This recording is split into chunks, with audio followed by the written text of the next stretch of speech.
tall trees.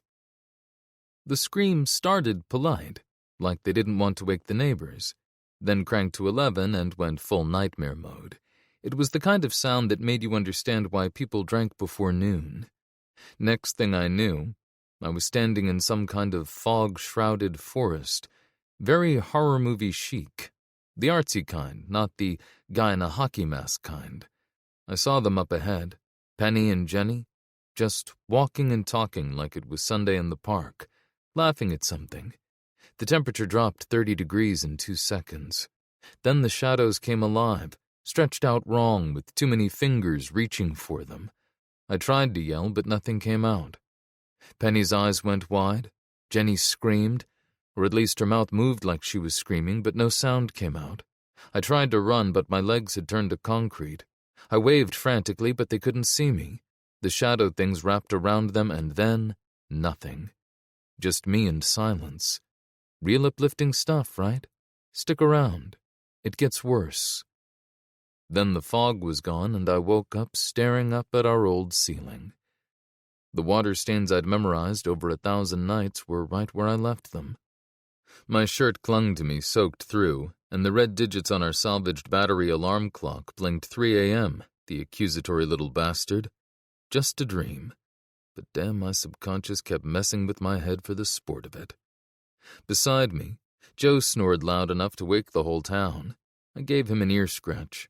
He shifted, let out a little growl, then went right back to chasing something in his dreams. Probably a squirrel. Jenny lay beside me, one arm curled around the pillow, breathing slow and steady. For someone who claimed she was a morning person, she slept like the dead. I pulled her a little closer. Her hair still smelled like lemongrass, same as always. Almost enough to convince my brain that shadow monsters weren't a thing. She stirred, half asleep, murmuring something that sounded suspiciously like 5 more minutes. She turned and ran her fingers through my hair. "Another nightmare?" she asked. Her voice was groggy and sleepy. "Just the usual programming.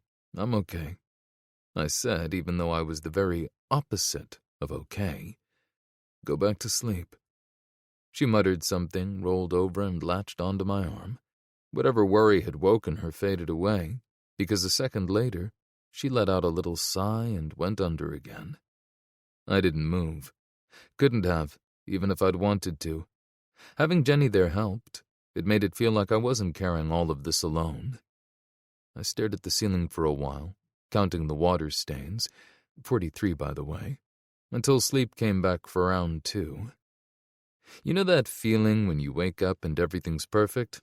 Yeah, me neither. When morning came, I patted Jenny's side of the bed and felt her under the blanket.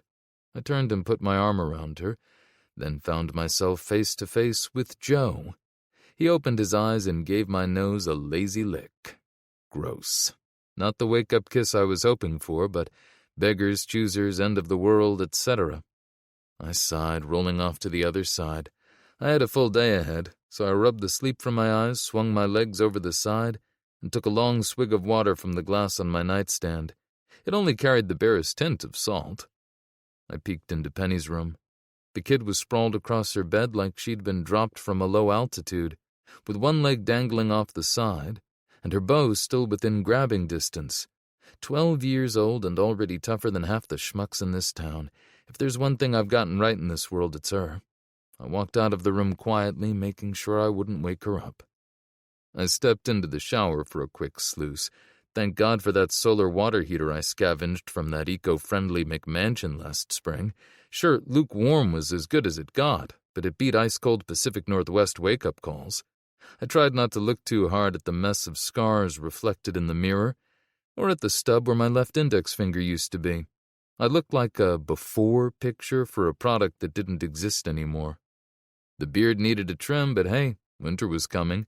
And besides, my right earlobe wasn't around to get cold anymore. I brushed my teeth in the shower, so I used a little extra water sumi.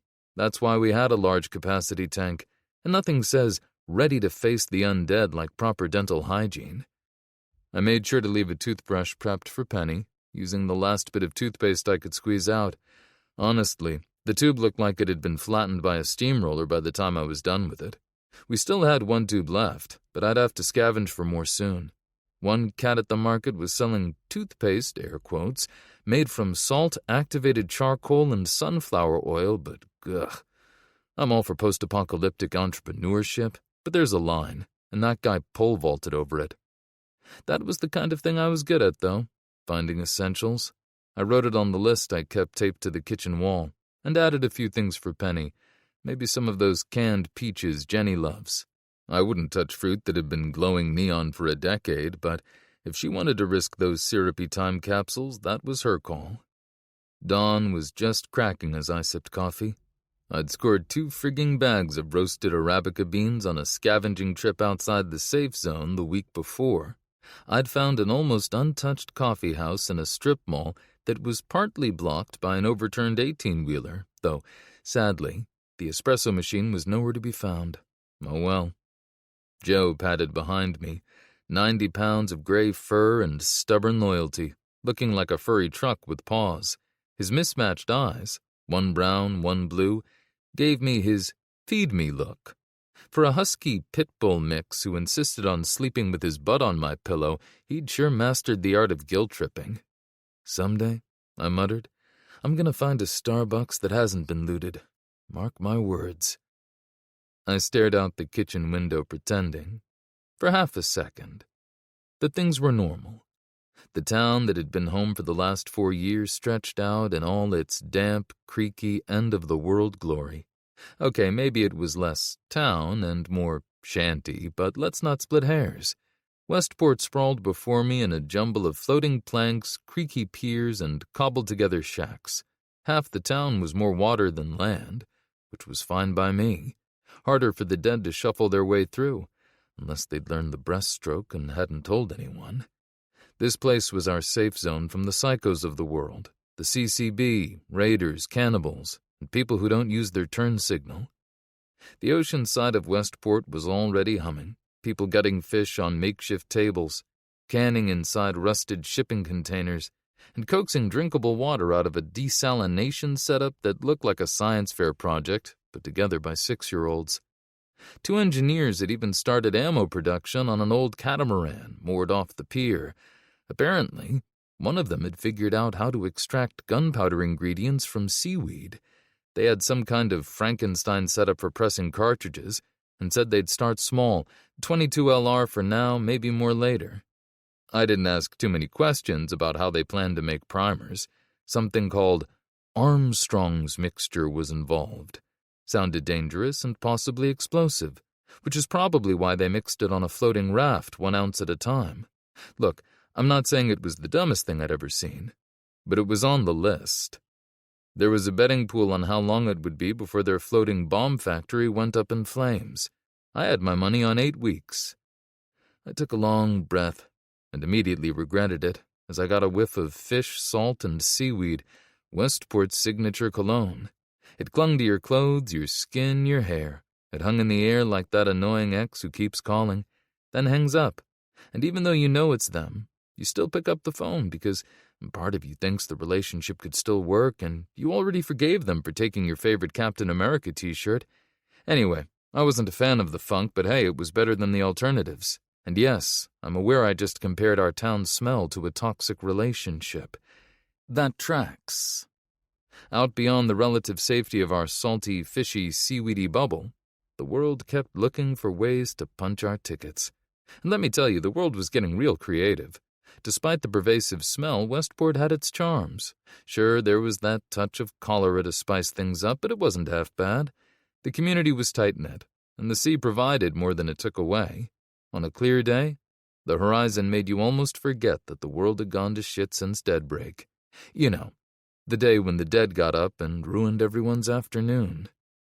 Our stay came with the usual small-town drama, political backstabbing, power plays, and an ongoing war over the last bar of soap.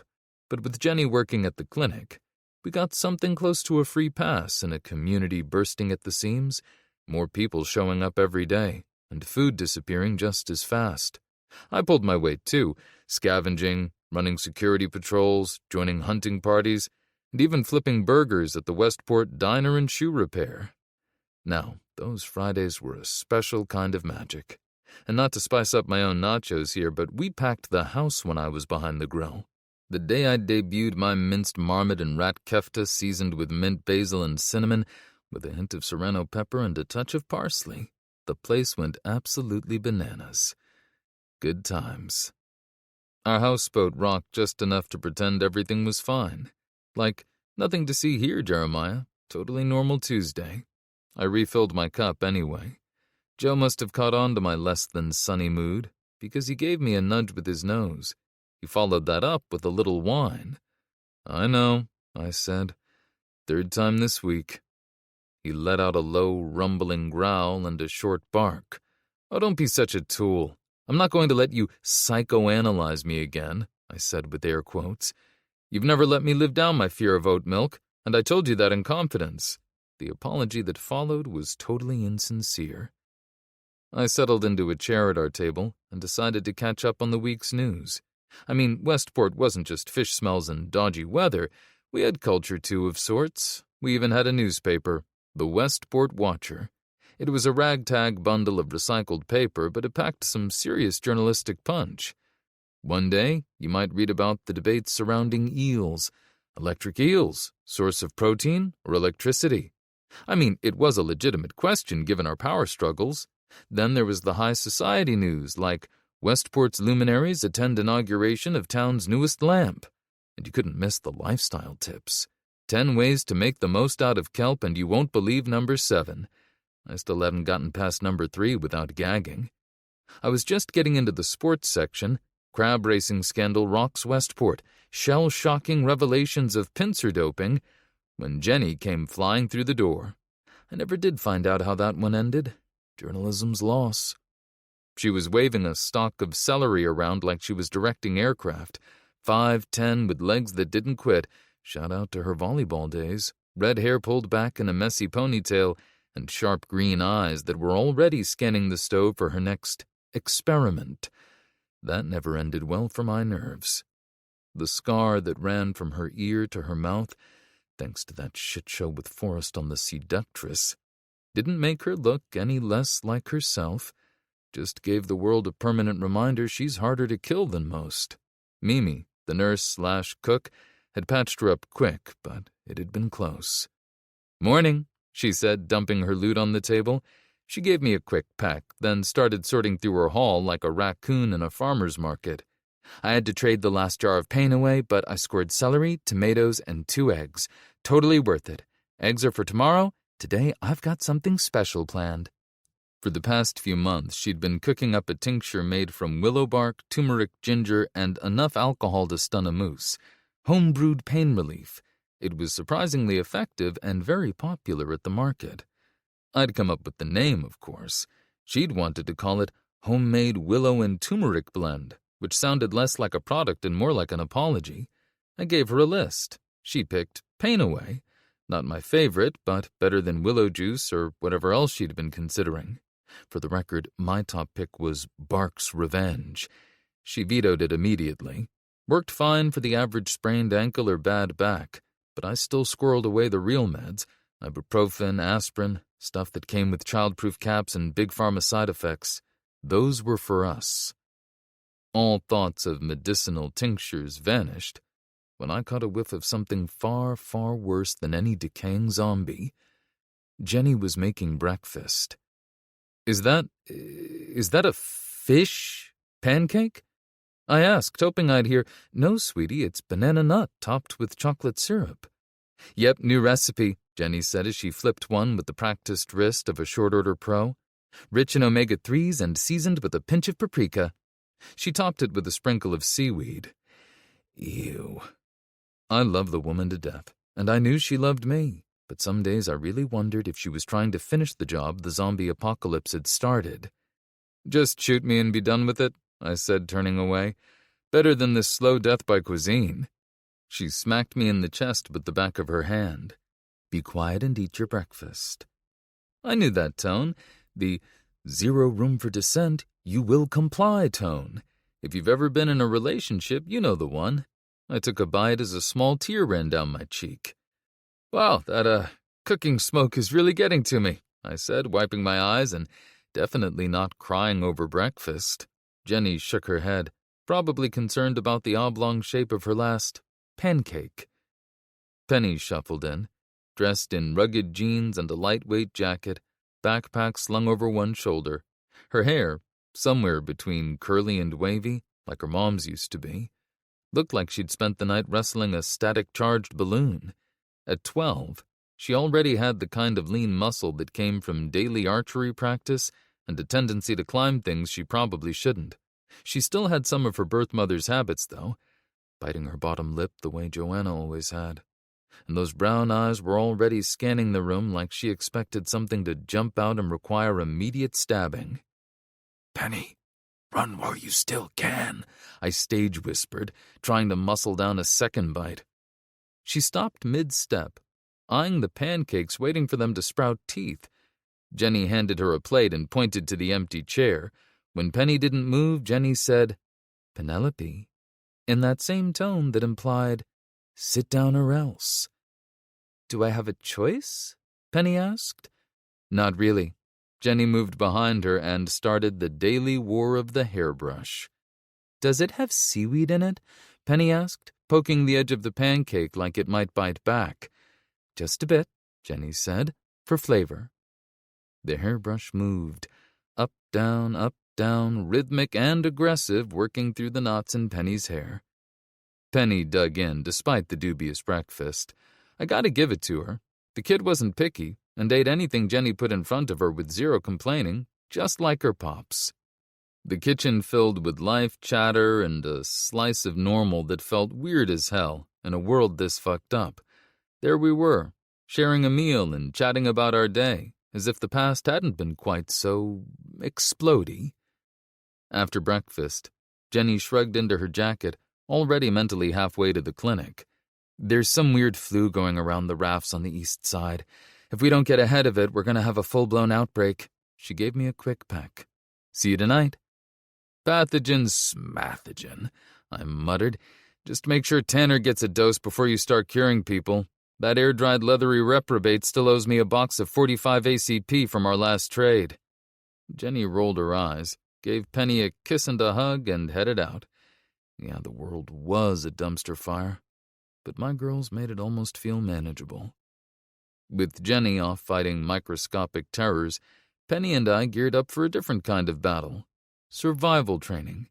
Because nothing says quality father-daughter bonding quite like making sure your kid can shove a knife through a zombie's eye socket.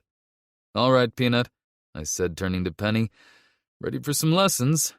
Her eyes lit up. "Can we practice with the bow today?" I grinned. "Sure we can." Jenny had been teaching Penny marksmanship for months now. She had steady hands and sharper eyes, just like her dad.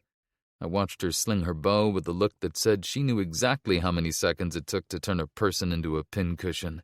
It made my chest swell and my stomach do a backflip at the same time. "Quieter than guns," she'd said like it was obvious. That was the kind of practical thinking that meant she'd probably outlive us all. She was getting scary good, and yeah, the scary part wasn't lost on me. I had to keep reminding myself that this was the whole point. She wasn't just learning to survive. She was learning to take on whatever fresh hell this world cooked up all on her own. But first, we had to survive breakfast. Chapter 2. Teach Me Tonight.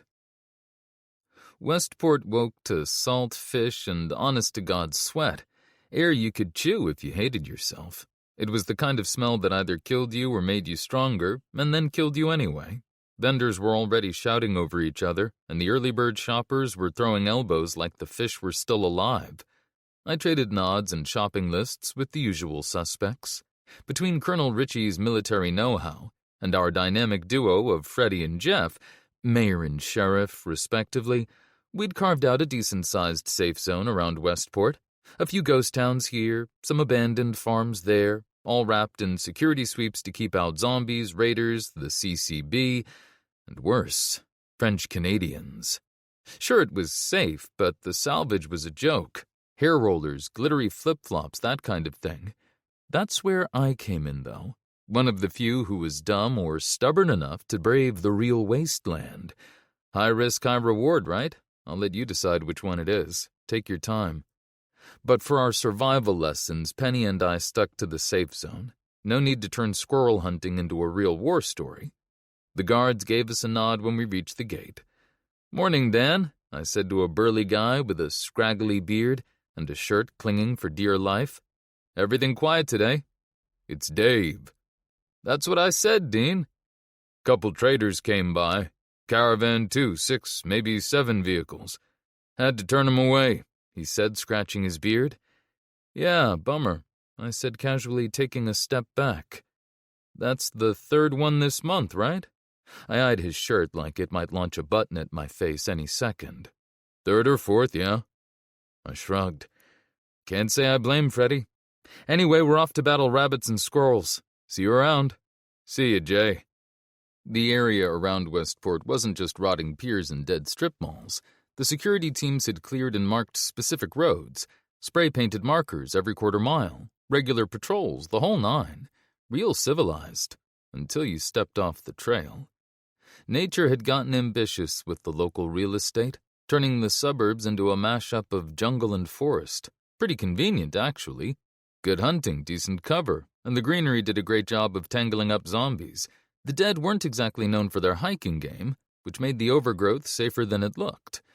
Usually, but you probably guessed that.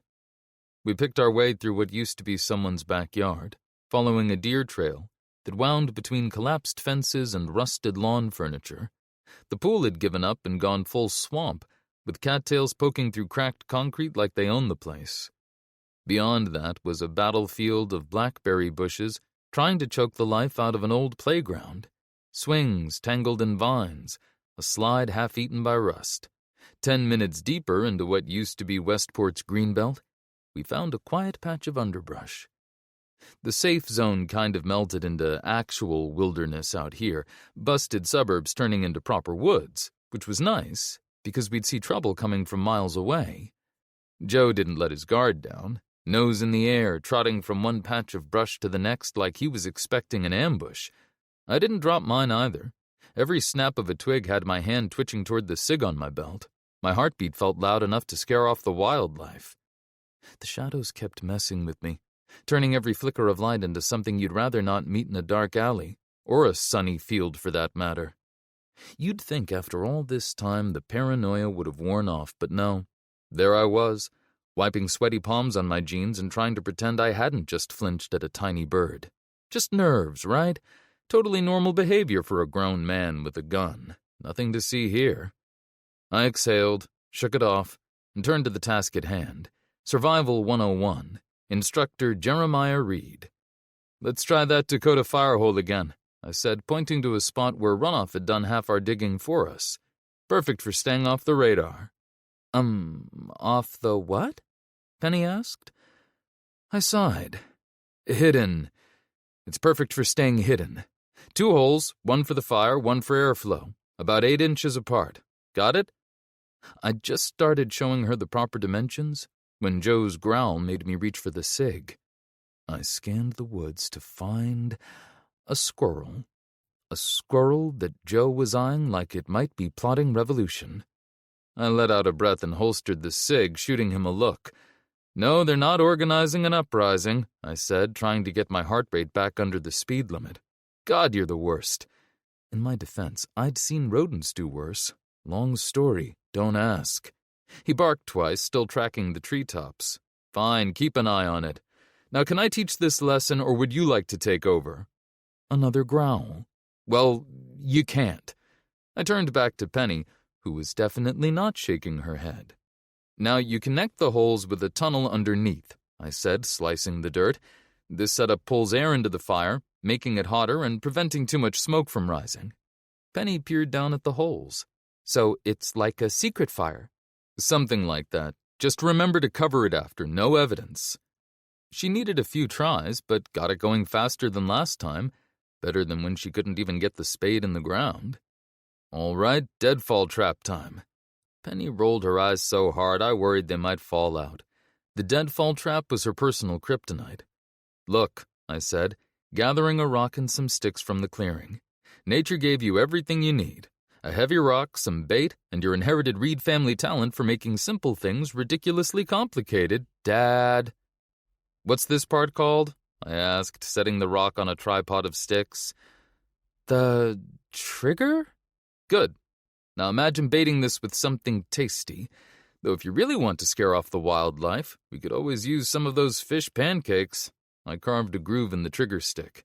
Critter comes along, takes the bait, and I clapped once. Dinner. Penny watched like I was explaining rocket science. So you have to balance it just right? Right enough to fall when you want it to. Like dealing with Jenny when she's mad. Stable, but ready to snap. After some adjusting, her trap finally held together. We bumped fists and went to check the others. Penny looked back at her handiwork every few steps, grinning. Next up, a campsite that was a trailer park yard sale, complete with sun-dried corpses and overturned RVs for ambiance. I spread out Penny's Marlin rimfire cleaning kit. Cost me toilet paper, mayo, and 2 bottles of shampoo, plus one very angry zombie who's probably still rattling around in that chest freezer. Worth it, though. Keeping your rifle clean is like brushing your teeth, I said. Neglect it and things get ugly. Just ask Jeff. Penny nodded, already focused on the rifle. First rule. I popped the chamber open. Always check if it's empty, even when you know it is. Especially when you know it is. She copied the motion pretty well, so we moved on to taking it apart. This is the bolt. That's the action spring. I laid out the parts and handed her the cleaning rod with the brush attached. Always run the rod from chamber to muzzle so you don't crown the barrel. Nice and smooth. Penny worked the rod through the barrel very carefully. See all that gunk? I pointed at the carbon buildup. Think of it like Tanner. Old, gross, and unwanted. When we finished, she ran through her checks like a pro. The rifle cycled clean now, slick and easy. It feels different, right? I asked her. Way better, she said, working the action again. She was getting good. Not the kind of thing they teach in Girl Scouts, but these days, you take your wins where you can find them. I helped Penny string her bow, a compact recurve I'd salvaged from Sports Authority last year. Still a bit big for her, but she was growing into it faster than I liked. How about that dead oak? I pointed at a tree about 30 yards out. Good angle, clean shot. I pulled out an old campaign sign, the kind that promised a better tomorrow and delivered jack shit. I pinned it to the trunk, then drew a quick bullseye with a marker. Extra points if you hit the candidate's face. Democracy might be dead, but target practice kept its memory alive. Something moved between the trees while she set up. My hand was on the sig before my brain caught up. Just branches in the wind. I was getting jumpier by the hour.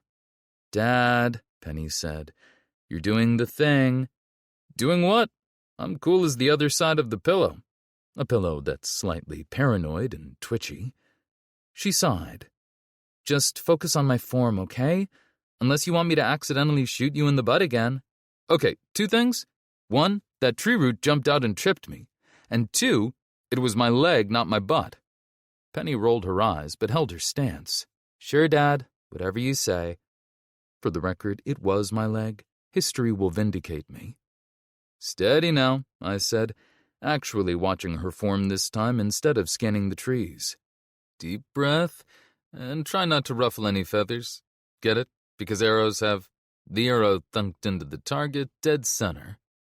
Feathers. Nice shooting, Peanut. I bumped her shoulder. She didn't laugh. Nobody ever laughs. I'm hilarious and completely unappreciated. Penny lowered the bow. Do you think I'll have to use this for real someday? Damn. I hated when she asked me things like that. Hope not. But out here it's better to be prepared. For anything. She furrowed her brows together, then nodded. We started heading back, cutting through what used to be a strip mall parking lot. Mother Nature was erasing any trace of parking spaces, not that there were any BMW driving asshats left to take up 3 spots at once. The Shell station sign still loomed overhead, faded, rusted, and clinging on like a middle finger that hadn't quite given up. The convenience store squatted at the corner, windows long gone but for a few jagged teeth of glass. Someone had spray-painted "Dead Inside" across the front in bold red. It was about 8 years out of date and sun-bleached, but hey, nice to see someone had tried. Didn't look like much, which was exactly the point. I'd stashed some goodies there, but she didn't need to know that. "Always worth poking around," I said, watching her rifle through the shelves. "You never know what people left behind when they found something." She held up a compass I definitely, absolutely had not planted there the night before. "Look at you, getting better at this than your old man." We pocketed that, plus some rope and matches I also hadn't stashed. She was picking up quick. The old willow behind the store made good shade for a water break. I passed Penny a bottle, watching her drain half of it in one go. "Not bad for a morning's work, Peanut." She slumped against the trunk, catching her breath. Joe padded over and flopped down beside her, landing his melon of a head square in her lap. Within seconds, he was snoring. I smiled as I watched her fidget with that compass. Could do worse for a water break.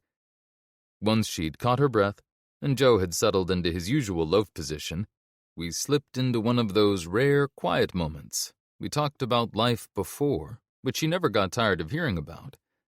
"So you're telling me that people stopped eating on purpose, and it was called dieting?" she asked, wrinkling her brow. "Yep, it was pretty popular, too." "But it has the word die in it," she exclaimed, throwing up her hands. "That's the least of it," I said. "There was this one diet, pinky swear, it was called the cotton ball diet. People would soak cotton balls in juice or soup and eat them." She squinted at me, cocking her head. "You're making that up." "Cross my heart, and that's not even the worst one. There was something called the Rargan diet, nothing but raw organs for every meal." Can you imagine waking up to a breakfast of raw liver? Penny made a face, wrinkling her nose. "Ew, that's gross. People ate that?" "Yep, and those aren't even the worst ones." "Okay, and they went on these diets," she said with air quotes. No idea where she picked that up. "Because they had so much food that they ate too much." I nodded. "That's right." "Stop it, Dad. This is another one of your jokes." "Hey, you're the one who wanted the stories. I'm just the messenger." She crossed her arms, giving me her best squint. "Fine, I kind of believe you, but I'm gonna double-check with Jenny." "Be my guest. She'll back me up. Betcha she went on one or two of those herself." "No way," she said, shaking her head like I'd accused Jenny of cannibalism. I smiled. "All right, Peanut. Lunch break. You've earned it." "Can we try making fire again after?" she asked, already grinning. "Sure, can't have raw rabbit now, can we?" I said, ruffling her hair, knowing full well Jenny would give me hell for that later. Lunch was baked beans, garlic lime possum, better than it sounds, and a sad little dandelion salad, worse than it sounds. Still, we weren't starving, so chalk it up as a win. Afterward, we scraped together a pile of twigs and dry leaves. I dropped vital wilderness knowledge like dry stuff burns better and try not to set yourself on fire. Joe sprawled nearby, sort of tracking Penny's progress with a lazy eye. I watched her line up the kindling, face all knotted up like she was solving a math problem. Then, spark, smoke, fire. "Look, Dad! I did it!" She beamed like she'd lit the beacons of Gondor.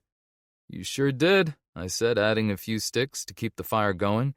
I pointed out different woods as they caught, how the pine bark curled and flamed quick, while the oak just sat there getting hot. She actually listened, tracking every spark like there'd be a quiz later.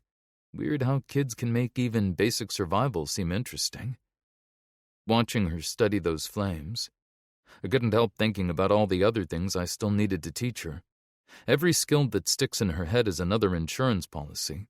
I don't dwell on it much, but some nights the math is simple. The more she knows, the better her odds when I'm not around. She told me once that her perfect future had everyone getting along and dogs running free chasing tennis balls. I'd burn down the whole damn world and roast marshmallows after if it gave her even one piece of that dream. "All right, Annie Oakley," I said, scuffing dirt over the embers. "Let's head back before Jenny decides to bake seaweed muffins, or whatever she's threatening to call dinner tonight." We headed back toward Westport and the market, which was as loud and lively as ever, bartering voices bouncing off the old shipping containers and patched-together stalls. The floating walkways barely registered anymore. Hell, I probably walked funny on solid ground now. We traded some of my world-famous skunk jerky for the usual essentials. Ammo from a guy trying to undercut Tanner, good for him. A sharpening stone for Penny's upcoming 13th birthday, don't tell her, and a copy of This'll Be the Day, How to Harness the Power of Prickly Plants, a botany guide that Jenny had been itching to read. While Penny sifted through a bin of battered paperbacks, Freddie, the mayor of Westport, spotted us from across the walkway. We weren't exactly drinking buddies, but we got along well enough. "Hey, Jay," he said, making his way over. "What are you guys up to?" "Just finished teaching the next generation how to outsmart rabbits and such," I said. "Now we're doing some shopping." "Nice. Hey, Deb wants to know if you all want to come over for dinner tomorrow night." Ha! Not in this lifetime. Freddie's wife made Jenny's experiments look like five-star dining. I'd rather let a glowy chew on my arm than suffer through another round of cod and oyster pudding. "We'd love to," I said, forcing a smile, "but only if she makes those sardine and raisin cakes. Can't get enough of them. I'll have to check with Jenny, though. She mentioned she'd be working late this week. We might have to reschedule." Like, that would be a tragedy. Just totally awful. "Sounds good," Freddie said, giving Penny a warm look as she traded the compass for a copy of Peter Rabbit. A bit young for her, sure, but her mom used to read it at bedtime, and that kind of thing sticks. The book vendor slipped her a copy of The Secret Garden with a wink and a smile. The kid had charisma. No idea where she got it. Well, from me, probably. The sun was going down, and Jenny still wasn't home. An annoying worry started up in the back of my head, the kind that won't leave you alone, like when you can't remember if you locked the door. Knowing Jenny, she was probably elbow-deep in someone's fishing accident or helping birth another set of twins. Still, I paced the houseboat, wearing a track on the floorboards. Every creak sounded louder than usual. Stupid floating house and its stupid floors. Jenny working late wasn't new, but missing dinner? That was a red flag waving in the wind with a megaphone. She'd made it a rule. Family eats together. And she'd never missed a single one since we'd made Westport home. I'd walked all over town asking around. All I'd gotten were conflicting answers and some aggressively unhelpful advice like, "Have you checked the clinic?" Have I checked the clinic, for Christ's sakes? Of course I'd checked the clinic twice, and no one had seen Dr. Williams or Jenny since late afternoon. Freddie's office was locked up tight, and over at the sheriff's department, which, yes, was still an actual riverboat, they told me Jeff was out doing his rounds, which could mean anything from patrolling the perimeter to napping behind the diner. I tried distracting myself with a book, a real scorcher titled Never a Dull Moment, The Peculiar Lives of the World's Most Obscure Scissor Sharpeners. It felt like my brain was on a treadmill, though, running over the same sentences like some kind of literary hamster, and I had really been looking forward to reading it, too. Don't judge me. You'd be surprised how gripping Chapter 4 gets. But the words just seemed slippery. I tossed the book on the table where it landed with a thud, obviously as fed up as I was. I stared out the window watching nightfall. Jenny should have been home by now. The clock kept ticking, giving me a tiny stab every time the minute hand moved. "I bet you got caught up with the miller's goat again. You know how that thing likes to eat nails," I told Joe, who'd been pacing along with me. He cocked his head and let out a low, throaty grumble. "Yes, snails are gross, but I said nails. Though yeah, that goat wouldn't say no to those either." I started fiddling with the knobs on the radio, more for something to do with my hands. The last real broadcast had died not long after Deadbreak, but a couple of kids up north were giving it a go on ham radio. Called themselves KZMB. Decent mix, even if they leaned too hard on yacht rock. Penny sat at the kitchen table, chewing through a fish pancake sandwich like it wasn't a crime against humanity. She had her nose in a beat-up copy of A Wrinkle in Time, flipping pages with one hand while the other held the sandwich. Every so often, she'd snort-laugh at something, just like her mom used to do. That sound made the houseboat feel a little less suffocating. I'd told her not to worry. Jenny was just working late and would be home soon. I think she bought it. Was I overreacting? Absolutely not. Big Betty, perched in her spot over the main door, glared at me. The old Mossberg and I had been through some shit. I dolled her up real nice over the years. Ghost ring sights for when heads had to roll, or needed turning into mist. That sweet tactical light mount I'd traded for 2 bottles of whiskey. And my proudest upgrade, a pristine cylinder choke tube that could turn a zombie into a slightly grosser Mr. Potato Head. Still had boomstick carved into the stock. She was a looker. Every man needs a woman who'll back him up, no questions asked. Betty was 2 for 2. Behind me, Joe let out a pair of sharp barks. I scratched him under the chin. You know, that's the best idea you've had all day? Betty kept giving me the stink eye from her perch. Fine. Gear up, both of you. We're going to tear this town apart until we find her. The can opener slid into the sheath at the small of my back. My Gerber tomahawk slid into its spot on my left thigh. I strapped the cig on my right and nestled Big Betty into her scabbard across my shoulders. Joe sat still just long enough for me to secure his rig. Then, the door flew open, and Jenny barreled in, breathless, shirt-soaked in sweat, eyes blazing. "Where the hell were you?" I asked, going for exasperated parent, but landing somewhere between squeaky teenager and scared chipmunk. Ahem. "Jeremiah," she said, hands on her knees, breath coming in ragged pulls. A cold finger tapped my sternum. I did not like the look on her face. Nope, not one bit. I'd seen that expression before, the kind that made my survival-hardened heart pack its bags and migrate south for the winter. Way south, like boot level. Could have been dread. Could have been last night's dinner staging a comeback tour. Hard to tell. "Red?" I said, trying to sound calm but failing spectacularly. "What's going on?" She only managed one word. And just like that, every stupid, ordinary fish pancake-eating moment of this day stopped mattering. Cure. Chapter 3. Waiting on the World to Change. I've seen some weird shit in my lifetime. Raiders who tortured people for funsies, cannibals who argued about seasoning, and psychos who put sauerkraut on pizza. Hell, I even learned to braid my kid's hair. But this was new. "A cure," I said. It didn't sound real. Reminded me of that con artist in Terre Haute who was selling a zombie cure that was basically pickle juice and Prestone antifreeze. He made a killing, literally. If you're sensing a pattern of me trusting people and getting burned, congratulations, you're paying attention. I cocked my head to the side. The idea was a lot to digest, especially with the faint stench of canned sardines wafting over from somewhere nearby. Blurch. Jenny leaned against the doorframe, breathing like she'd run a marathon in a steam room, with her tank top soaked and clinging to everything. And I was already distracted enough without that, thanks. "A team in Canada found a way to reverse the OU pathogen." Ah, yes. Our old fungal friend, the gift that kept on giving. Hits included Another One Bites the Dust and Gets Back Up Again, and the classic Every Breath You Take Might Be Your Last. I have more of these. You'll hear them whether you want to or not. Canada? I raised an eyebrow. You sure it wasn't just a moose butt-dialing the radio? She didn't laugh, didn't even blink. Tough crowd tonight.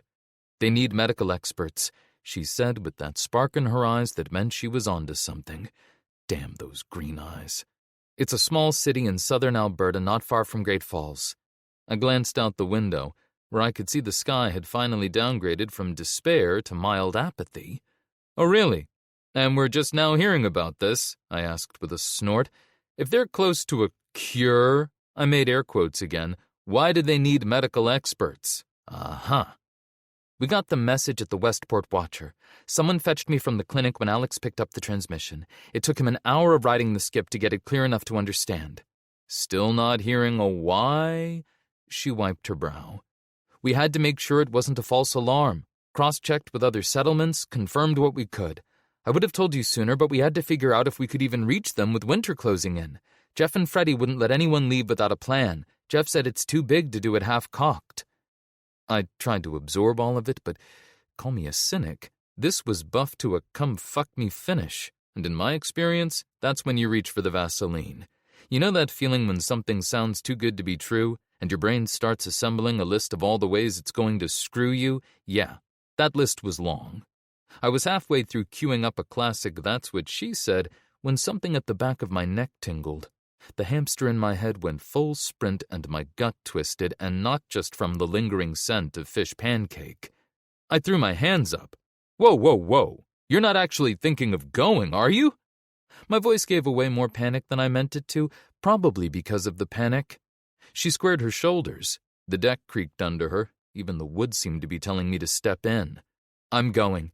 If there's even a chance this could help. Her eyes flicked toward Penny, who was lost in Peter Rabbit and working on a second sandwich, completely oblivious. I ran a hand through my hair. And what if it's another wild goose chase? We've had a few of those already. I'm not sitting this one out, she said, her eyes locked on mine, daring me to argue. Christ, she had her mind made up. I recognized the same stubborn set to her jaw as when she charged into that overrun hospital last winter, the same one she wore at Heaven's Gate when we'd been kidnapped by a bunch of cannibals. Okay, 4 things, I said, throwing up 3 fingers. She raised an eyebrow. 1, you're not going. 2, who the heck are these people? Seriously. 4th, there's a whole lot of bad road between here and Alberta. And 5, they're Canadian, which already makes this dicey, eh? She sighed, dropping her head and planting her hands on her hips. I can't believe I'm going to ask this. What's number 3? Number 3 is you're not going. She stepped in close, laying a hand on my arm. This could actually change things. A real chance, not just... She trailed off and squeezed my arm harder. I have to try. You know I do. Trying to reason with Jenny when she got like this was like convincing a cat to take a bath. Pointless and possibly painful. Just ask me. I still have the scars. The cat's fine, by the way. You're not going to change your mind, are you? She smiled and shook her head. No. I wanted to argue, to remind her how many idiots had died chasing rumors. I got why she wanted this, why she needed to believe in something better, but wanting something and it being real were 2 different things. Fine, give me 2 days to gear up, brush up on my Canadian, and You need to stay with Penny. I'm the one with the medical background. Makes sense for me to go. And there it was, the part where the conversation went from bad to buckle up. Makes sense. I stared at her. Red, you're talking about crossing the Pacific Northwest in the middle of winter. Alone. I won't be alone. There'll be others. Through raiders, hot zones, and God knows what else. For what? A call on the radio? For a cure. For a chance at a cure. I shot back. A static-filled maybe. She stepped closer. Remember last spring? That supply run with the infected kids? The homestead we had to burn down? I survived those things. You think I can't handle this? That's not... I clenched and unclenched a fist. Those were with backup. With me watching your 6. Jay, this could actually help people. She touched my cheek. And I need to do this.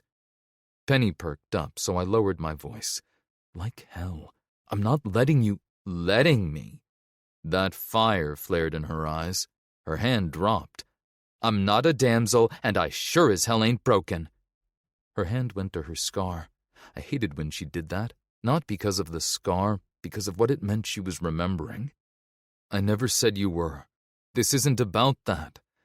Isn't it? She stepped in and rested her forehead against mine. She was almost whispering now. You know how many times I think about that day? What we went through? I didn't answer. We both knew what day she meant, and it still made me wish I could drag that bastard back from hell just to kill him again. I need to do this. Alone. Please. That please hit me harder than anything else. Jenny didn't beg, not with Forrest, not ever, but she was asking now. Red, I don't want to lose you. I can't. You won't, she said. We'll get through this. And then it's just us in that stupid cabin you keep going on about. You're gonna love that cabin. I'm thinking of building a hot tub, too. She smiled. Can't wait.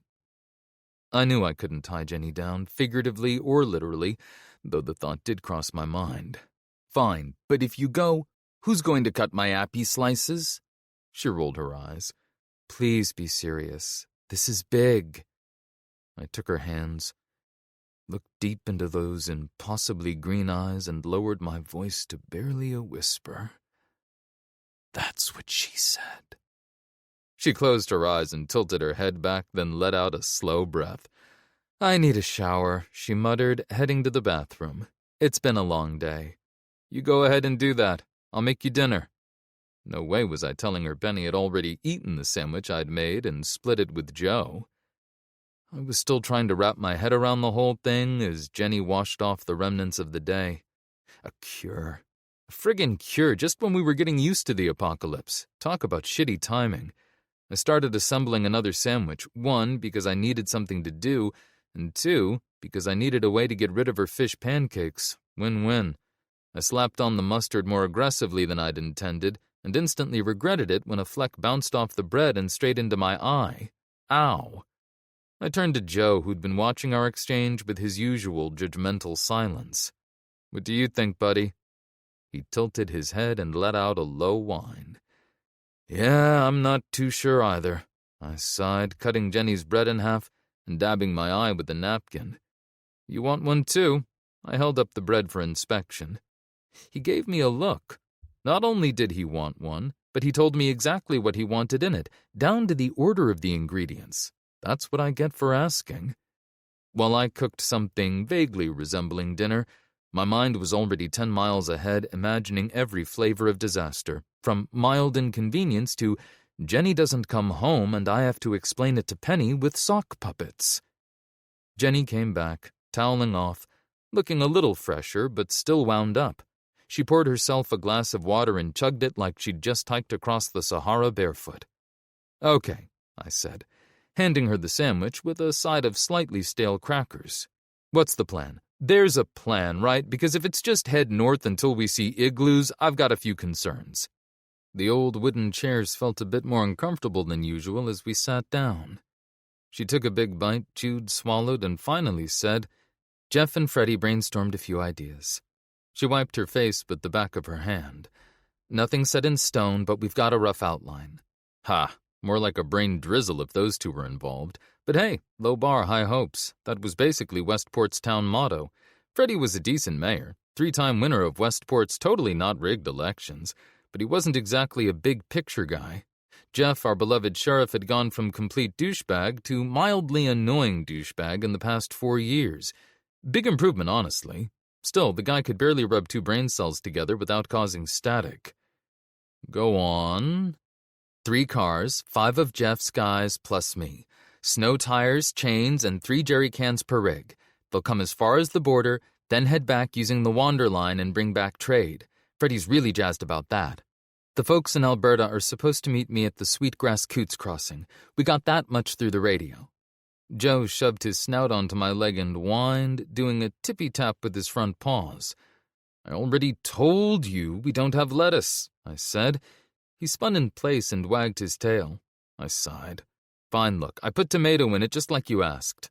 I handed him a sandwich and he ran off to sit next to Penny. 90 pounds of entitlement with paws. Jenny shook her head. We have a few days to iron out the rest, but those are the basics. I nodded.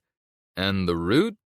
Please tell me you're not just going to follow the giant "this way to Canada" sign I'm sure the zombies have helpfully put up. She smirked. I was hoping you could help with that. I raised an eyebrow. Oh, and what makes you think I know the safest route to the Great North? Because you're you, she said. You know the lay of the land better than anyone in Westport. If anyone can plot a safe course, it's you. I couldn't argue with that logic. Well, I could, but I'd probably lose. All right, I will plan you the greatest route ever known to man, well away from the wild zombie herds. Future generations will marvel at the rootness of it. You'll stick to it, right? Right. Cross my heart, she said, taking another bite. I pointed at her with a cracker. Just remember, I get full bragging rights when this trip goes to hell faster than a chicken on a slip-and-slide. I was joking. Mostly. The mostly part kept me up at night. Penny padded in with Joe trailing behind her like a furry shadow. She was apparently tired of only eavesdropping. "You're leaving?" she asked, looking at Jenny. Jenny set down her sandwich. "Come here, sweetheart." Penny crossed the room and wrapped her arms around the woman who'd become her mom. Not the usual quick hug before bed. This one meant business. Jenny smoothed her hair the way she always did when Penny was upset about something. Penny pressed her face against Jenny's shirt. "How long will you be gone?" "A few weeks, maybe a month. Some people up north need my help. Medical stuff." "Is it dangerous?" "Yes, but I'll be careful. Promise." Jenny kissed the top of her head. "And when I get back, we'll work on some long-range shooting. I think you're ready." "Really?" "Really." I watched them, thinking about how my little girl was turning into a hell of a shot. Jenny's doing mostly, which was comforting, and terrifying, and weirdly beautiful. It could be worse. She could be asking about boys. We were not ready for that conversation. I had a plan, though. It involved a moat. The rest of the evening felt off, like walking into a town where Jeopardy airs at 7:30 instead of 7, and suddenly nothing feels quite right. Joe must have sensed it, too. He kept nudging my leg every few minutes, though with Joe that usually just meant he was hoping I'd forgotten I already fed him. When bedtime rolled around, we kept the windows open, letting the sea breeze wrestle with the stuffy air inside. Joe curled up at the foot of the bed as usual. "Hey," Jenny whispered across the pillow. "Thanks for being here. For everything." "Always," I said, squeezing her hand. Maybe if I didn't let go, I could keep her here. I lay there listening to her breathing even out. Usually that'd knock me right out too, but tonight my brain had other plans. Joe huffed and rested his head on the bed. "What do you think?" I said. "Are we doing the right thing?" He replied with a soft whine. "Yeah, I don't know either." I sighed, scratching him behind his ears. "But I guess we don't have much choice, do we? It's not like we can bubble wrap her and hide her in the closet." I paused, considering. Although... Joe agreed with a wag of his tail. "Right, that old UPS store might still have shipping supplies." A tight little knot pulled at the back of my mind, gnawing on some instinct I couldn't name. I told myself it was nothing. Yeah, it was probably nothing. Chapter 4. Something in the Air. Freddy's office, 2 decks up from the sheriff's department, cracked with the static of our busted CB radio. The place was a head-on collision between a mad scientist lab and a junkyard. Old maritime charts and faded radio schematics fought for space on the bulkhead. Manuals, wires, screws, random boxes, whatever it was everywhere. I once found a fish hook in a coffee mug. Didn't even flinch. That should tell you everything you need to know about this office. You couldn't take 2 steps without kicking something that looked important. I kicked 3 things on the way in. 2 of them sparked. Nobody said anything, so I didn't either. The whole boat groaned with every wave. Overhead, a lamp swung just enough to be distracting, and the breeze kept dragging in the scent of the fish market 1 whiff at a time. Smelled like freedom, if freedom was fishy. We'd spent 2 weeks preparing for the trip to Canada, specifically to the town of Lethbridge. Cars? Check. People? Check. Supplies? Double check. My peace of mind? Still missing. I'd tried, repeatedly, to talk Jenny into letting me come with her, but she wouldn't budge. If you're wondering whether I handled this with grace and maturity, no. No, I did not. I'd given up when she'd told me, in that sweet, gentle voice of hers, that if I asked her one more goddamn time, she'd break my nose. Now, a day before departure, the equipment check had gone sour quicker than milk in a glove box. The convoy's short-range radios were dead. Our only long-range ham set, the one Jenny would have used to call home, was toast. 4 hours of testing, 3 burned fingers, and a whole lot of cursing later, we'd confirmed what Freddy already knew. Every radio we had was fried. Tanner had cannibalized our last good parts from the emergency set a month ago.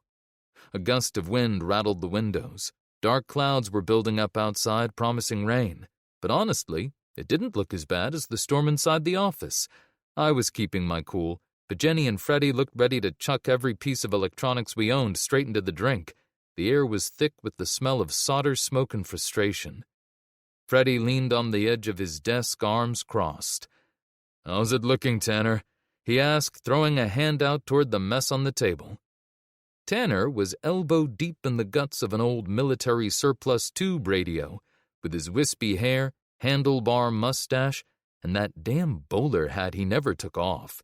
He looked like someone had stretched a carnival barker on a rack and left him in the sun too long. Half the vacuum tubes were dark, and the chassis was more rust than metal, but Tanner said he could get it running. Dude still had my T-206 Honus Wagner card framed behind his counter. I swear he kept it visible just to taunt me. I'd traded it for guns, ammo, and a shot at some meds on a zombie-infested hospital ship, and he'd practically skipped out the door. He always smirked when I walked in like we were sharing a private joke. Yeah, real funny. One of these days I'd get that card back. Probably wouldn't even have to shoot him. Probably. Sorry, where were we? Right, the radio.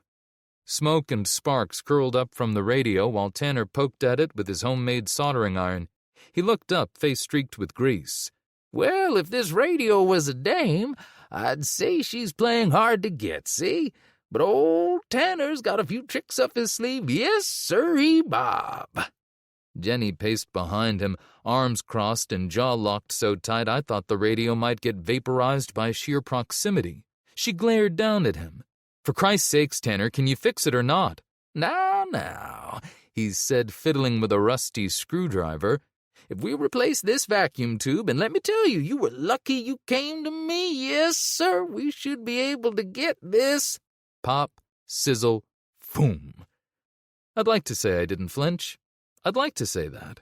A little mushroom cloud puffed up from the radio's chassis. Tanner reeled back, eyes wide, face covered in soot. And this was the guy we were counting on. I felt great about everything. "Jumpin' Jehoshaphat," he coughed. "That capacitor's got more kick than a bishop at a barn dance." Freddie sprang over with a rag, which somehow made things worse. "You all right, Tanner?" The office now smelled like burnt plastic with a side of garbage barge funk, like someone had slow-roasted a diaper over a campfire. Tanner waved smoke from his face, wheezing. "Right as rain, Mr. Mayor. Just a love tap from Lady Electricity, bless her heart. But yep, this one's toast." Jenny groaned and buried her face in her hands. "You've got to be kidding me.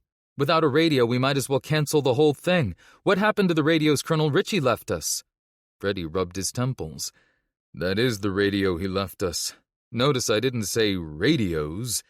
He said he needed them for operations in Oregon." I chimed in from my spot on the wall. "We can use smoke signals. No, wait, carrier pigeons." Jenny shot me a death glare. "Not helping, Jay." Freddie ran a hand through his hair. "Unless someone's got any other ideas, we'll have to decide if we pull the plug on this. Jenny is the person in charge. It'll be up to you." "Ah, the old pass-the-buck trick," I said. Freddie just sighed. "I'm not passing the buck, Jay. If it were up to me, we'd take our chances, but I'm not in charge. Jenny is." Fair enough, though in my experience, "you decide" is just, "I don't want to be blamed for this," wearing a nicer hat. But here's the thing. When Jenny speaks, people listen. Not because of a title, but because she spent 4 years proving she knows her stuff. She's the one who figured out how to treat that fungal infection that nearly wiped out half our livestock last winter. When the fishing crews started dropping like flies, Jenny traced it back to some nasty spiny fish. And don't even get me started on the pandemic mess when we first showed up in Westport. Sure, I helped. A little, but this isn't about me. Mostly. Jenny paused and stared out the porthole at the gray stacks of clouds on the horizon. For half a second I saw it, that flicker of doubt, rare as hen's teeth and just as unsettling. "This is way too important," she said, like she'd already done the math and accepted the worst of it. "We go, radio or not." I blinked hard. "Come again?" I actually stuck my finger in my ear and wiggled it around. "Because it sounded like you said you'd leave without a working radio, which, nope, still sounds batshit." There are moments in every relationship where you realize you love someone braver and crazier than you. This was one of those. When she didn't answer, I straightened up. "Yeah, no, not happening. You going out there with no way to call for help? Over my dead radio-loving body?" Jenny spun to face me. Her eyes were sharp enough to peel paint. "I'm not some kid, Jeremiah. I know the risks." I stepped in and put my hands on her shoulders, not gently, not hard, just enough to ground her. She hated when I did this. I did it anyway. This isn't about you being reckless. I made sure she was looking at me. It's about backup, lifelines, contingencies. You get into trouble out there, I want a damn way to hear about it before it's too late. No radio. No go. We stood there for a second. Then she let out a slow breath and gave me the smallest of nods. A beam creaked somewhere above us. That was as close to "you're right" as I was ever going to get. I took it. Tanner took a swig from his hip flask and wiped his mouth with the back of his sleeve. Now, let's not go grabbing the shovel before we've checked for a pulse, he said, wagging a knobby finger.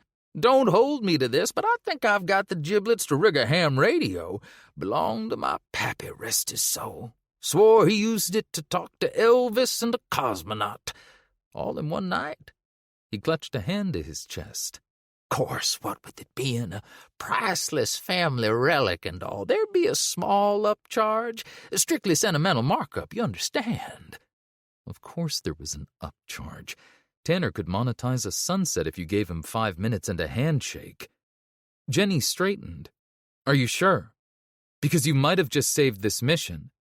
Easy now, Tanner said, rocking back on his heels. If I do have it, and I ain't saying I do, it's old, real old. Might need some coaxing. But hey, it survived the Cold War. A few zombies won't rattle it none. He let out a wheezy cackle and I winced. Hearing Tanner laugh was like having a screwdriver shoved in my ear. Yikes. If you ever hear it, you'll understand. And I'm sorry in advance. Freddie nodded, furrowing his brow like he'd run out of fingers while trying to count. If it's our only shot, we might as well try. But will it have the range? Tanner popped off his bowler and pushed his goggles to his forehead. Well, we'll need to throw a wire up the mast for a 40-meter dip pole, ground it to the hull proper-like, set a dust scared, maybe switch to 20 meters if the band dies on us, could strip the parts we need off those rust buckets down by the pier. Of course, Tanner knew all the technical details. He probably learned it back when radio shows were the height of entertainment and people dressed up to listen to Little Orphan Annie. He might have been there when they invented the damn frequency dial. I honestly couldn't rule it out. Nobody knew how old Tanner was, including, I suspected, Tanner. Tanner, Freddie said, you pull this off, I've got a whole sack of sugar with your name on it. My dad had been a tinkerer back in the day. Weekends spent in the garage, tweaking radios, cursing wires. I remembered him jury-rigging a car battery to his CB setup when the power went out during a storm. Hang on. What if we build a battery bank to boost the signal and pair it with a high-output generator? Jenny bumped her hip into mine. And here I thought you were just arm candy, she said, planting a kiss on my cheek. I still blushed. 4 years together, zombies and all, and she could still do that to me. Ridiculous. Don't tell her. Tanner gave his mustache a thoughtful tug, narrowing his eyes like he was trying to see the math float in the air. Battery bank, you say? Now that's a spicy meatball. We could scavenge a few, sure, but I'm telling you, those batteries are probably deader than a possum in a baptism tank. Might get a spark or two if we sweet-talk 'em, but no promises. Ain't no way they'll be ready by tomorrow. Maybe the next day if the zombie gods are feeling generous and Mercury's in Gatorade. I caught a quick look between Jenny and Freddie. Just a flicker, an eyebrow twitch, a pause, half a second too long. Not much, but I noticed things. It's kept me alive this long and it's made me paranoid the rest of the time. We have a couple of days buffer before we have to hop on the Wanderline, Jenny said. Freddie ran a hand over his hair. That's cutting it awful close. If we miss it, the whole deal might go belly up. Jenny shrugged. Still better than going out blind. The Wanderline's what you get when someone looks at a zombie wasteland and thinks, you know what this needs? A train. With people. But let's also take away all the deodorant. It's a roving settlement on rails, part barter town, part biohazard, making loops through the Pacific Northwest. Westport had finally nailed down a trade deal with them. Maybe it was the beginning of something. Settlements actually working together instead of just scraping by alone. 3 days, Tanner. Freddie said, pointing a finger his way. "Get it done and there's a tin of coffee with your name on it. Do it in 2 and I'll toss in a pound of rice." Tanner might as well have rubbed his hands together the way he grinned. "We've got a couple marine batteries on trickle. We can use those while we rehab the dock junk." Jenny traced the edge of the table, then glanced my way. "You really think it'll work?" I shrugged.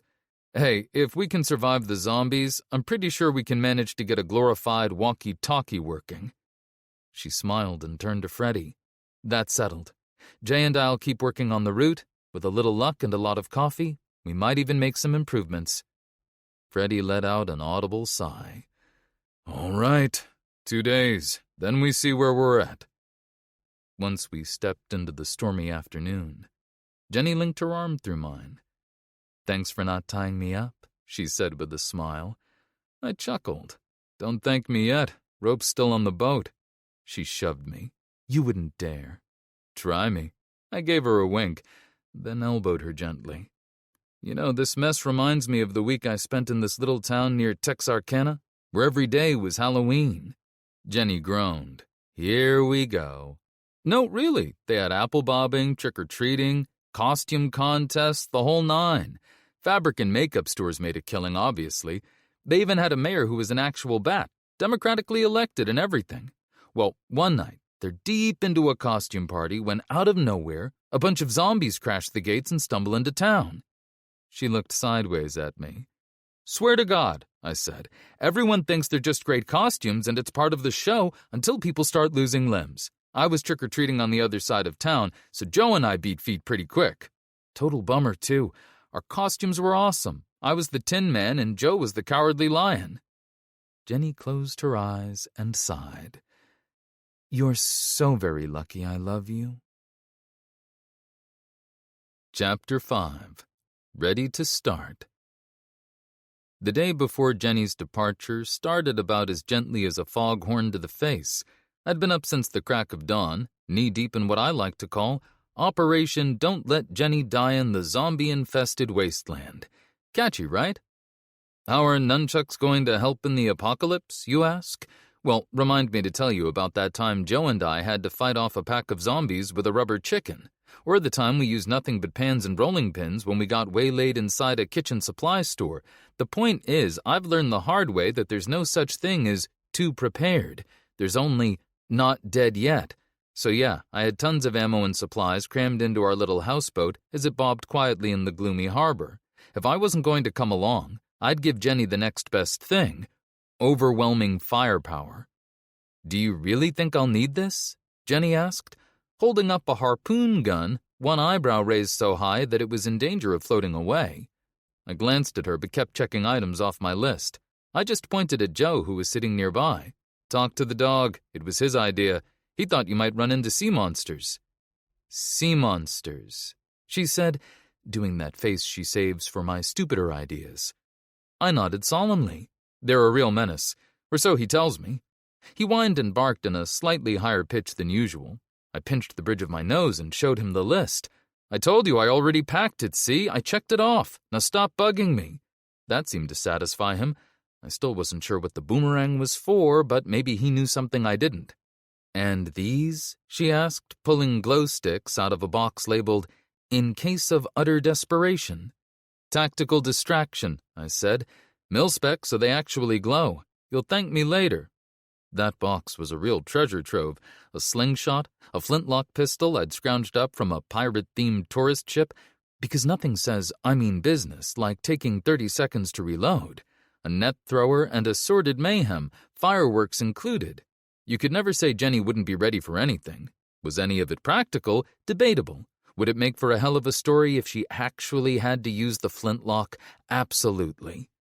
"I think you're being a little paranoid," she said. "Well, Missy, a little paranoid has gotten me this far." Jenny sighed. "Please tell me you have some actual, useful weapons packed." "Of course," I said. I mean, it wasn't all pirate guns and panic litter. I'd packed her almost every gun and round of ammo I'd scavenged or traded for in the last few years.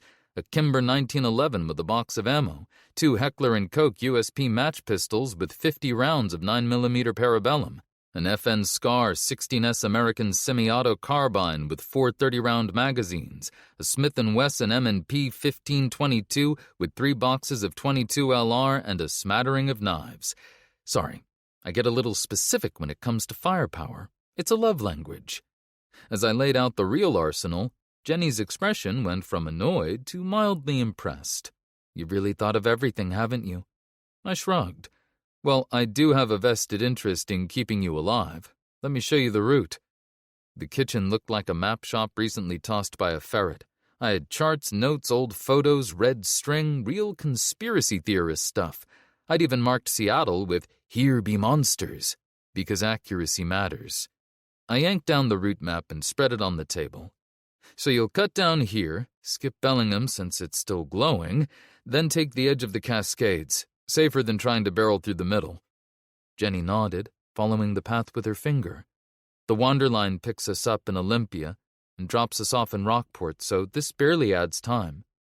The Wanderline offered to trade us corn, limes, apples, stuff that doesn't grow so well in sea air, for fish and algae they can use for biofuel. Freddie wanted that deal locked down before they changed their minds or got eaten. I'd marked a few stopovers, too. Places Jenny could hunker down if things got ugly. One was Sunlit Meadows with Blake. Quinn was there with Charlotte, who turned 4 all of a sudden. Sophie was there, too. She somehow went from terrified kid to nearly 16 without my permission. Time's rude like that. I'd even packed a few gifts for them in Jenny's bag. Something for everyone. Even Jimmy, Rivet City's former mayor. Guy was still a pain in the ass, but I figured he deserved something. So I gave him a rusty nail. Seemed appropriate. There's a rumor that when Jimmy was born, the doctor didn't slap him. He slapped his mom instead. I can neither confirm nor deny that I started that rumor. We'd gotten Blake on the radio a few nights back. He'd said Jenny could stay as long as she needed. No hesitation. Once we settled that, we spent the afternoon knee-deep in maps and inventory until Jenny gave the final nod. The truck still needed a once-over, but at least things were starting to look like a plan. By dinner, I figured I needed to step it up. Her last night in Westport deserved better than Jeremiah's surprise, which, for the record, typically involved something recently trapped and a generous helping of herbs. I've got a general policy against eating anything that smells like it died twice, but I made Jenny's favorite, fish and shrimp gumbo. I'd had to get creative with some ingredients, substituting this and that, and let's just say the sea snails were not just a garnish. Penny and Jenny were setting the table with our collection of whatever plates weren't broken, talking and laughing about something I couldn't quite make out. The kid had insisted on helping. She'd traded her crayons for a lemon that morning to make that lavender-infused water she and Jenny liked. She said it was for Jenny's last dinner with us. I stirred the gumbo harder than necessary. Dinner was good, if I do say so myself. Even with those questionable sea snails. Penny pushed her food around, which usually meant something was on her mind. Sure enough, she pulled out her favorite seashell, the one she kept by her bed. "Jenny, I want you to have this," she said, sliding it across the table. "For luck. And so you remember you promised to come back." Jenny picked it up with the reverence you'd usually save for a bar of solid gold. "It's a deal, sweetheart." When they hugged, I suddenly found myself very interested in the ceiling. That was a new crack.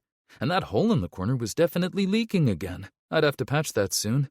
I was not, for the record, getting emotional. I was conducting a structural assessment. Totally different thing. When Penny went to bed, Jenny and I ended up on the deck. Fog rolled in, thick enough to hide what years of neglect had done to the waterfront. If this were a movie, this is the part where the music swells and the camera pulls back. But it wasn't a movie. It was just us, and the fog, and the knot in my stomach that wouldn't quit. I wrapped my arms around her, pretending it was just another night. The lies we tell ourselves. Quite a light show. I held her tight, watching the moon shiver on the water. She leaned into me. "Yeah, it is." For once I didn't have a joke ready. Tomorrow was pressing down on us, heavy and unavoidable. "Are you going to be okay?" Jenny asked. She traced her fingers along my arm. That was the question, wasn't it? The honest answer was complicated and thorny, so I gave her the other one. I shrugged, forcing a grin. Penny said she'll make sure I eat my breakfast when you're gone. She also promised to do the dishes so that you don't have to do them all when you come back. I told her I'd help. Jenny smiled. I love you, Jay. Both of you. Love you too. And hey, bring me back a souvenir, would you? Something less flammable than your current packing list. Maybe a cool hat or something, or a t-shirt that says, I saved the world and all I got was this lousy t-shirt. Medium, please. She hugged me tighter, and we just stood there wrapped in each other's arms. Tomorrow would bring its usual bullshit, but right now we had this. Just us. Even if that road east was going to take her away sooner than I'd like. I held on a little longer than I needed to, but you already knew that. Chapter 6. The Long and Winding Road. Dawn broke like a raw egg over Westport, cold and runny. A fog had rolled in overnight, a blanket of gray that matched my mood perfectly. I didn't care for it one bit. The air was crisp, kind of sneaking up on us with a chill that made everyone pull their jackets tighter. 3 trucks waited outside the gates, loaded to the gills with guns, medical supplies, and drums of algae for the Wander line. Everyone was buzzing around like anxious bees as we counted down to Operation De-Zombify America 2, Non-Nuclear Edition. The security team was doing their final weapons check, 3 ex-military guys and Barry, who'd been a mall cop before all this, but had somehow turned into one of our best sharpshooters. The world is weird like that now. Turns out the skills you need to survive have almost nothing to do with the ones on your resume. Everyone hustled. Frank, our newest council member, was already practicing his introduction for the Wanderline folks in his head. I could tell by the way he kept mouthing the words. Martin, Jenny's second-in-command for this adventure, handed out the handhelds, short range but better than screaming. Tanner had shown up earlier with that busted rig. His walking mountain guard followed right behind, pushing a cart full of marine batteries and a generator. The thing looked Frankenstein together, waiting to go up in smoke as soon as they hooked it up. Got it, Tanner wheezed, waving his arm. Radio's ready. I eyed the mess of wires and components with healthy skepticism. You sure about that, Tanner? It looks like it might summon a poltergeist instead of radio signals. Tanner's chest puffed up. You just watch, Sonny. He fiddled with some knobs, chained the ground to a rebar stake so the rig wouldn't cook itself, and to my utter shock, the radio crackled to life. A staticky voice filled the air, reading off what sounded like weather reports. Tanner grinned with the pride of a man who'd just pulled Sinatra back from the dead and onto the AM band. I'll be damned. Don't ever tell him I said that. While Tanner fine-tuned his contraption, I found myself watching Jenny across the yard. She moved through the crowd, tapping quick rhythms on supply crates as she recounted things she'd counted 3 times already. I hung back, not because she needed the space, because I wanted to remember exactly how she looked doing what she does best. Joe had followed me over and planted his butt next to me. He kept whining, looking between me and Jenny like he couldn't figure out why we weren't going too, which, fair. It's something she needs to do, buddy, I told him. That didn't really convince him. Penny joined us, clutching a handmade card and shifting from one foot to the other. The usual crowd from town had come to see off the team. Freddie, Jeff, council members, a large number of townspeople, and some reporter from the Westport Watcher who was trying to jot down every word and snap pictures with a beat-up Polaroid camera. He made a beeline for me, pen out all eager. Mr. Reid, any comments on... One look shot that down, and he mumbled something about coming back later and scooted off. Good instincts. I wasn't quite radiating approachable at that moment. Finally, the moment we'd all been dreading arrived. Time for goodbyes. Penny tugged on Jenny's sleeve as the truck hummed in the background. She bit her bottom lip as she held out the card. I made this for you, she said. Jenny knelt and pulled Penny into a hug. Thank you, sweetheart. I'll keep it with me the whole time. Penny buried her face in Jenny's shoulder. I love you, Mom, she whispered. The word hung in the air for what seemed an eternity. She'd never called her that before, not out loud, not where anyone could hear. Jenny opened the card and teared up almost immediately. Her breath hitched just once, but it was enough. She hugged Penny tighter, stroking her hair. I love you too, baby. So much. Keep Dad safe, okay? He gets into trouble when we're not around. And then it was my turn. I took Jenny's hand, drawing her a little away from the crowd, feeling like my feet were made of lead. Jenny's eyes met mine, and for a moment, we just looked at each other. A whole damn conversation passed in that moment. I'm going to tell you what I said, and I need you to not make it weird. Red, you know I'm not very good with emotions and stuff, and the things I say sometimes come out like all whatever, but just listen. I love you. Not just now, always. You're the only thing that makes sense when nothing else does. You're my everything. I waited for a heartbeat, then leaned in and kissed her. She kissed me back hard, grabbing fistfuls of my jacket. I pulled her close, breathing in the scent of her hair, wanting to make the moment last. When we finally broke apart, she was smiling. Her eyes were bright with tears. Mine were too, probably, but I wasn't going to check. I had a reputation to keep. Not a good one, but still. I love you too, Jeremiah. More than I know how to say. I kept my arms around her. If something happens, send a signal. I don't care where you are, I'll find you. She traced her thumb along my jaw. Deal. I pressed my forehead to hers. Come back to me. Always, she whispered. Joe bounded over, shouldered me aside, and nearly knocked her down, the big mook. He could move like a four-legged cannonball when he wanted to. Jenny laughed as he covered her face with slobbery kisses. Who's a good boy? Who's the goodest boy in the whole world? She asked, scratching his neck. And then she climbed into the lead truck and the convoy moved out, heading east down a highway that was more potholes than road. An old outlet mall slouched behind it, with an empty parking lot of cracked asphalt and stubborn saplings.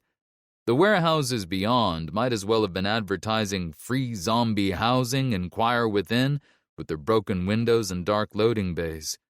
The crowd thinned. I watched until the trucks were gone. Then I watched a little longer, just in case. My chest felt like someone had scooped out everything useful and left the packaging. She'll be okay, right, Dad? Penny asked. I wrapped an arm around her shoulders, pulling her close. Of course she will, Peanut. Jenny's the toughest person I know. Zombies don't stand a chance. As we turned to head back into town, everything felt wrong, off balance. Penny's hand slipped into mine as we walked. What do we do now? I squeezed her hand. We've got work to do. Remember that old SUV I've been tinkering with? Her eyes lit up a little. The one you said we'd turn into the beast? That's the one. Think it's time we got serious about it. Welded racks, rim protectors, extra fuel tank, the works. Want to be my chief engineer? Really? She bounced on her toes. Can we add a flamethrower? Let's start with the banana peel launcher and work our way up. No, this wasn't really about the SUV. It was about being ready, because if Jenny needed us, we'd be set to roll ASAFP as soon as fucking possible. And if she didn't need us, well, at least Penny and I would have something to do besides stare at the road and pretend we weren't counting the days. But that was tomorrow's problem. Tonight, it was just me and my kid and a dog who'd already stolen my pillow. We'd figure it out. We always did. Chapter 7. Riders on the Storm. The morning air was salty and sour like a spurned ex. It carried the sharp, acrid scent of burning metal and the faint undertone of grease. The sky was a canvas of brooding clouds promising rain. It matched this nameless dread that had taken up residence in my gut, like the feeling you get when you realize the microwave clock is a minute faster than the oven clock and you're not sure which one to trust. Anyway, it was a dread that nobody knew the name for, like those little plastic thingamajigs that keep a pizza box from squashing the toppings. I didn't know the names for those either. Joe didn't seem fazed, though, watching me from his perch next to my toolbox.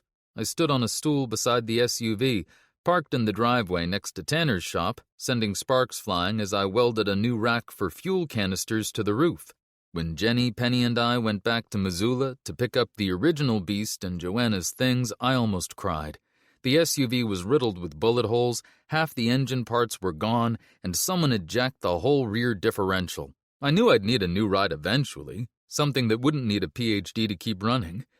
How I found the replacement is actually a decent story if you've got a minute. A few months back, I went about 10 miles outside the safe zone on an overnight scavenging trip and ended up crashing at this mobile home park. The next morning, while scoping the place out, I would have killed for a garden gnome. I found a 1987 Nissan Patrol under a canvas cover. Sure, it had rust, flat tires, and no battery, but otherwise, solid. Diesel, all-wheel drive, 4 doors, damn near checked all the boxes. Simple enough to maintain in a town where the auto parts store had 2 windshield wipers and an air freshener. Just kidding, we don't have an auto parts store.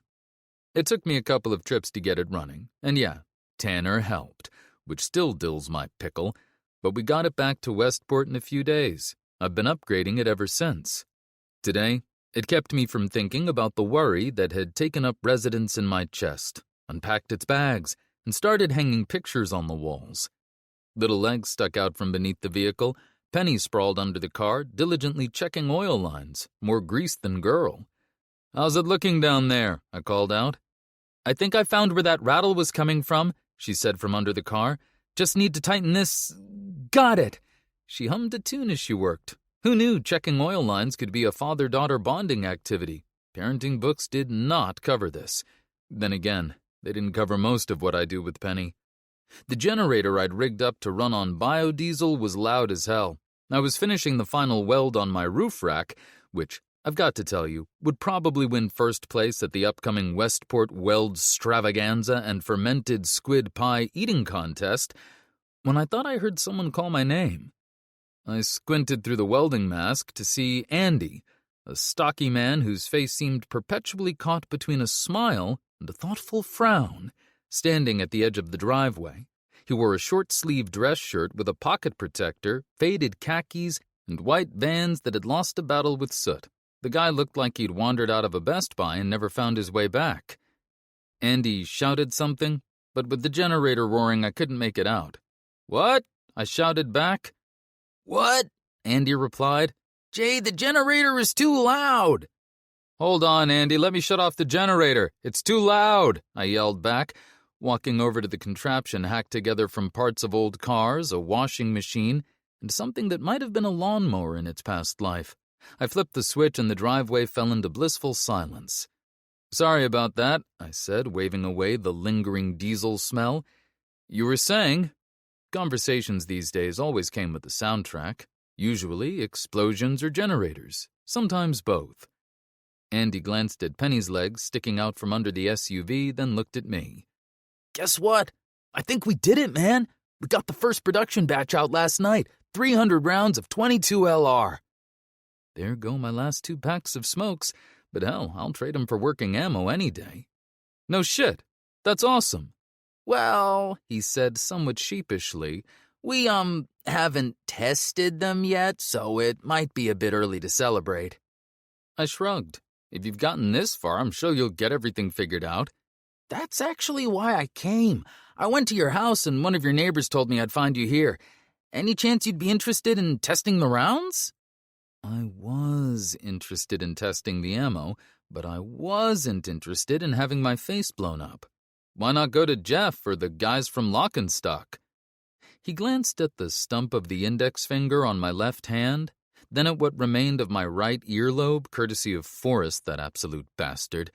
I couldn't tell if he'd noticed all the other scars on my face, too. Andy rubbed the back of his head. "Word around town is that you're the guy for this kind of thing. How about it?" I'm intrigued, but I don't want to end up like Daffy Duck with my bill spinning around my head. "You won't. The worst thing that happens is you get a misfire. Listen, help us out, and you can have the second batch. We got a tailwind and set up a small production line for 9mm. You give me a discount and first dibs on new ammo, too, and we've got a deal, my man." "Done. We came up with a name, too. Westport Armory. What do you think?" "It's got a ring to it, sure. I would have gone with something like Bang for Your Buck, but you do you. Generic and insipid has a charm all its own." Aw, man, bang for your buck is so much better. Anywho, come by the shop when you're done. Yeah, sure. See you in a bit. Cool. See you, Jay. I shook my head as Andy walked off. Guy used to design guidance systems for some aerospace company, spent his days calculating trajectories down to the millimeter. Now he's cooking bullets in an old ferry. Hell, that was everybody's story. Terry, the fish vendor, used to be some hotshot at Deloitte.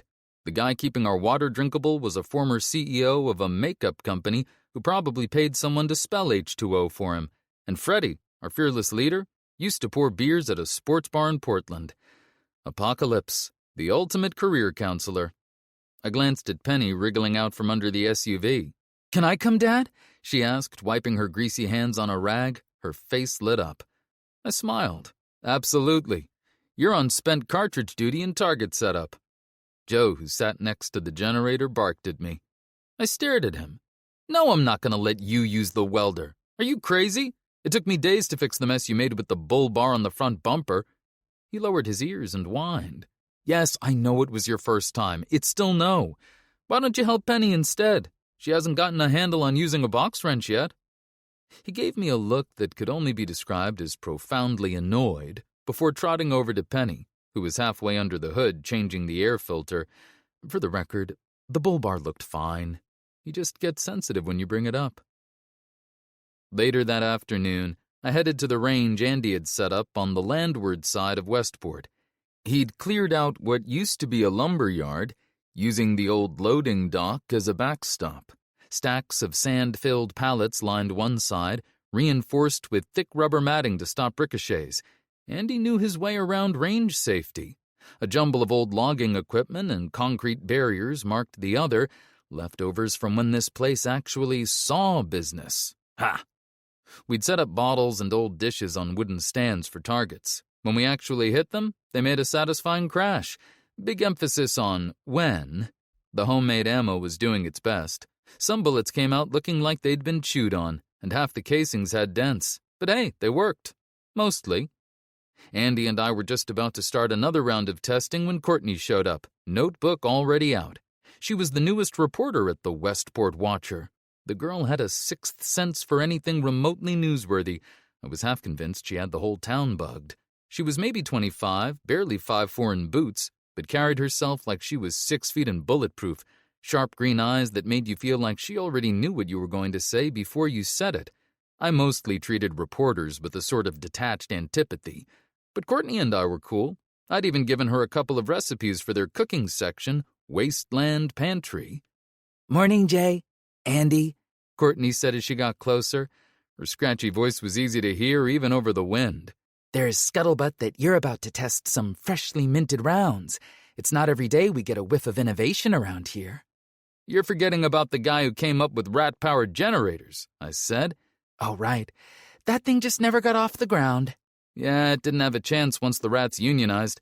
Negotiations fell apart when they asked for peanut butter and revenue sharing, I said. I'm sorry, what? Courtney asked. Yep, reminds me of this town we visited in... I scratched my chin, thinking. Joe, where was that town with the cats? Joe cocked his head and barked once. That's right, Oklahoma. Get this. Cats held every major office. Sheriff, mayor, justice of the peace, you name it. Joe ended up in the kennel because of some bogus anti-dog ordinances. Luckily, I had a laser pointer and I was able to distract them long enough to break him out. Courtney squinted at me, eyebrows knitting together like she was trying to solve a math problem. Maybe I should let you guys continue. Mind if I watch? I shrugged. Sure, but if I turn into a cartoon character with a twisted beak, you're buying me and Penny lunch. Courtney chuckled, flipping open her notebook. Deal. I'll even throw in a headline. Local hero tests ammo, survives to tell the tale. Though I'd still advise against looking down the barrel. Andy loaded a magazine for the M&P 1522 as I took aim at the clanging array of cans and bottles. Penny had painted them bright orange. You think they'll hold up, Dad? Penny asked, stepping back to admire her handiwork. We'll know soon enough. I squeezed off the first few rounds. Paint me purple and call me a turnip, but the damn things worked. Courtney scribbled notes like she was documenting the cure for gingivitis. We could really use that, actually. Once I was sure the rounds wouldn't blow up in my face, I flipped to full auto and let loose. Most of the targets went down. I clipped a few, missed the small bottle on the end completely, but overall, not too bad. Way better than the early days when I'd have been lucky to hit half. "Nice shooting," Courtney said. "I'm shocked too," I said. Amazing what constant mortal peril can do for your aim. "Well, what do you think?" Andy asked, holding a notebook of his own. Velocity could be better. Accuracy too. Some of those bullets look like they went through a garbage disposal. If you can make them less lumpy, they'll hit harder. But hey, nothing jammed, and a zombie isn't going to complain if the bullet's ugly when it hits their brain. Andy nodded as he took notes. "Yeah, we know about the bullet shapes. I'm gonna tweak the press, and Kenny's remaking the molds. This was good for a quick look. Thanks, Jay. Next time I'll rig up a few water drums, stack them with cloth and rags, see how well they punch and track." "Smart move," I said.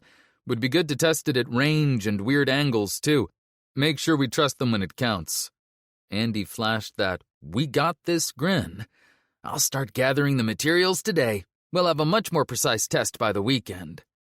Once I squeezed off the last round and set the rifle down, I felt good. The targets were scrap, Andy's ammo worked, and we weren't dependent on whatever we could scavenge anymore. Not bad for an afternoon's work. Courtney closed her notebook. "Thanks, Jay. Got my story. Just don't schedule lunch on range day. I don't want to pick brass out of my French fries," she said, grinning. "You got it," I said as Andy and I began to clean up. Penny had already grabbed a bucket and was hunting for casings.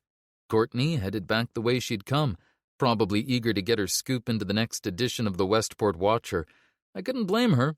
I'd be pretty excited, too, if I'd just seen Jeremiah Reid murder some bottles. Good afternoon, good work, good people. And underneath all of it, a clock ticking in the back of my head that wouldn't shut up. After we left the range, I sent Joe and Penny back home and made my way to the town's clinic, a rusty Coast Guard boat moored off the pier. Those test rounds in my pocket weren't half as heavy as the silence from Jenny. She had missed her scheduled calls, and for 2 days now, I'd been nothing but a pile of knotted anxiety dressed up as a functioning adult. Was I overreacting? My brain said yes, but my gut said no, and my gut was right more often than not. Maybe Jenny was fine. Maybe this gnawing worry was just old habits. After all, Rule 22 of Jeremiah's Wasteland Survival Guide is always expect the worst, which dovetailed nicely with the chapter on cured meats in my ongoing recipe book. Always expect the worst. Dr. Williams greeted me with a tired nod as I entered his office. "Jeremiah, what brings you here?" he asked, peering over his glasses. "Is everything okay?" "Just wondering if you've gotten word from Jenny's team," I said, trying to sound casual, like my girlfriend had just forgotten to check in while out saving the world. No biggie. He sighed. "Radio silent since they got off the Wanderline. They were supposed to check in yesterday." He looked as worried as I felt. "I'll let you know as soon as we get any news." "Thanks, Doc. See you around." "See you later, Jeremiah." I left the clinic feeling more restless than before. The gray skies that had been hanging around the last couple of days made the walk to the Westport Diner and Shoe Repair feel longer than usual. Fish oil lamps flickered throughout the tugboat restaurant, which bobbed with the waves like always. The lamps also blessed us with the delightful aroma of burning fish guts, because apparently we hadn't suffered enough. Once inside, I helped Jeffrey with the dinner rush and tried out a new recipe for a portobello rat burger with grilled onions and jalapeno relish. It was a good way to decompress, and to be honest, it was a dish I'd been itching to test for a while. A farmer in town had managed to grow a decent patch of jalapenos, so the time was ripe. Ha! I flipped burgers on the ancient grill, watching the dinner crowd huddle at the pier tables. They somehow managed to enjoy their meals despite the decadent scent of rotting sushi. "Give it time, Jeremiah. It's too soon to worry," Jeffrey said, clapping a comforting hand on my shoulder and handing me a pint of ale.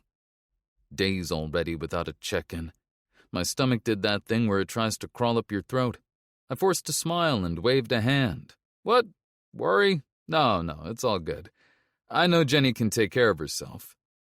He smiled back and gave my shoulder a squeeze, Yeah, I didn't buy it either. Neither did he. Neither did anyone within earshot, probably. I was really nailing the whole everything's fine thing. At least the burger was a huge success, especially when Jeffrey paired it with deep-fried sea asparagus. That's not my bag at all, but give the people what they want, right?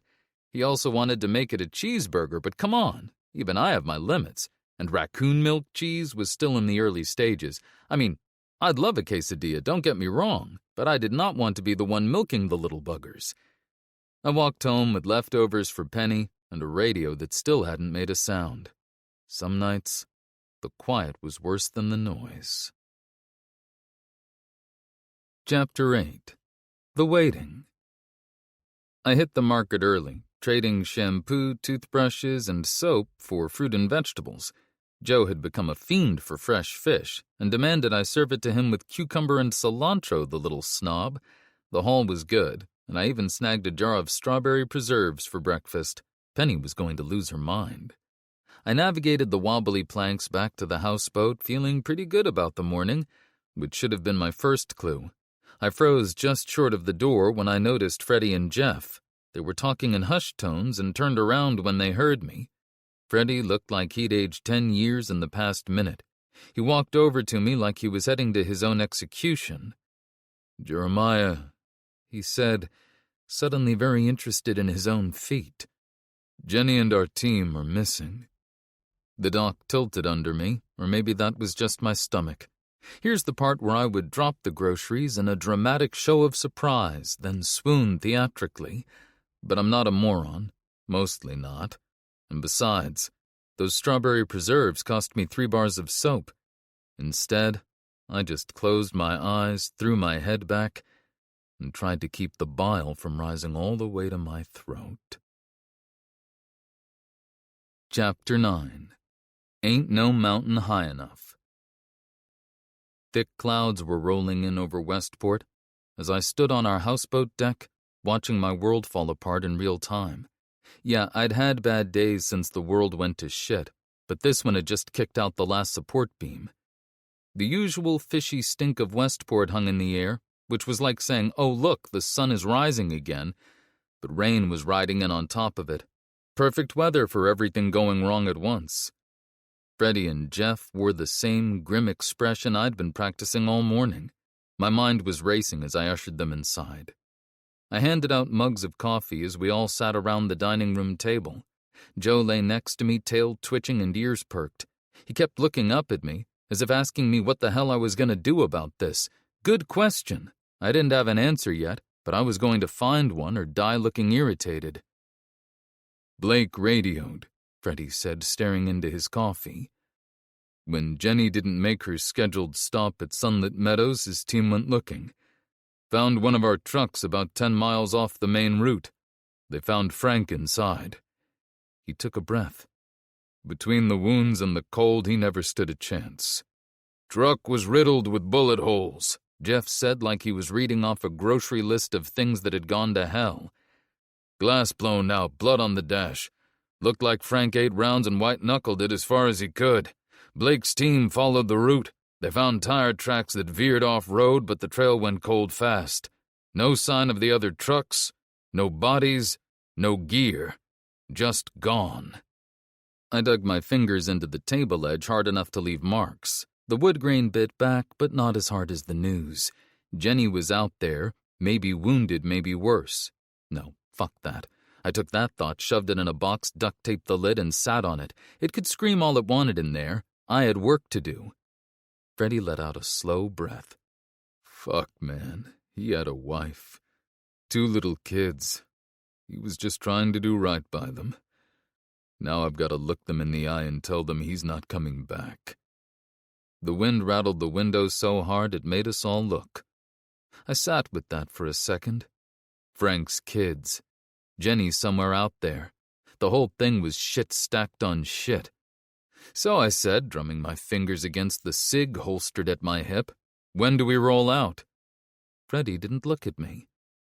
"We can't send another team," he said after a pause. "We're stretched too thin, no fuel, no backup, no margin for error. I'm sorry, Jay. I really am." like hell. All that anxiety just dropped. You know that feeling when you get so pissed off that you actually calm down? You mean you can't send a rescue party? Fine, but I'm going after her. And whoever was responsible for this, God help them. Jeff and Freddie shared a look, and then Jeff turned to me. We'll support you however we can. Anything we have is yours. Okay, who was this guy, and what had they done with the douche nozzle formerly known as Jeff? I leave tomorrow, I said.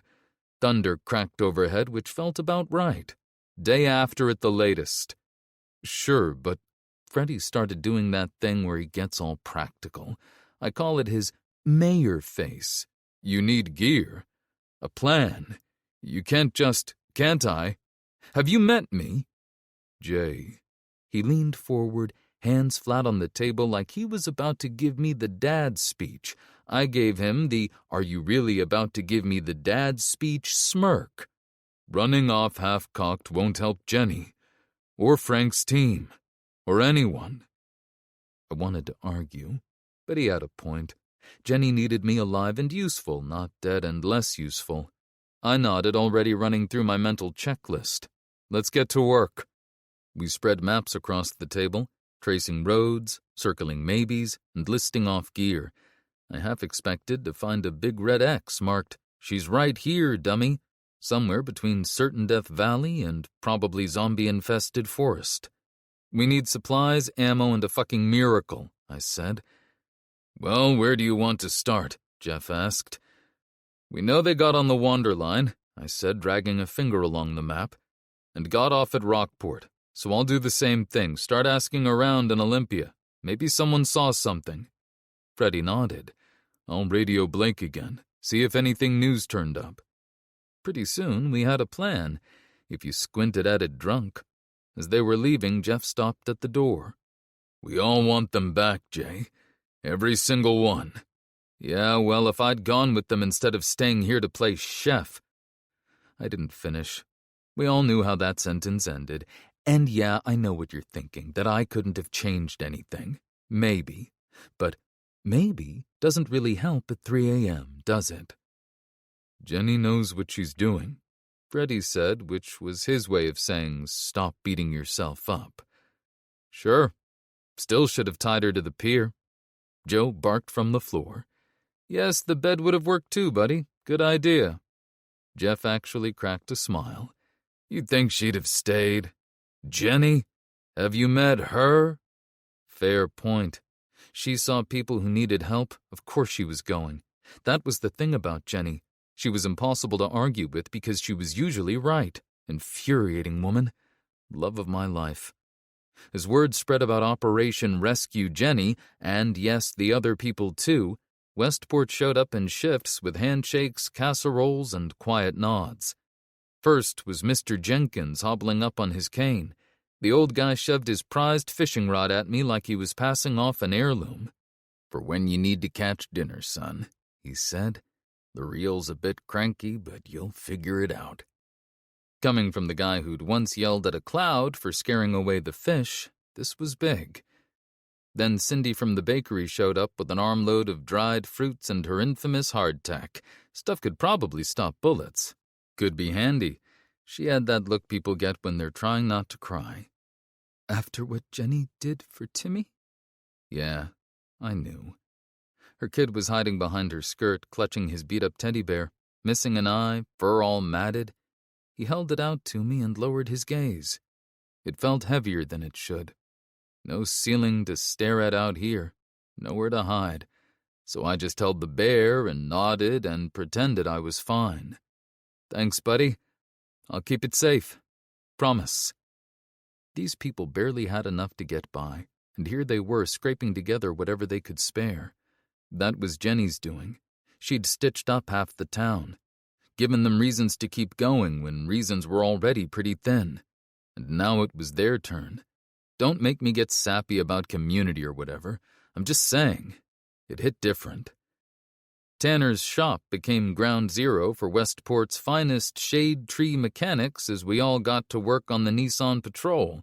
Soon the whole street reeked of grease and rang with the clang of tools that somehow kept time with the thunder.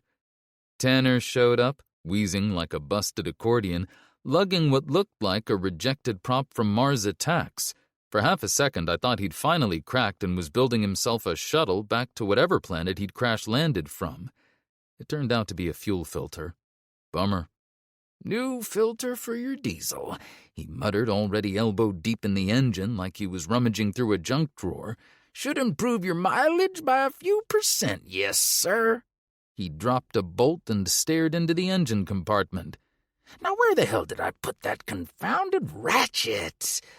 Jeffrey sprawled under the SUV while his daughter Melissa loaded a cooler with pre-packed meals. Turns out he was as good with a wrench as he was with a spice rack. "Brake lines look good, Jay," he called out, "but I'm gonna bleed 'em just to be safe. Because nothing says I care like making sure your brakes don't fail in zombie country." Jeff, yes, that Jeff, was adding final welds to the reinforced brush guard. He was actually good at it. I was sweating my ass off installing brackets for additional fuel cans. Some were going on the roof rack, but most of the heavy stuff would stay low inside. To keep our center of gravity sane, the last thing we needed was to roll this thing on the first sharp turn. "How's it coming along?" a familiar voice asked. I looked up to see Courtney walking up. "It's coming," I grunted, wiping my hands on a rag. "Looking for a scoop." Not gonna lie, the question came out way harsher than I'd intended. I kinda felt like a douche. She shook her head. "Not this time. I've got contacts along the Wanderline route. I've been using Freddy's radio to shake them down for information." Well, shit. Now I felt like a total douche. Turns out fear makes me kind of an asshole. Add it to the list. Thanks, Courtney. Anything solid? "Nothing yet, but I'll keep at it. And Jay, when you find her, it'll be one hell of a story. I'm calling dibs." I managed something close to a smile. "You're on."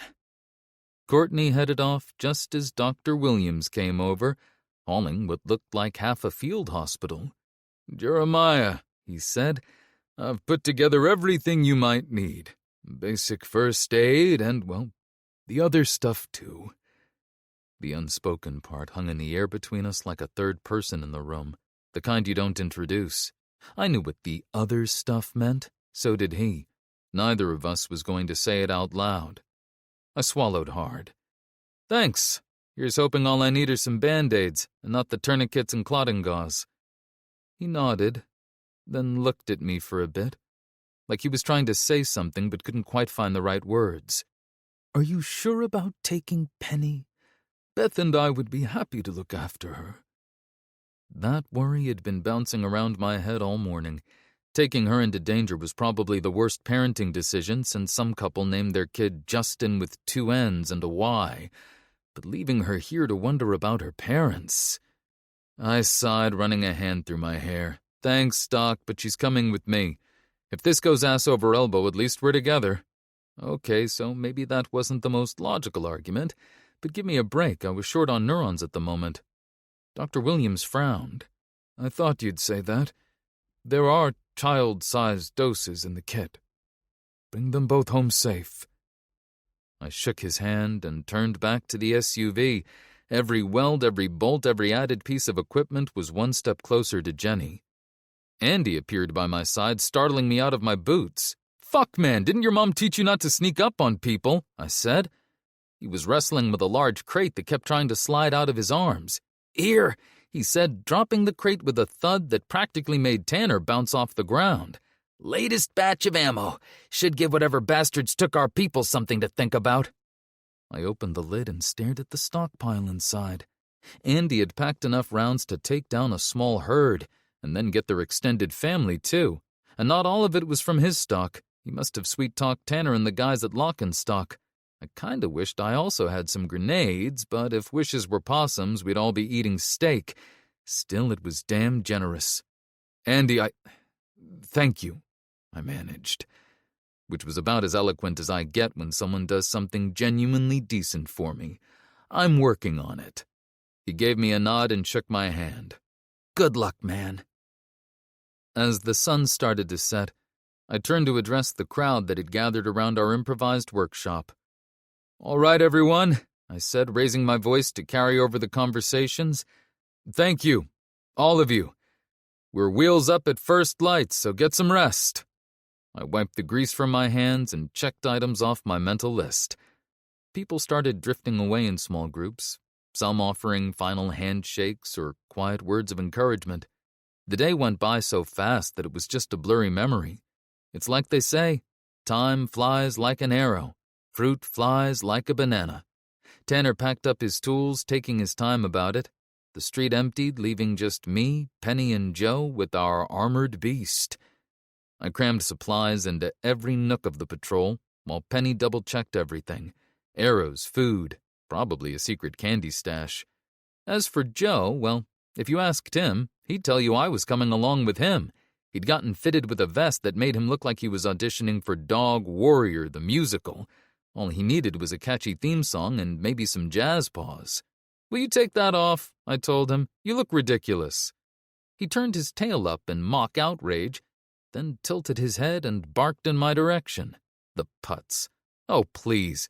I don't have to look it up because I know fashion, and it looks nothing like that," I answered. With the heavy stuff behind us, or at least shoved into that box I was sitting on, it was time to deal with the real crisis. The town was dead quiet, except for the soft clinking of rigging and the low grumble of thunder. The first raindrops started hitting as I did one final check of our gear. 3 different types of can openers and a slightly used stick of dynamite. Yeah, that seemed about right. Rain was picking up now, but tomorrow's forecast didn't matter. Whoever took our people was about to learn why you don't screw with my family.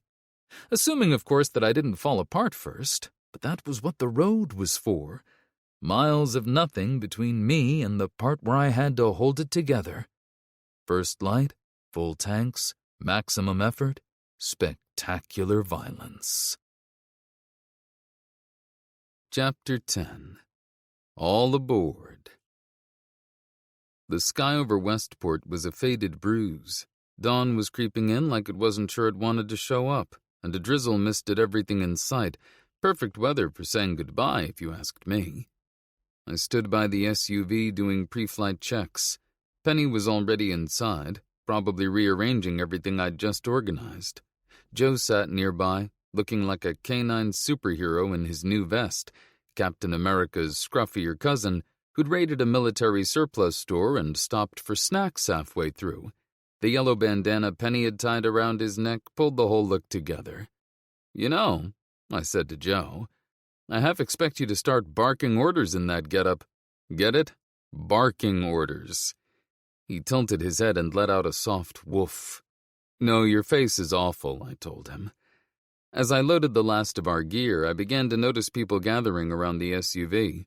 By the time I closed the lift gate, it looked like half of Westport had turned out to see us off. I'd hoped to slip out quiet, engine on, wave once, gone.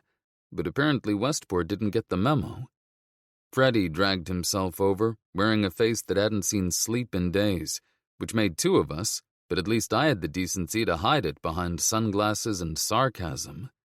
"You sure you're all set?" he said. I nodded. "Unless you've got a Here's Jenny map, I think we're as prepared as we're going to be." He managed a small smile. "There's not much to say, except good luck out there." "Thanks," I said, shaking his hand. Dr. Williams stepped forward, holding a small package wrapped in brown paper. His wife, Beth, was right there with him, early 60s, but still a knockout. Doc was definitely punching above his weight class. "These are things from my own stock," he said, keeping his voice low so only I could hear. "I hope you won't need them, but just in case." I took the package. "Thanks, Doc. I appreciate it." Penny was saying goodbye to her friends, trying to act tough even as Beth pulled her into a hug. Joe sat at attention next to her, occasionally nudging the kids who looked too sad, probably telling them to knock it off with the waterworks before he had to lick their faces. Courtney came next, pen tucked behind an ear as always. "I put together all the information I could gather about the Wanderline route," she said, handing me a thick envelope. "It's not much, but It's more than we had, I finished for her. Thanks, Courtney. I owe you one. Just bring back a hell of a story, she said with a wink. She waved a hand in the air. I can already see it. Local man too angry to die, a tale of bullets. Ought to get me another wasteland quill to put on the mantle. Not bad, I said, but I'll do you one better. Apocalypse Schmocalypse, the Jeremiah Reid story. Still alive, mostly intact, no idea how. That right there is ready for print. God, she said, just stick to scavenging. Even Jeff came to say goodbye, somehow making it look uncomfortable.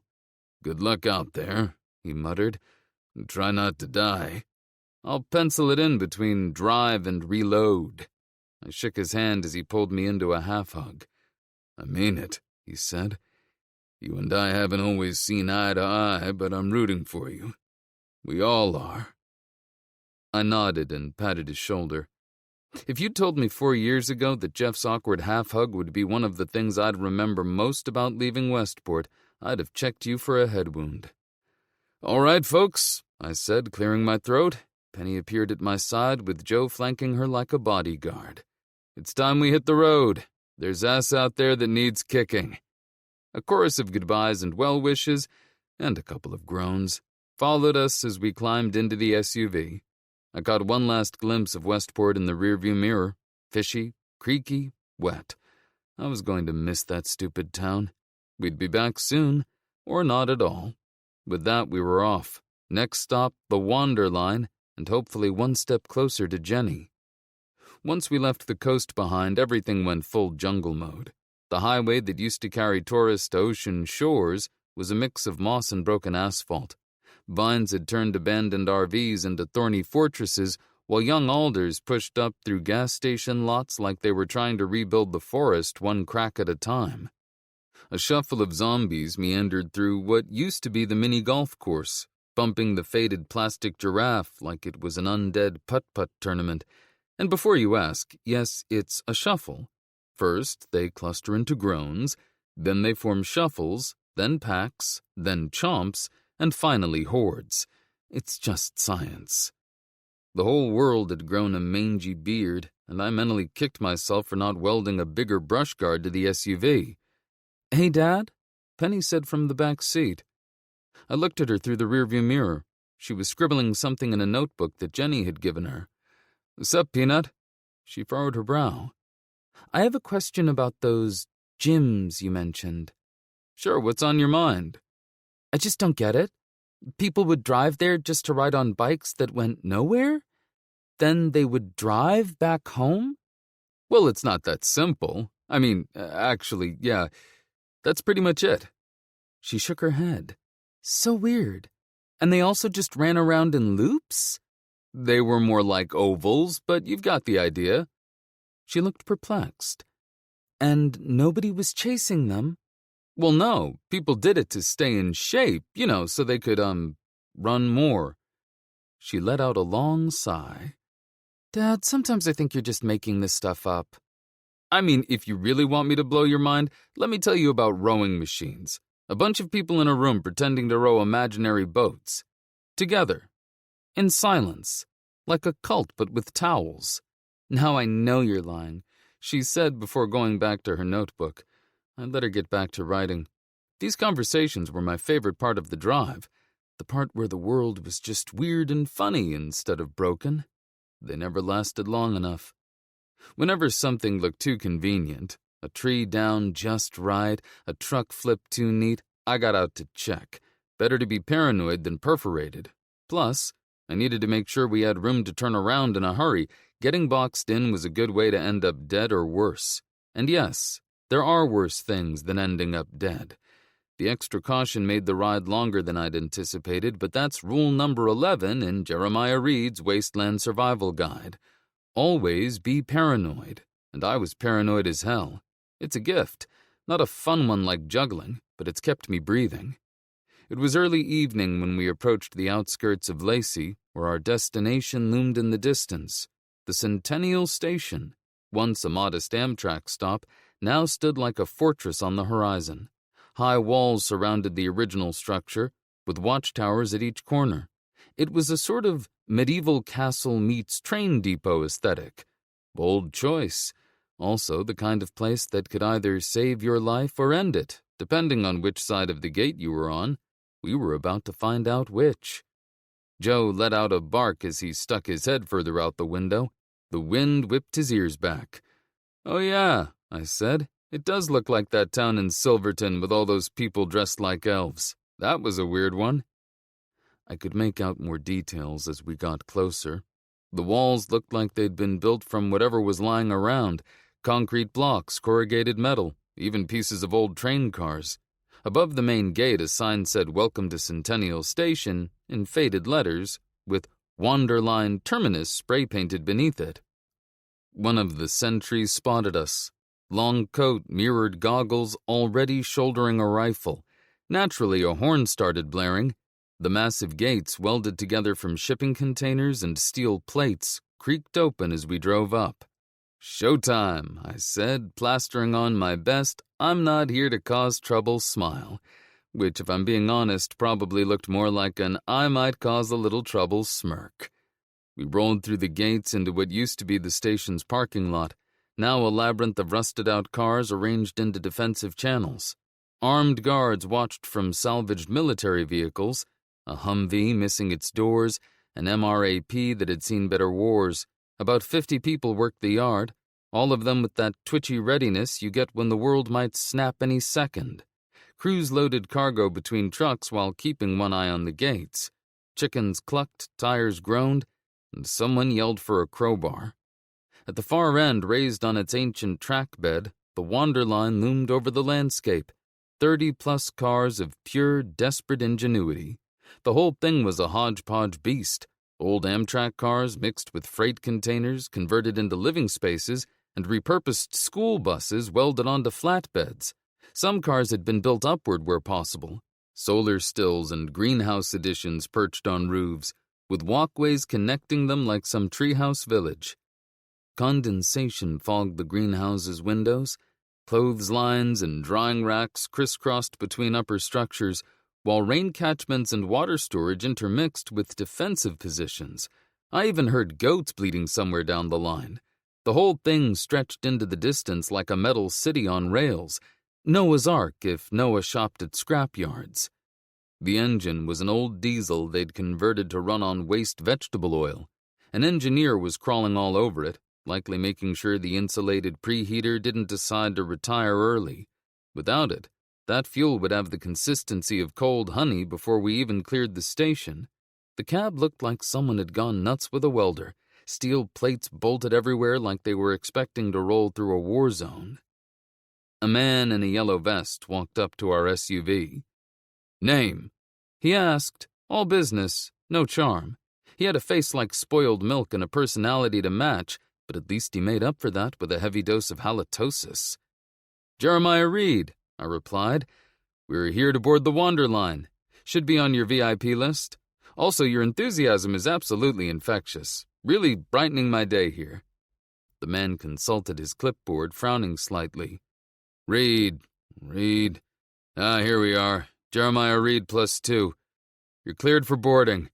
He gestured toward the far end of the yard, where the old freight area had morphed into 3 airplane hangars that had a 3-way with some industrial junk. Huge sliding doors hung off rails that might have come from a shipyard. "Pull up over there for inspection and loading." I threw him a mock salute and drove on, weaving through the maze of defensive barriers. I got the feeling Mr. Personality was a real hit at parties, assuming he'd ever been invited to one. The loading structure dominated the eastern edge of the complex, between the main train platform and the former employee parking lot. "Well, kids," I said to Penny and Joe, "looks like our magical mystery tour is about to begin. Everyone remember where we parked. Let's hope they validate." We pulled up to the loading area, where a team of workers swarmed around us as soon as we stopped. A woman with a clipboard and a no-nonsense expression waved us to a stop. "Out of the car, please. We need to inspect and inventory everything before loading." Man, they sure like their clipboards around here. Made me wonder if anyone was actually writing anything or if it was just a power move, like carrying a briefcase full of sandwiches. I stepped out, helping Penny down. Joe's vest clanked slightly as he hopped out after us. "Nice outfit," the woman said, eyeing Joe. "Is he expecting a doggy war?" "No," I replied. "He just likes to accessorize. You should see him on Casual Fridays." She didn't laugh. Tough crowd. 2 men approached as the workers began inventorying our gear. The first was tall, 6 feet or so, with a beard that could have housed several small birds. His companion was shorter and pudgier, wearing a safety vest and a train conductor cap. Both looked to be in their early 30s. "You must be Jeremiah," the tall man said, extending a hand. "I'm Ryler, head of operations for the Wanderline, and this is Brighton, our loadmaster. Freddie radioed ahead about you." I tried not to laugh. "Okay, seriously though, what are your actual names?" Ryler pursed his lips. "Those are our names," he said. "Really? Like your parents named you that on purpose?" What?" Brighton asked. He blinked rapidly, like he had a nervous tic. "Never mind," I said, then shook their hands. "Nice to meet you, Ryler. This is my daughter Penny, and the 4-legged tank is Joe." I was going to have opinions about those names for the rest of the trip. This was not a battle I could win, but it was one I intended to fight.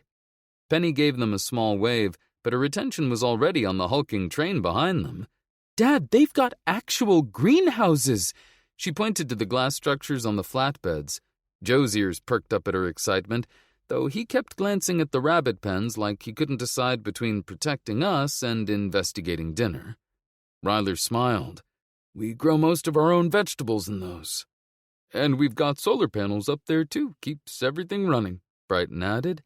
"Can we go look? Please?" Penny was practically bouncing now. Joe matched her energy by prancing in place. "After we're unpacked," I said, trying to keep us on track. "Now, about Jenny," I said, clearing my throat. "Any chance you remember her? Redhead, legs a mile long, sparkling green eyes, bad temper."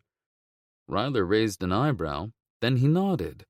"I mean, of course I remember her. Met with her and Frank to sign the deal with Westport." He paused. "Good woman. Yeah. Also helped us with a flu outbreak that was burning through the crew." "Right, the trade deal, of course," I said quickly. "I was just making sure you remembered her specifically." "She got off at Rockport as scheduled. That's the last we saw of her and the rest of her team," Ryler said. I nodded, trying not to let my disappointment show.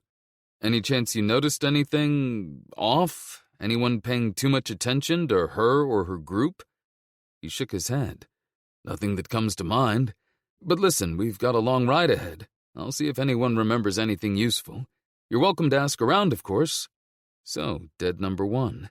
At this rate, I was going to need a bigger numbers system. "I appreciate that," I said. Meanwhile, the workers had finished their inspection and drove the SUV up a steel ramp onto a flatbed car. I watched nervously as they secured it with chocks and straps, half expecting to see a wheel roll away dramatically. "Don't worry," Brighton said, noticing my expression. "We've gotten pretty good at this. Your car will be safe and sound." "It better be," I muttered. I just had it washed. As if on cue, a loud whistle echoed through the station. "That's our signal," Ryler said. "We're departing in 20 minutes. He looked at his watch. "It's past dinner service, but we always have a few snacks in the dining car.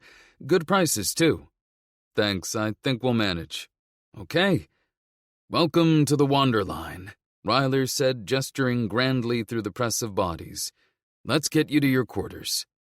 We pushed through the bustling platform toward the passenger cars. Vendors had set up shop anywhere they could wedge a cart or table, hawking everything from dried meat to scavenged toiletries. A grizzled woman in a stained apron waved a skewer of something that smelled amazing. "Fresh rabbit, seasoned with herbs from the garden car." Next to her, a teenager was trading comic books, batteries, and loose ammo. "Dad, look!" Penny tugged at my sleeve, fixated on the comics. Joe's tail wagged as he followed her gaze, probably hoping the vendor had treats, too. "Maybe later, Peanut. Let's get settled first." I grabbed Penny's hand as we squeezed through the crowd. Some folks hauled themselves up the ladder to the school bus car, looking like pack mules with all their gear bouncing around. A woman wrestled with a cart full of trading goods, cursing as one wheel caught on the platform's grating. two kids played some sort of counting game while their parents argued over which car had the best ventilation. Getting to our car turned into an obstacle course of elbows and cargo, slide left around the family with too many duffel bags, duck under a crate of what might have been tomato plants, squeeze past the guy manspreading with a rifle case. Penny stuck to me, which was smart, 'cause if she wandered off, she'd disappear into the chaos of vegetables and meandering goats. Basically, a farmer's market crossed with a mosh pit. I'd been to worse. Not many, but a few. The metal steps echoed as we climbed aboard.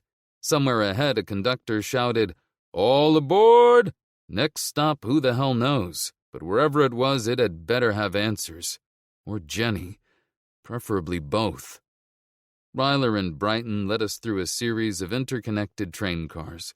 We passed through a refurbished dining car that served as a communal kitchen and a sleeper car that had been converted into an infirmary. "And this," Ryler said, stopping in front of a door, "is your home for the next few days." He slid open the door to reveal a compact but efficiently arranged cabin. 2 bunks were built into the wall, with a small table and chairs bolted to the floor. A skinny window looked out onto the station. "Cozy," I said, stepping inside. "I've stayed in worse. Remember that place in Missoula, Joe? The one with all those rats?" "Dad, gross," Penny said, wrinkling her nose.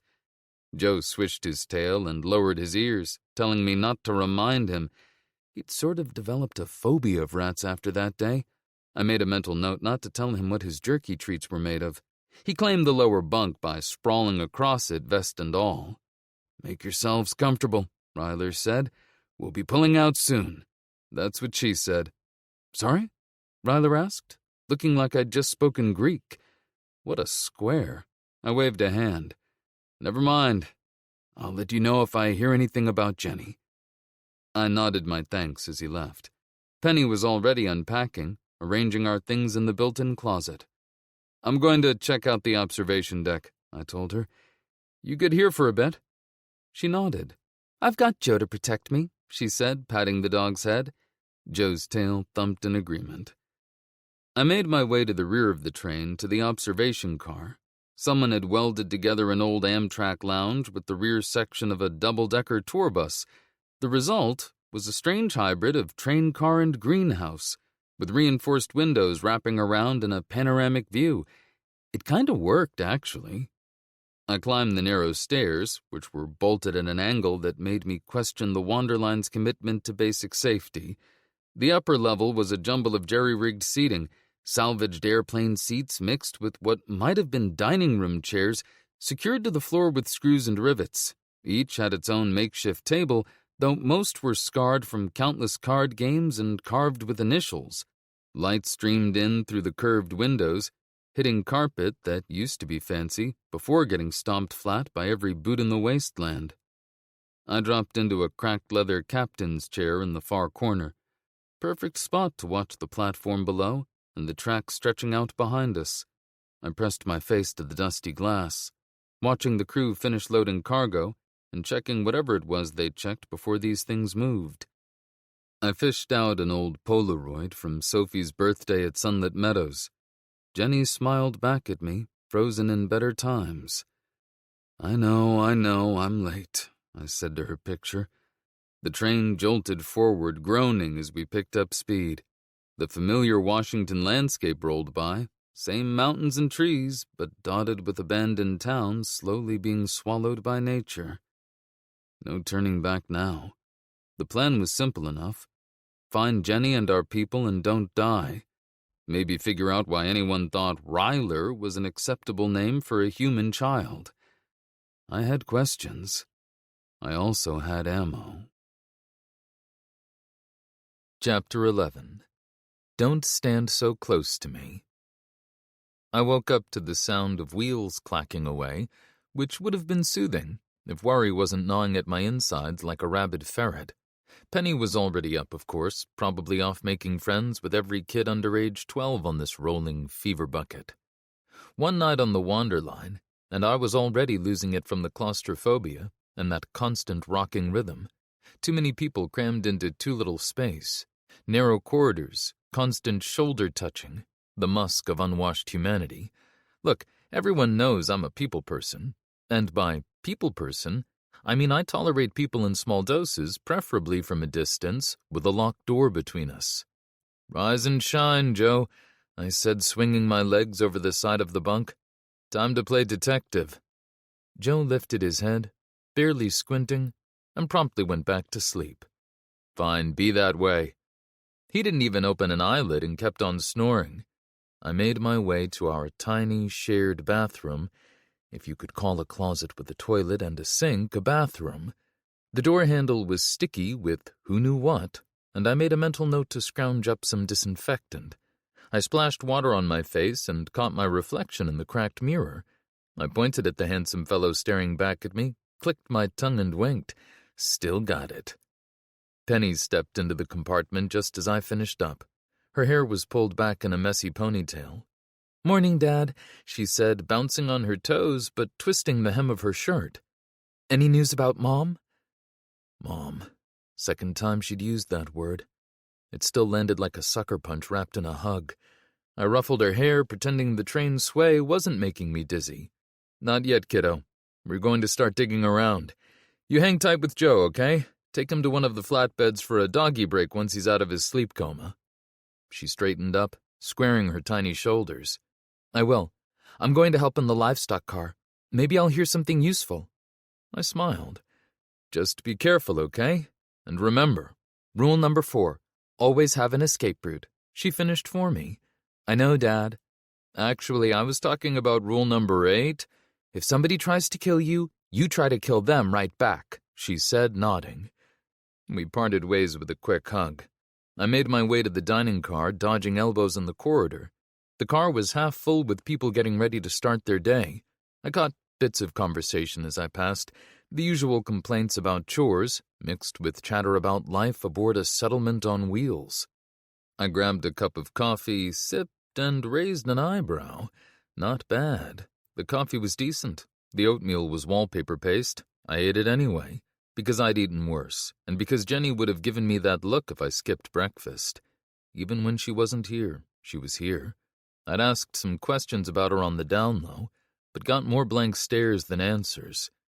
I pulled out a crude map of the Wander line as I choked down my oatmeal paste. I'd sketched it just after we got settled in.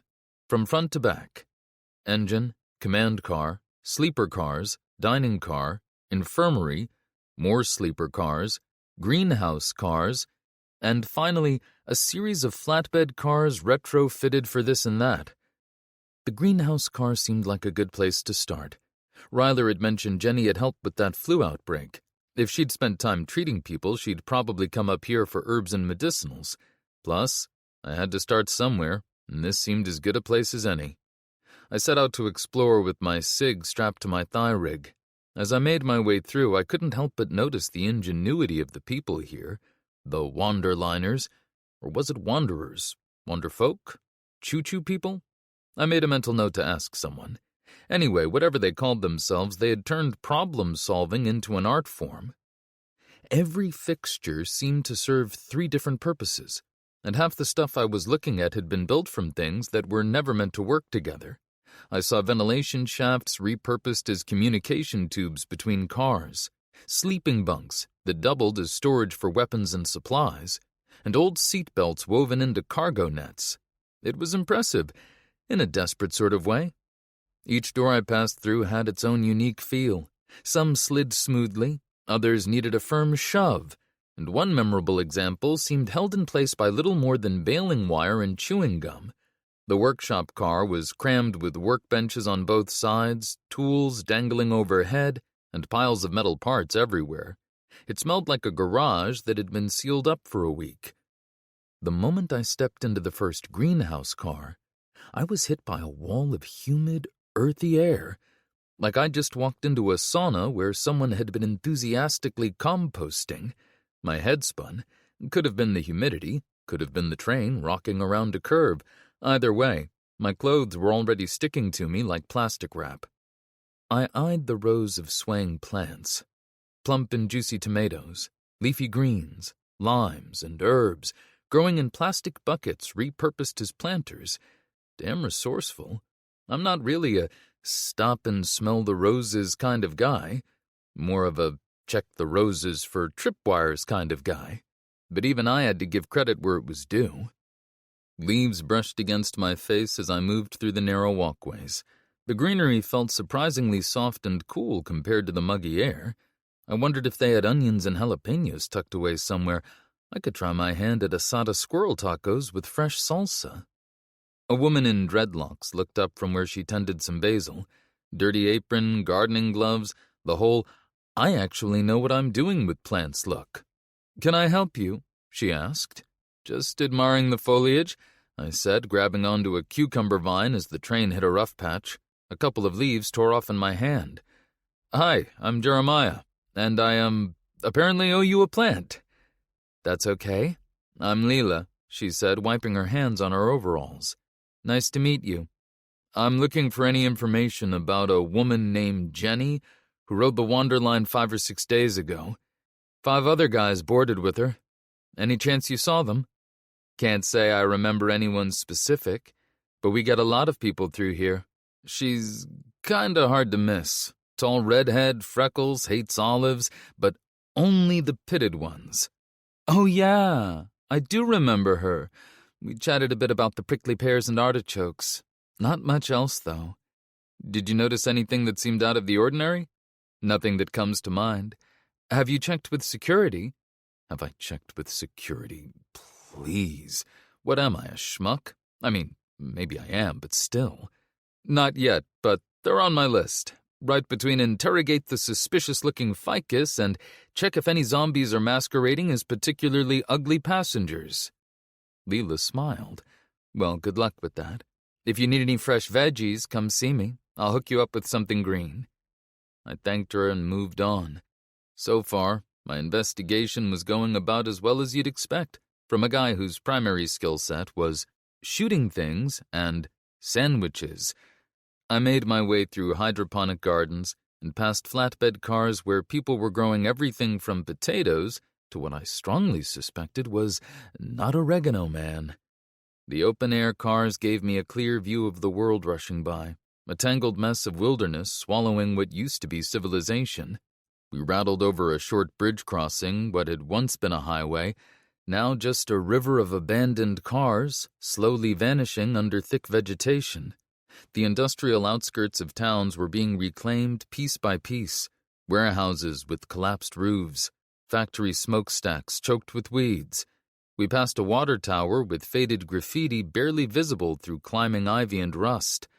"God is hiding" was crossed out and replaced with "God is dead." Cheery, really set the mood for the rest of my investigation.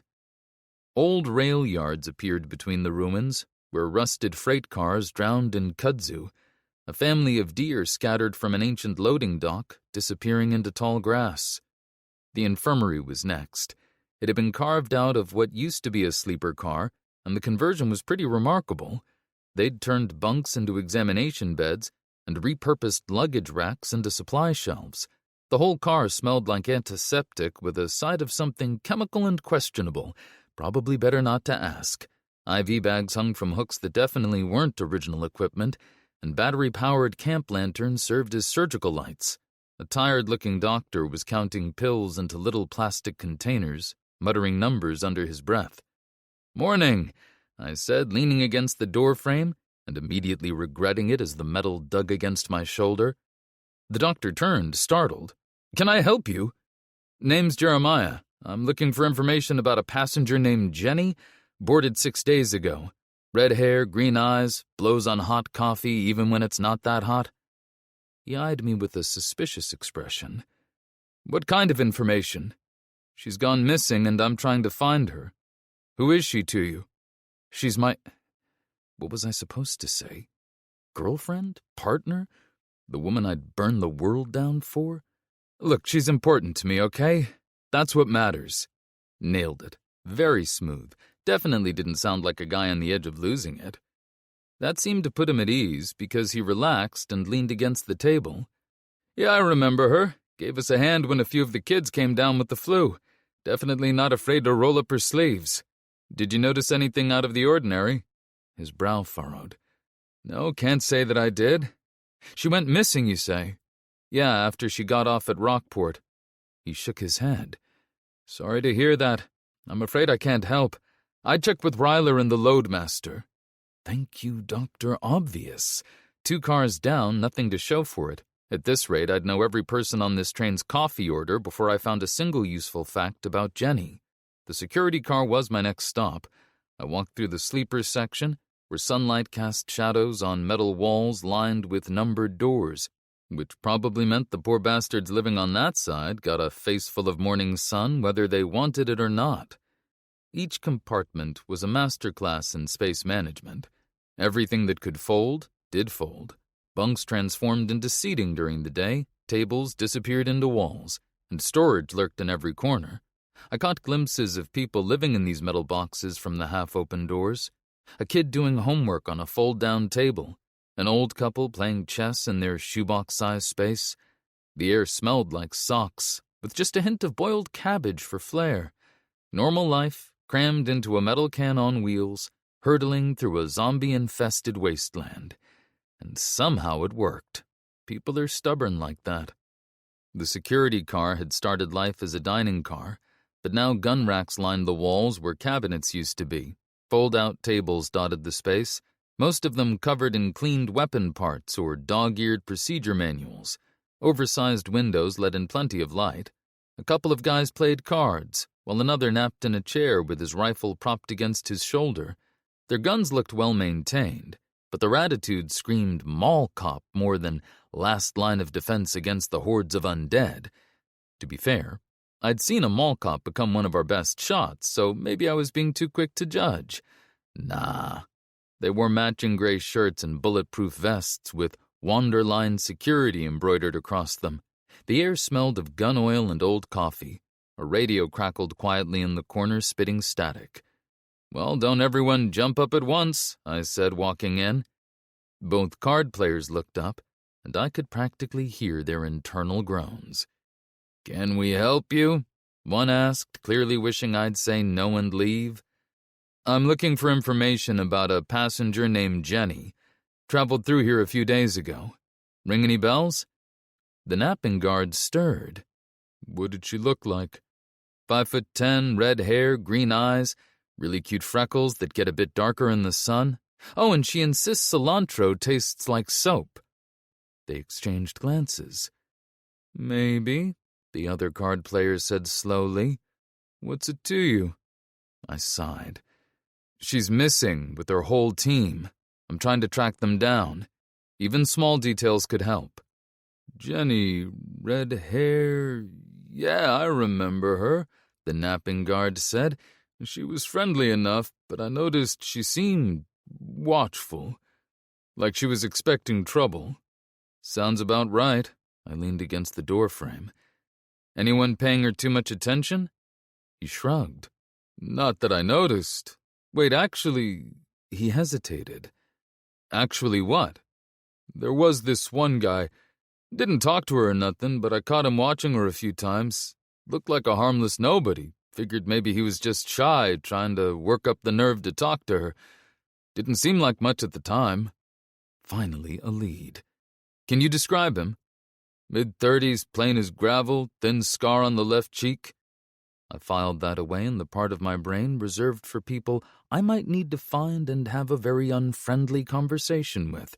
That list was getting longer by the year, but this guy just jumped to the front of the line.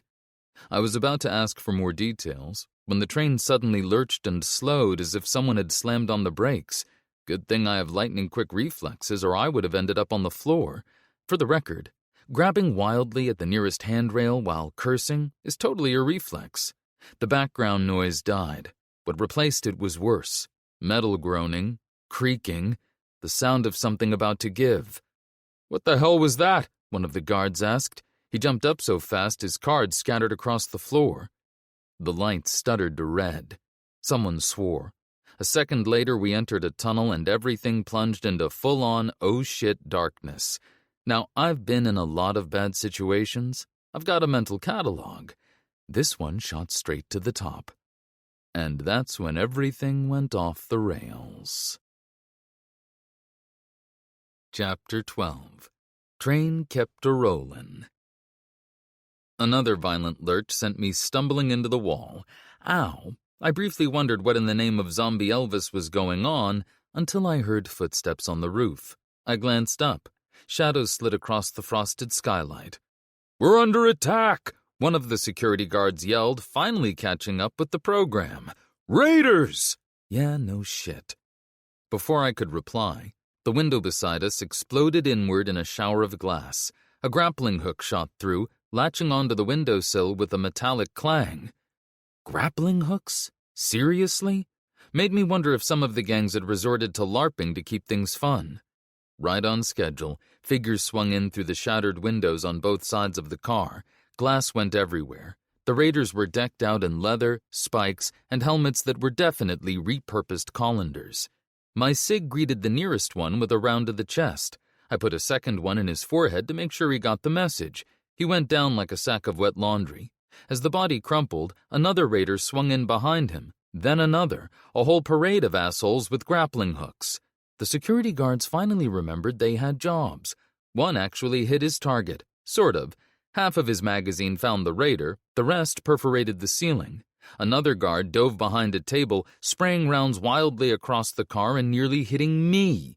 Between tunnel darkness and panic, their return fire was as helpful as a strongly worded email. I added a few shots of my own, dropping another raider, but the security guards were on their own now. I needed to find Penny and Joe. I ducked out of the security car into a nightmare of shadows and emergency lights. The corridor was packed with bodies, some running forward, some back, all of them exactly where I didn't need them. "Penny!" I shouted, but my voice got lost in the din. "Joe!" I shoved my way back through the living quarters, dodging panicked passengers and a raider who'd broken through. Put 2 rounds in him before he could bring his weapon up. The infirmary was a blender with the lid off as people scrambled for cover. I kept moving, nearly tripping over someone in the greenhouse as another raider came through the far door. I walked into the workshop car just as the opposite door burst open. A raider stood there holding what looked like a jury-rigged propane tank with a nozzle. They'd made a friggin' flamethrower. What the actual... Who brings that onto a train? Who looks at tight quarters and thinks, you know what this situation needs? Fire. I froze just as flames sprayed across the narrow space, lighting up all the tools in angry orange. All that red light and heat made the tight space feel like being trapped in an oven. I dove behind a metal workbench on the left side of the car as my heart did a couple of flips.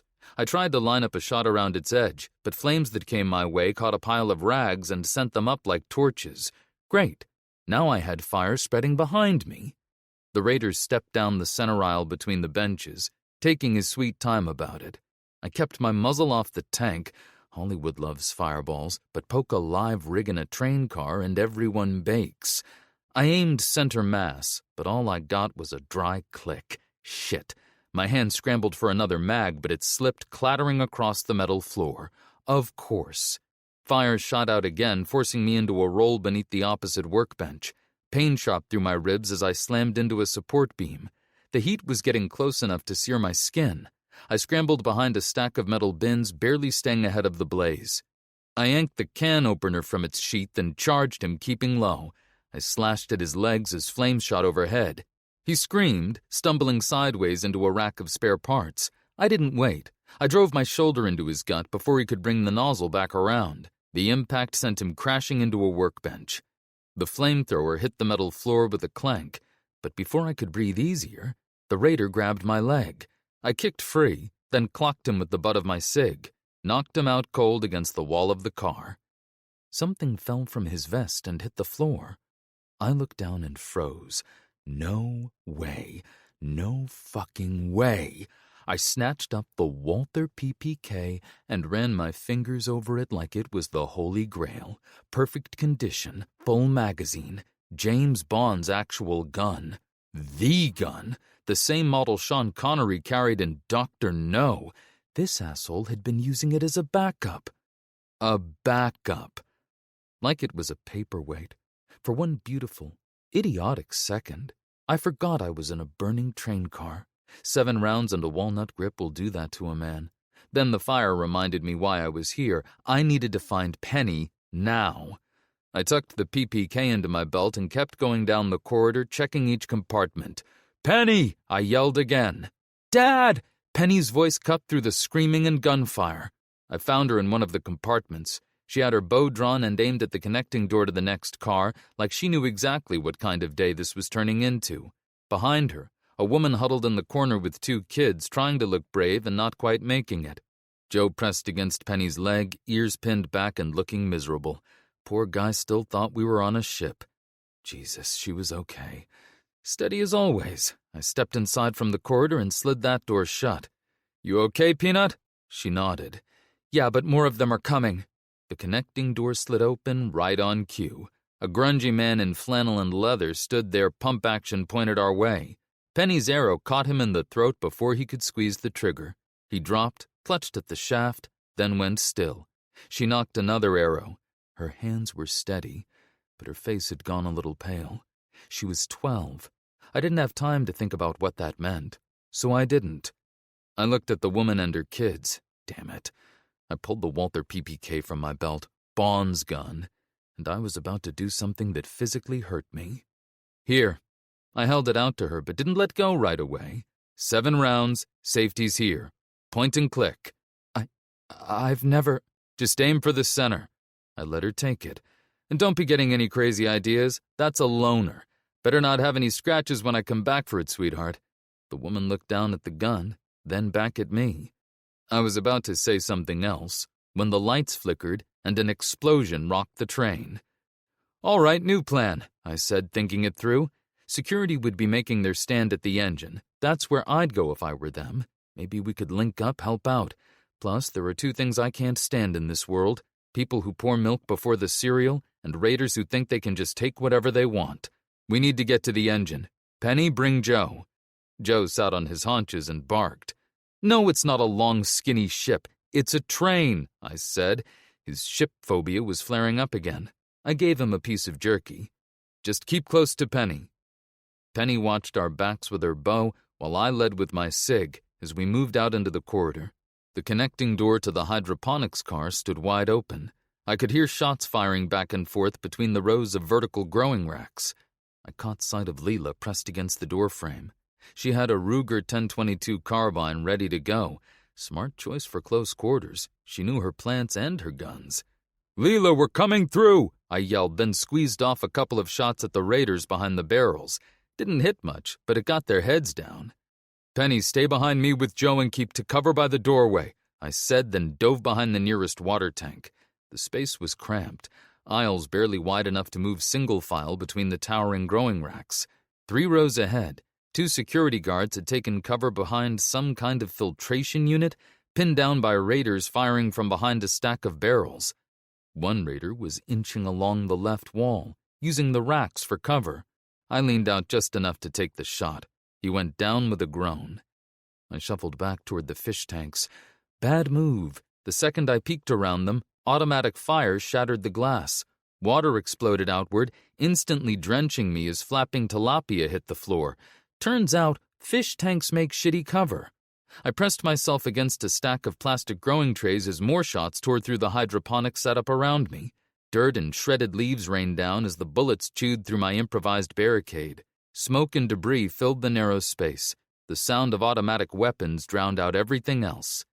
And then, because the universe has a wonderful sense of humor, my gun jammed. The slide locked halfway back, and no amount of muscle was gonna fix it. "Oh, you've got to be kidding me," I muttered, trying to clear it, while bits of plastic and dirt peppered my face. Fuck. The gunfire had me pinned behind what was quickly becoming less cover and more pasta strainer. My fingers slipped on the wet metal. Really not the time for this. I risked a peek around my deteriorating barrier, just in time to see a raider drop 2 rows ahead with an arrow sticking out of his chest. Penny stood at the doorway. Her bow was still drawn. "Are you okay, Dad?" she called, keeping to cover. "Nothing wounded but my pride and possibly a fish."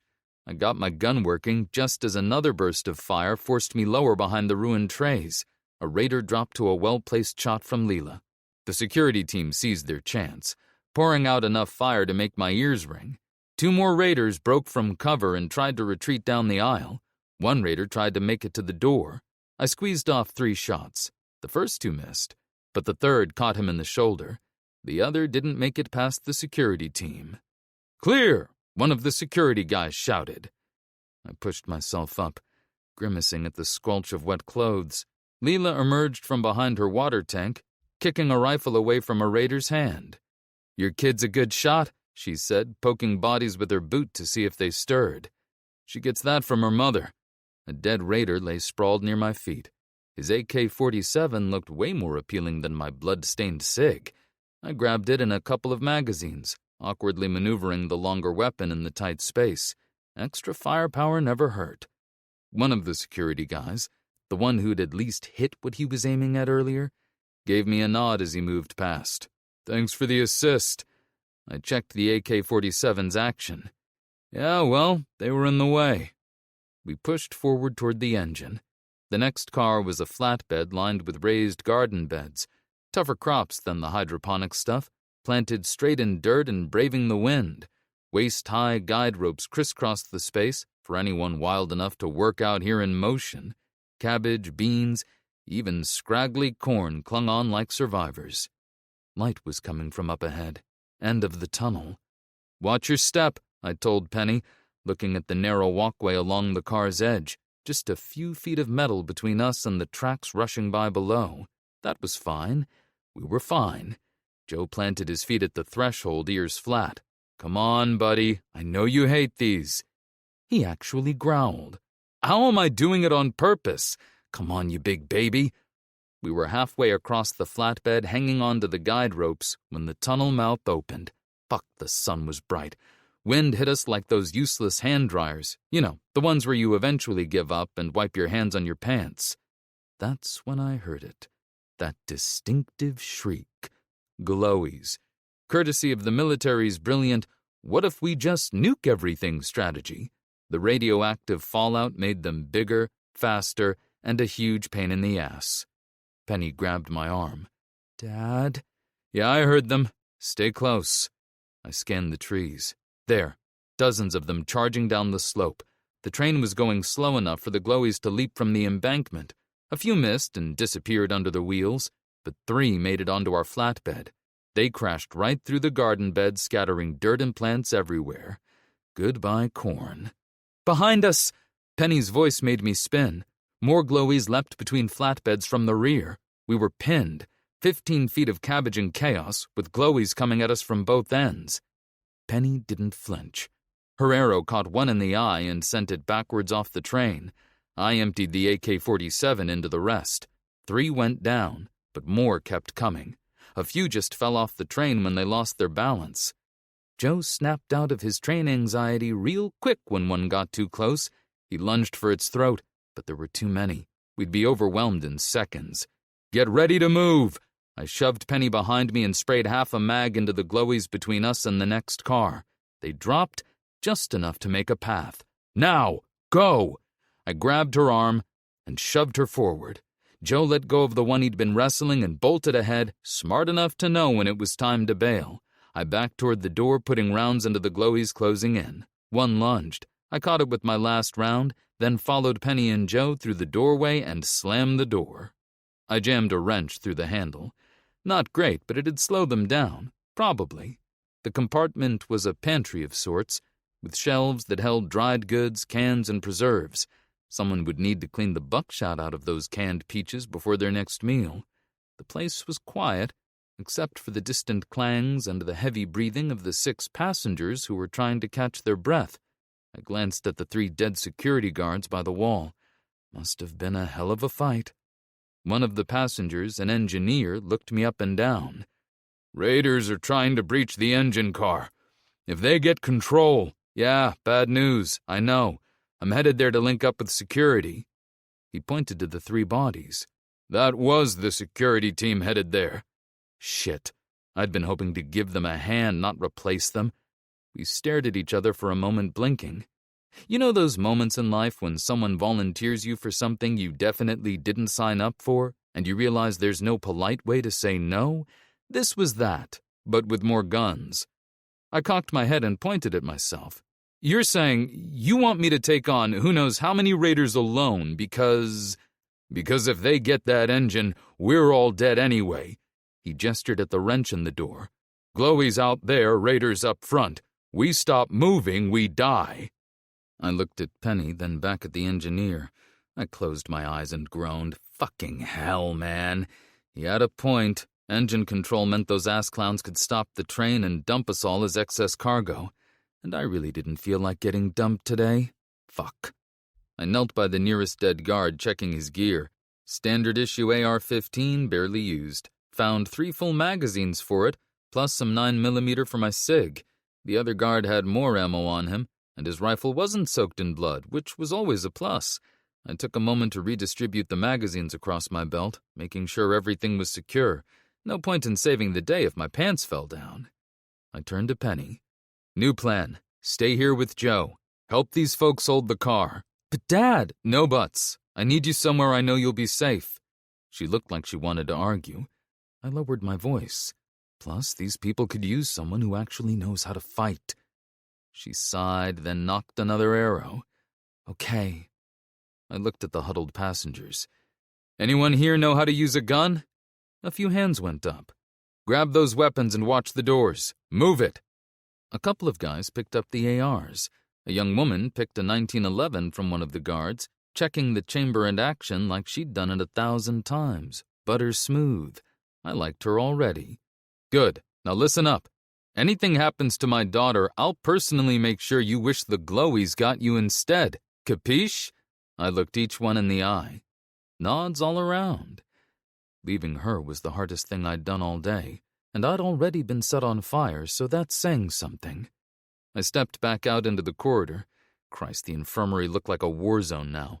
Every examination bed was full, with more wounded on the floor. The doctor had pressed a few passengers into duty. One guy applying pressure, a woman prepping bandages. They all moved like adrenaline was the only thing keeping them upright. A plastic curtain hid the bite victims. Nobody was looking in that direction. "How bad is it?" I asked, bracing against the doorframe as the train lurched. The stray round took out one of the battery-powered surgical lights.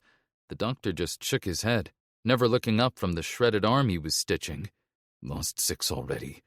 These wounds—" I kept moving. Nothing I could do there. Bodies partially blocked the connecting door. I stepped carefully, one foot threading between a dead raider's legs, the other barely catching the edge of the corridor. Not exactly graceful, but better than face-planting on whatever that stain was. I found pure chaos in the sleeper car. Open doors, overturned bunks, and 3 raiders exchanging fire with security at opposite ends. One of the raiders was wedged in a doorway trying to find an angle. I put a burst into his chest. The second burst turned another's colander helmet into one with more holes. I caught movement behind me. A raider stumbling out from one of the compartments, machete raised. I sidestepped and let his momentum carry him into the wall, then introduced the back of his head to my rifle stock. He dropped. Quick pull of the trigger, and that was that. A bullet sparked off the doorframe by my head. I ducked behind an overturned bunk that slid with each sway of the car, and spotted the last raider jamming a magazine into his rifle. Before I could move, someone stepped past me, cool as you please, like we weren't inside a speeding tin can full of bloody idiots wearing pasta strainers. The guy was older, late 50s, maybe early 60s, built like a linebacker that had survived by sheer force of "don't mess with me." He had dark skin, a gray-streaked beard, and eyes that looked like they'd seen the world end twice and hadn't been impressed either time. He wore the same faded Wanderline vest as the other guards, but his looked like it had actually been used for something. A pump-action shotgun was already at his shoulder. Boom. The raider dropped like he'd never been a problem in the first place. The man gave the pump action a casual rack, then finally looked at me. "You waiting on an invitation?" he asked. His voice carried a hint of a southern drawl. I was just about to shoot him, I muttered, brushing glass off my sleeve, like that somehow made me look more competent. He gave me a once-over, half skeptical, half amused. "Otis," he said. "Jeremiah." We nodded like that made us friends. Maybe it did. Then came the sound of boots overhead, shuffling, breaking glass. Fantastic. Otis didn't even glance my way as he kept making his way to the back. I headed in the opposite direction. Moving through the sleeper car was like a gross game of hopscotch, stepping between bodies, blood, and shell casings. I reached the connecting door just in time to see raiders and glowies going at each other in the next car. From the screams, it wasn't a happy reunion. Part of me felt bad for the raiders. A very, very small part. Yeah, no thanks. I backtracked to a compartment window and shoved it open. Wind wanted to rip the rifle right out of my hands, so I slung it over my shoulder and climbed out onto the ledge. Not my smartest idea, and that's a competitive category, but better than the all-you-can-eat buffet happening inside. I hauled myself up onto the roof and managed not to end up under the wheels. Note to self, metal is cold. Wear gloves. I spotted half a dozen glowies stumbling along the far end, and more raiders jumping from car to car, and me right in the middle. But at least up here I had some breathing room. I crawled forward between ventilation units, trying not to think about what would happen if the train took a sharp turn. One glowy spotted me and charged, then tripped on a conduit. The train hit a curve, and that was the last I saw of him. I dropped through an access hatch into the dining car. The tables were overturned, food was smeared everywhere, and what I really hoped was just spilled tomato soup pooled on the floor. 2 stars, no ambiance. I was halfway down the aisle when the train jerked hard. I caught myself on a table, but the movement dislodged something from the roof, or someone. A raider landed in the aisle, rolled, and came up with a gun. I dove behind an overturned table as he squeezed the trigger. Click. Nothing. He tried again, same result. Jammed or empty, tough break either way. He snarled something unintelligible, grabbed a nail-studded baseball bat from his back, and came at me. LARPing had apparently taken a real dark turn since Deadbreak. This guy was all muscle, yellow teeth, and murdery vibes. The aisle was too tight to dodge properly, so I ducked under his swing. The spikes passed close enough to part my hair. I backed up against the serving counter to make room to maneuver. He'd missed the memo. Don't bring a mace to a gunfight. I unslung the AR just as he charged. The rifle bucked against my shoulder as I stitched him from the belly up to his cheek. He dropped, crashing into a table. Not a lot of brains on that one. Pun intended. Sorry, stress makes me punny. That's when the pain shot through my arm. The nails had torn through my jacket, and to make matters worse, it was one of my favorite jackets. God damn it. I checked the damage. Some bleeding, but not too bad. Nothing a few stitches and a healthy dose of alcohol wouldn't fix. The sound of gunfire from the front of the train snapped me back to reality. Right. The engine. I moved on, stepping into one of the livestock cars. Everything went so quiet that I could hear my own heartbeat. My breath caught in my throat. Because I had just walked into hell, and I don't use that word lightly. I've seen a lot of bad. This was worse. Chapter 13. Runaway Train. 3 glowies were hunched over something on the far side of the car, all blood-stained jaws and curled claws. But that wasn't the worst part. No, the real horror clucked and scratched at the straw-covered floor. Chickens. Dozens of them. Hell no. The memory of Sunbird Farm still made my stomach drop. I was 6, just trying to pet some goats, when a flock of chickens decided I looked like a threat, or maybe lunch. They came at me from all sides, wings beating, claws scratching, beaks pecking at anything they could reach. Some memories just don't fade, no matter how much therapy your mom springs for. Wooden coops lined both walls of the car, but plenty of birds roamed free, pecking at scattered feed and whatever else caught their beady little eyes. Some enterprising wanderliners had even built nesting boxes up the walls. Kind of a chicken apartment complex. Probably looked real efficient when it wasn't straight out of my personal nightmares. Birds filled every inch of the car, strutting across the floor, hopping between perches, flapping their wings like they were preparing for some kind of uprising. I froze. My muscles locked. The glowies looked up and hissed, but they weren't the ones keeping me rooted. Feathers rustled. Beady eyes tracked me. This was it. Death by poultry. A particularly large rooster strutted up to the edge of its coop, cocking its head at me like it was sizing me up for a meal. Its eyes met mine, and I swear it knew. It knew I was terrified of it. The glowies vaulted over the coops, tearing through chickens as they charged forward. They were closing in fast, but my feet wouldn't budge. Shit, I couldn't do this. I was going to die, surrounded by glowies and chickens. Probably end up as a headline in Courtney's paper, "Foul Murder, Local Man Dies of Irony." 8 years of dodging zombies to become chicken feed? 8 years of scraping by just to get pecked to death in a train car? No. You know what? This wasn't how Jeremiah Reid was going out. Not today. I took a step forward.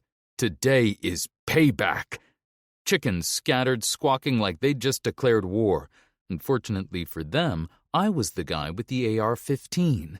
A feather brushed against my face and I nearly lost it right there. Breathe. Just breathe. The glowies were nearly on me now, snapping their jaws like they hadn't eaten in weeks. I had seconds to act. This one's for 6-year-old me, you feathery bastards. With a final burst of willpower, I raised my rifle and squeezed the trigger. Say hello to my little friend! Look, when you're shooting your way through a chicken car on a moving train, you're allowed one movie quote. That's the rule. I moved down the aisle, firing as I went. What followed was a whirlwind of gunfire, screeching zombies, and an explosion of feathers. It was chaos. Pure, magnificent chaos. The glowies had smashed through several of the coops as they charged, releasing a flood of angry hens. Feathers stuck to my face, my hands, and my jacket. Blood, both glowy and demonic chicken, splattered across the cages that were still standing. The loose birds went into a frenzy, flapping and pecking at the glowies as I pressed down on the trigger. I swept the AR left to right, taking out the glowies and birds. I screamed like a man possessed, dodging beaks and claws. Finally, the last glowy collapsed in a heap of gore. A really stubborn hen was still attached to its arm, refusing to let go. I stood there, trying to catch my breath. Then, I heard a cluck behind me. I spun around, gun raised, only to face down that same rooster from before, the one that had been eyeing me earlier. It stared me down from atop a pile of broken crates. I took a step backward and aimed the AR right at it. I fumbled for a new magazine, but my back hit the door. It flapped its wings once, real slow, like it was telling me it wasn't done with me yet, then disappeared behind the wreckage. I squeezed through the doorway and closed the door. I was covered in blood and down like I'd lost a fight with a pillow factory. I spat out a feather. My heart raced. The corridor swayed. Or maybe that was just me, still shaking off my close encounter with Satan's poultry division. I could hear Ryler's voice barking orders into a radio as I staggered toward the command car. At least someone was keeping it together. The adrenaline was starting to fade, and that familiar "what the hell am I doing" feeling was creeping in. I reached for the door, but footsteps behind me made me spin. I raised the AR and aimed down the sights. Penny and Joe burst through the connecting door, with Otis limping right behind them. Blood seeped through his pants leg and left a neat trail on the floor. Penny skidded to a stop, wrinkling her nose. "What happened to you?" she asked, taking in the feathers stuck to my jacket and the blood streaking my arms. Joe gave me a sniff, then sneezed. "That chicken car," Otis said, wincing as he wiped something off his boot. "What the hell?"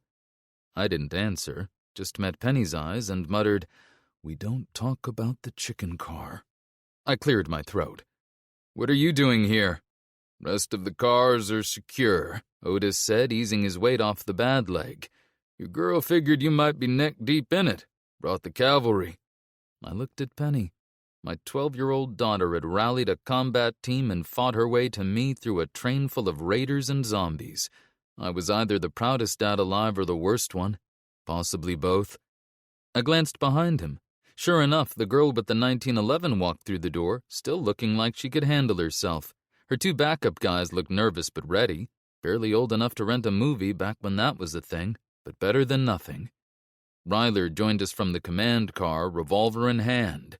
"You okay, Otis?" Otis nodded. "Took a piece of something in the leg. I'll walk it off." I looked at Penny. She was trying to act tough, but I could see she was rattled. "You guys hold this side and watch my 6. I gave her a quick hug. "Be careful, Peanut." "I've got them," Ryler said. "Just get those assholes out of my engine." I pushed through the command car, all blinking lights and radio chatter, and stepped into the narrow passageway connecting the command car to a crew rest area. Last stop before the engine compartment. 20 feet of cramped real estate, bunks on the left, tiny galley on the right. Someone had decided to decorate this place with bullet holes. Walls, cabinets, you name it. A pot lay on its side on the stove, spilling coffee. Nothing grinds my gears more than wasted caffeine. At the far end, 2 raiders with their backs to me. One peeked into the corridor, while the other kept his rifle trained on the engine cab. I weighed my options. 1 on 2 wasn't terrible odds, but that doorway where I stood might as well have had a "shoot here" sign hanging over it. "Hey!" one of the raiders shouted. "You've got nowhere to go. Give up the controls and we might let you live." "Go to hell!" came the reply from inside the cab. One of the engineers, probably. Then came a new sound.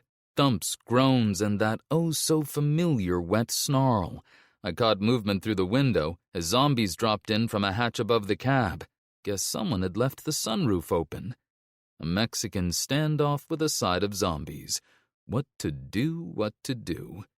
Gunfire erupted from the cab, return fire from the engineers. The raider by the door ducked and stumbled but caught himself on a bunk. That was my cue. Time for good old number 1. Sudden and spectacular violence. Look, I prefer my gunfights fair and square. Armed opponents facing each other, maybe some dramatic one-liners, a couple of tumbleweeds rolling by. But this was do-or-die time, and I was firmly in the not dying today camp. I opened fire in the tin can of a passage. One raider went down while he was still off balance. The second started to turn, but I put 2 rounds in his chest before he could level his weapon. The sound of gunfire made the 4 raiders in the cab spin around. Perfect. I pushed forward, vaulting over a couple of chairs and the dead raiders. The engineers opened up from their barricade. A couple of rounds cracked past my ear, which is why I prefer not running into gunfire, but I was already committed. A raider in a mohawk dropped immediately. One literally ate a bullet, and the other dove behind an electrical panel, dragging his wounded pride with him. Zombies kept dropping in from the open hatch, catching stray bullets and generally making everyone's day worse. Now we had ourselves a proper shootout. At least the zombies were equal opportunity obstacles. I pressed myself against the wall of the connecting passage as bullets sparked off the doorframe. A raider whose colander helmet seemed ridiculously small let loose with some choice words as a zombie shuffled his way. Gunfire from the barricade sent the raiders to the deck. The zombie was almost on top of them now. I leaned out, catching the nearest raider as he tried to deal with his undead problem. I put 2 rounds in him, at least one hit where it mattered. He dropped. The raider in the too small helmet was officially screwed. Zombies in front, engineers to the left, me behind him. He popped up to take his chances with me. Bad call. I fired a short burst and he went down. One of the engineers took care of the zombie. "Clear!" I called out, keeping my rifle trained on the bodies just in case. The hatch was still wide open above us, and I could see more shadows moving across the roof. I nearly jumped out of my skin when a zombie landed next to me. 1 point-blank shot later and it dropped. I stepped over zombies and dead raiders and got my first good look at the engine cab. Tool cabinets and equipment cases had been dragged into a rough semicircle around the control panel, leaving just enough room for the engineers to work. Bullet holes peppered the walls and ceiling, but the main control panel looked untouched. 3 engineers crouched behind their makeshift wall, 2 with rifles, 1 trying to reach the controls.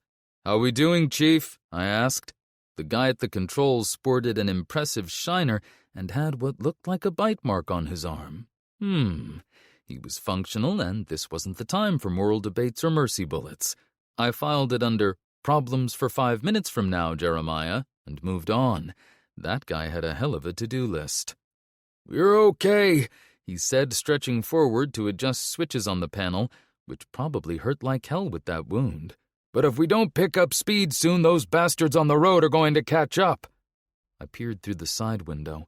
A convoy of trucks and modified muscle cars paced us about 50 yards out, kicking up mud. The winter rain had turned everything into a brown and green mush flying past the windows.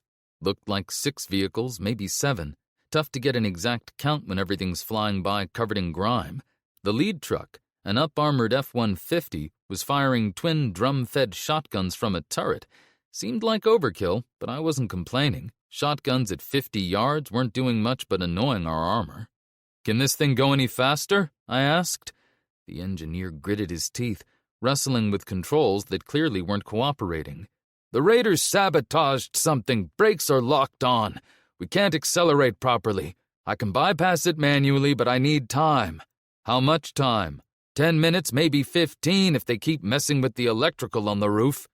He looked at me expectantly. I looked back at him. We looked at each other. "What?" I asked him after a beat. "Do I have something in my teeth?" I checked, but didn't find anything. "Someone needs to deal with those raiders if we want to outrun that convoy." "Yes, someone should, totally." I paused for a beat, then it clicked. "I'm sorry, you're telling me that after I fought my way through half the train, you now want me to go up there?" "Well, no, it's fine. Totally fine. Yeah, let me take care of that for you too." I made my way to the ladder that led to the roof, pausing only to reload. It's just a leisurely stroll on top of a speeding train while fighting off raiders and zombies, right? Hell, I'd had it worse after a hard night of bar crawling in East L.A.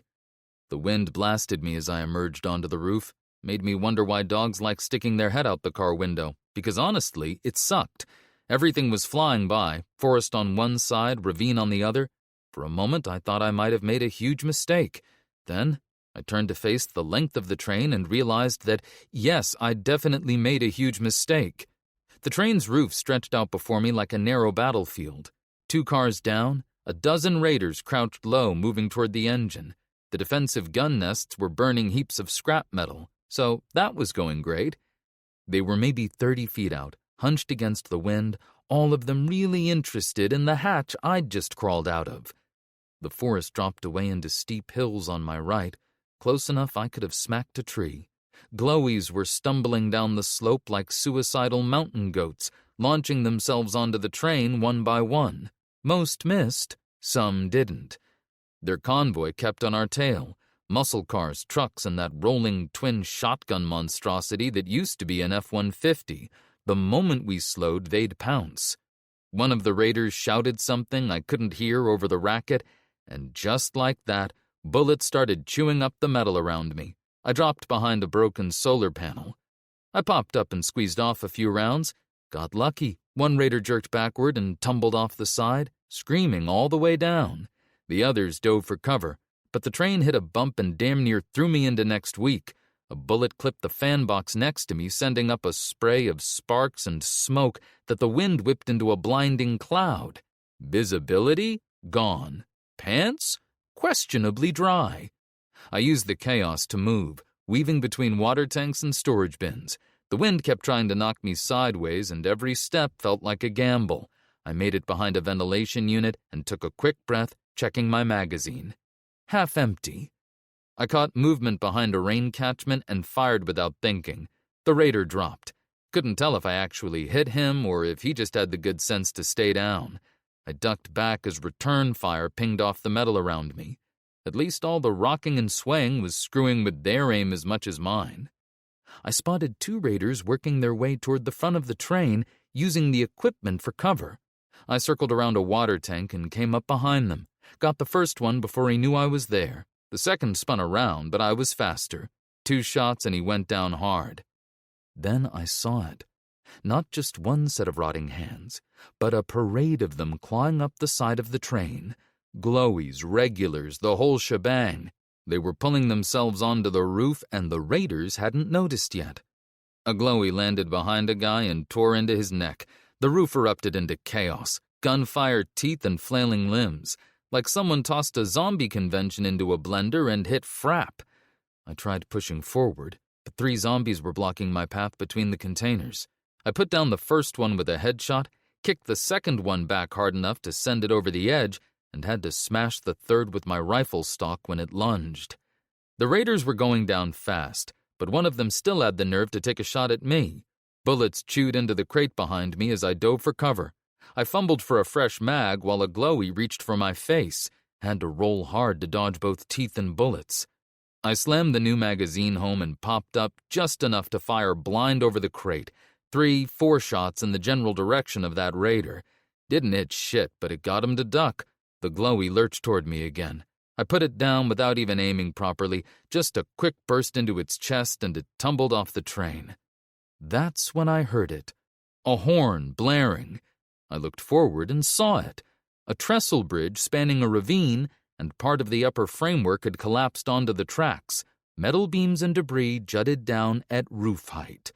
Oh, shit, I muttered, which honestly might have been underselling it. I broke into a run, aiming for the nearest open hatch, maybe 20 feet away, maybe 3 miles. Hard to tell when your survival depends on not getting scraped off a moving train. It was a panicked scramble for a hole in the roof, anything to get out of the wind before the bridge turned us into smears on the metal. A raider to my right got tackled by 2 zombies before he reached his hatch. Another slipped on the wet metal and couldn't get back up in time. One raider shoved a zombie off the side. Another got grabbed and they both went down screaming. The air filled with confused shouts and snarls, then sudden, horrible crunching as the collapsed framework took them, and let's just say I wasn't feeling super nostalgic about it. The hatch didn't get closer so much as I got more desperate. My legs were on fire, lungs screaming, every step harder than the last. The wind kept shoving me sideways, howling in my ears. I stopped thinking and just ran, boots sliding on the wet metal, body fighting me every step.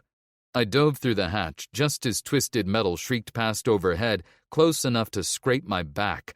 The collapsed framework missed turning me into paste by maybe an inch. My shoulder lit up as I hit the floor of the command car. Classic, not the fall that kills you, but the landing. I bounced once, maybe twice, but who's counting? The hatch clanged shut, and for a second, everything was weirdly quiet. My legs decided to take a union break. I slumped against the wall, wheezing. I'd like to tell you I looked heroic. I did not look heroic. Penny skidded in from the side, still holding her bow. "Dad, are you okay?" Joe barreled in behind her and immediately began licking my face like it was his job and he needed the overtime. I blinked up at them, grateful, dazed, still trying to figure out how many bones I'd cracked. Across the car, Otis watched the whole thing with a look like I'd just tripped over my own shoelaces. Not amused, not surprised, just one raised brow and a slow shake of his head. He lowered the shotgun he'd been pointing at me. I blinked hard, trying to get my eyes to focus as someone moved toward me. "Jeremiah, you good?" Ryler asked. "Peachy," I muttered, trying to push off the floor. My arms gave out immediately, and I slid right back down the wall. Penny grabbed my good arm. "Easy," she said. "Just stay put for a second." Ryler crouched down next to us. "Shit, you're bleeding pretty good there." I met his gaze and squinted. "Bleeding? I ain't got time to bleed." He looked at me puzzled. "What?" "Okay, you have no idea how long I've been waiting to use that one." A wave of dizziness hit me. I swayed, and gravity was making a real good case for me to lie down. "Seriously," Ryler said, frowning. "Are you okay?" I groaned. "Nope. Quite the opposite, actually." I leaned against the wall, trying to get my bearings. "Did we make it through?" Ryler grimaced. "Barely. The engineer got the manual override working just in time. Slowed us enough that the debris didn't derail us. Another minute and those raiders would have reached the cab while he was working." He paused, looking relieved. "Thank God you heard the horn warning and got inside." "Oh yeah, the warning. Definitely heard that." I nodded very seriously. "Very clear signal. Unmistakable, really." Ryler stared at me for a long moment. I shrugged, which hurt more than I expected, then got upright with a grunt and some teamwork. Penny kept a hand on me, steady and small and solid. Joe pressed in at my other side, ears back, tail still for once. If I dropped again, I guess he figured he'd catch me with sheer emotional support. The train kept rolling, just regular noise and motion now. The gunfire was gone. The shouting, too. We'd done it. We'd actually done it. I only felt like I'd been fed through a wood chipper, so That was an improvement over 10 minutes ago. I opened the door to the cab, glancing out the window and half expecting to see our wheeled pursuers still keeping pace. Instead, it was just a blur of trees and dust. "Well, I'll be damned," I said. "Looks like they finally gave up." The engineer, the same guy with the shiner, gave me a tired nod and almost smiled. "Bridge stopped 'em. That and the brakes responding again. We're moving now." "Good." I looked at his arm again. The wound was fresh and messy, still bleeding. Not just a scratch. My hand drifted toward my cig. He noticed immediately. His eyes flicked to the gun, then back to mine. Hey, he said quickly, raising his good hand. "Not what you think. Shrapnel. From when they first hit us. Hurts like hell, yeah, but I'm good. Not bit." I held his gaze a second longer than necessary. "Glad to hear it. But maybe get that looked at soon." He chuckled, wincing slightly. "Fair enough. I'll have the doc check it out once we're in the clear." My legs were starting to realize just how many train cars I'd crossed, how many people I'd shot, and how many things I'd fallen off of. Everything ached. I leaned on the doorframe, groaning. Train raids, totally relaxing, would definitely recommend. The intercom crackled to life. "This is Ryler. We've got control of the train." He paused. "Good work, everyone." I looked at the engineer, who was still glued to his seat. "All right, you've got this covered. Try not to break anything else while I'm gone." He didn't laugh, just gave me a tired thumbs up. Penny was by the door waiting with Joe. She looked wiped, but still had that spark behind her eyes. The kid had grit. My body, meanwhile, had a whole lot of opinions about recent events, none of them good. Rest would have to wait. Future Jeremiah could deal with that mess. I turned to go. "Hey," the engineer called after me. "Thanks." I shrugged. I was in the neighborhood. He smiled. "Still, appreciate it." I gave him a nod, then glanced at Penny. "Come on, let's go see what's left and help where we can." She slung her bow back over her shoulder and we moved out. Joe padded close behind. We went car to car, straightening what we could, shoving furniture back where it belonged, helping people gather their things. The train felt different now, quieter, more cramped. Faces were pale, eyes wide, but people were moving, helping each other. That was something. We passed Otis crouched beside one of the fallen security guards. He didn't say anything, just reached out and gently pulled the man's eyes closed, then picked up the guy's dropped shotgun and set it next to the wall. Penny saw it too. She didn't say a word, but her shoulders tensed, and she reached for my hand. I gave it a squeeze, trying not to think about how many more of these moments she'd have to witness before this was all over. I failed, obviously, but I squeezed harder. In hydroponics, Leela was patching up a wounded passenger. A bloody bandage was wrapped around her own forehead. Her dreadlocks were singed and her clothes smelled like smoke. I moved over to help shift a heavy planter that had someone pinned. Penny crouched next to the guy, keeping him talking. A deep philosophical debate about cartoons. Bugs Bunny versus Mickey Mouse. Turns out, discussing favorite cartoons is a decent distraction from pain. And no, Mickey is not better than Bugs Bunny. Fight me. The dining car looked like someone had hosted a food fight with grenades. Kitchen staff were already sweeping up broken dishes, so Penny and I started righting tables and salvaging what food we could. No sense letting perfectly good supplies go to waste, even if they were currently decorating the walls. Joe dug out a bone from who knew where and parked it in a corner. He barely looked at me when I called him. I let him be. The dull throb in my arm was really starting to bug me. I rolled up my sleeve to check the damage, wincing as the fabric stuck slightly to the dried blood. "Here, Dad," Penny said, pulling out a water bottle and part of a torn shirt. "Let me help clean that." I nodded, gritting my teeth as she gently dabbed at the wound. Her hands were steady. Jenny had taught her well. The graze didn't look nearly as bad as I'd figured. "Could have been worse," I said. "Just hold still," she said, concentrating on her work. After a moment, I caught her eye. "Hey, you good?" She paused. then gave me a small smile. Yeah, it's just been a long day. We worked in silence for a while, straightening what could be straightened, salvaging what could be salvaged. That's one thing about this world. It doesn't give you much time to dwell. There's always something else that needs doing.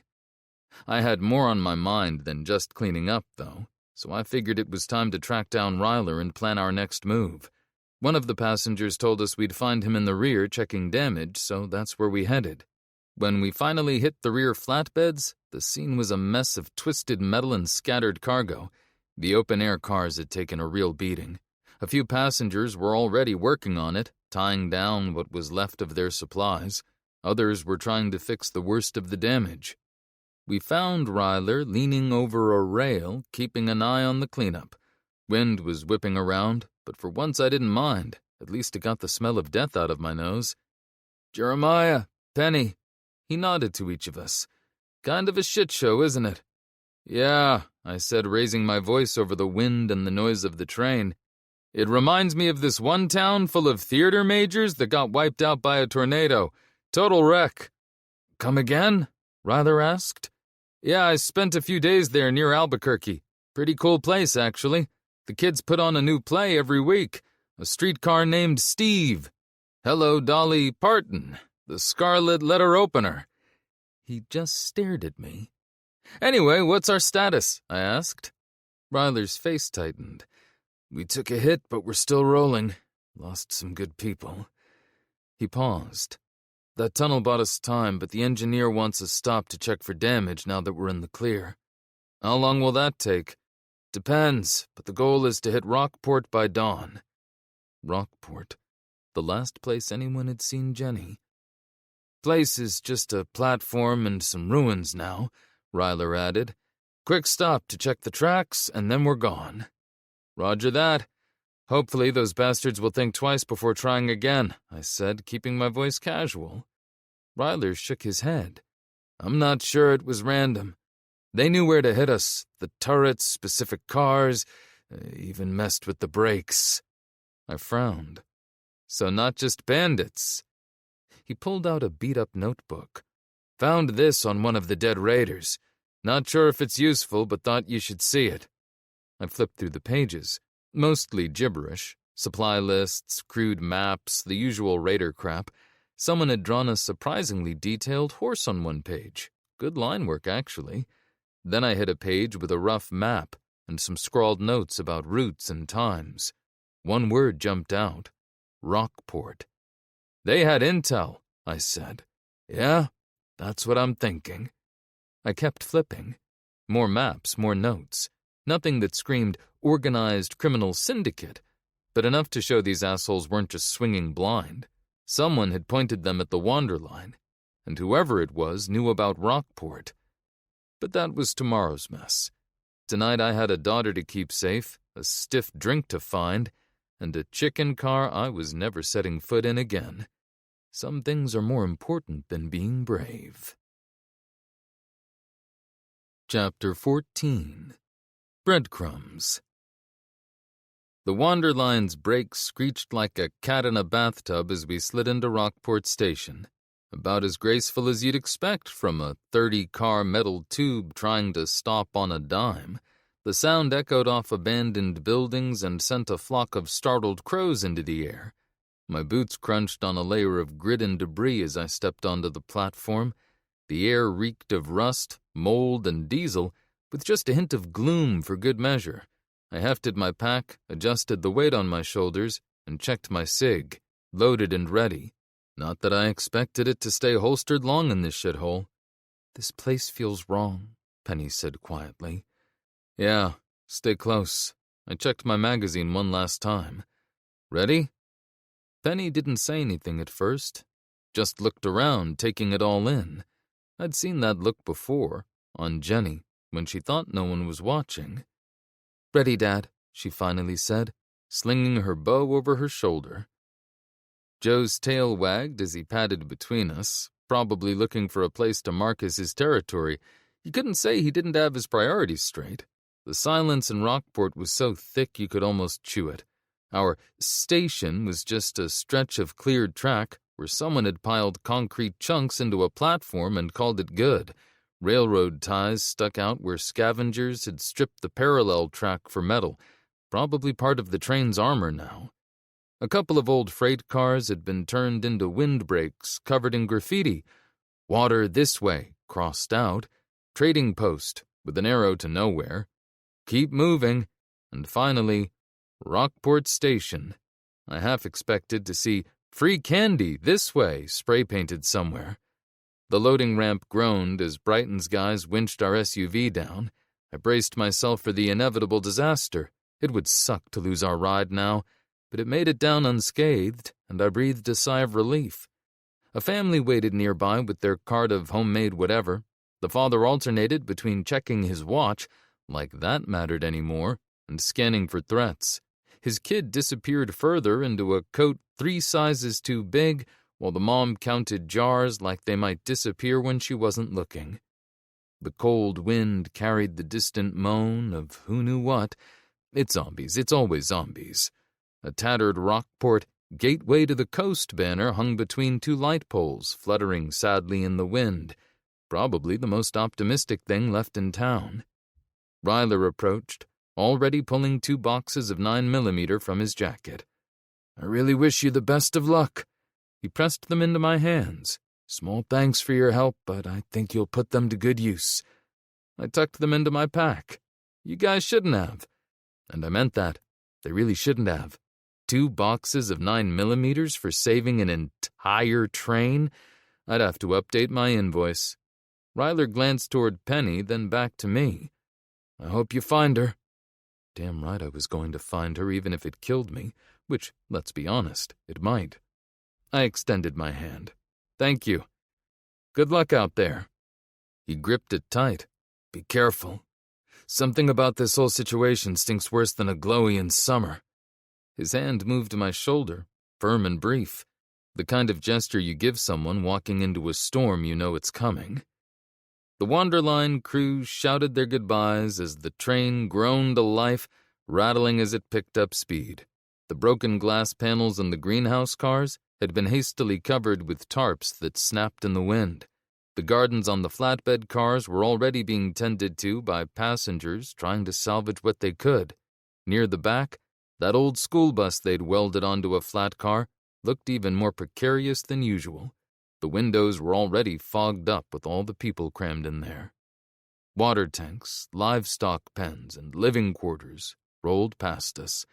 I could see the family of 3 that had just boarded settling into one of the passenger compartments, which came with fresh bullet holes for extra ventilation. The father looked like he'd finally relaxed. The last car disappeared around the bend, taking with it the smell of cooking fires and the sound of children's voices coming from the school car. We piled into the SUV, shutting the doors with thunks that suddenly seemed way too loud. The engine rumbled to life, and just like that, we left the station behind. Rockport was a ghost town in the truest sense. Hollow homes, broken windows, the kind of silence that sticks to your teeth. Desperate graffiti screamed from every corner. God has abandoned us. No hope here. Turn back. Cheery bunch. Should have opened a Hallmark store. Joe growled softly from the back seat. Zombie detector powering up.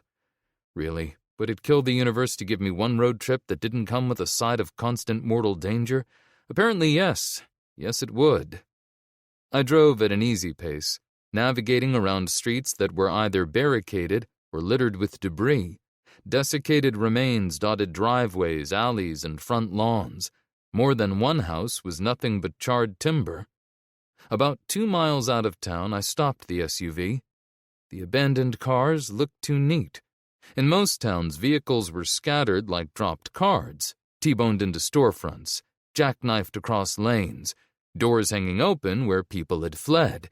These, perfect 60-degree angles offset just enough to force a zigzag. 2 sedans, nose to tail, and a pickup truck, angled across both lanes, formed the mouth of the funnel. Here's something people don't know about me. I'm actually decent at reading a scene. Not CSI decent, more like Guy who's been ambushed enough times to know what an ambush looks like decent. "What is it, Dad?" Penny asked as I got out. "Not sure yet." But cars didn't just line up to conveniently force traffic toward a side road. Someone had pushed these into position after the fact.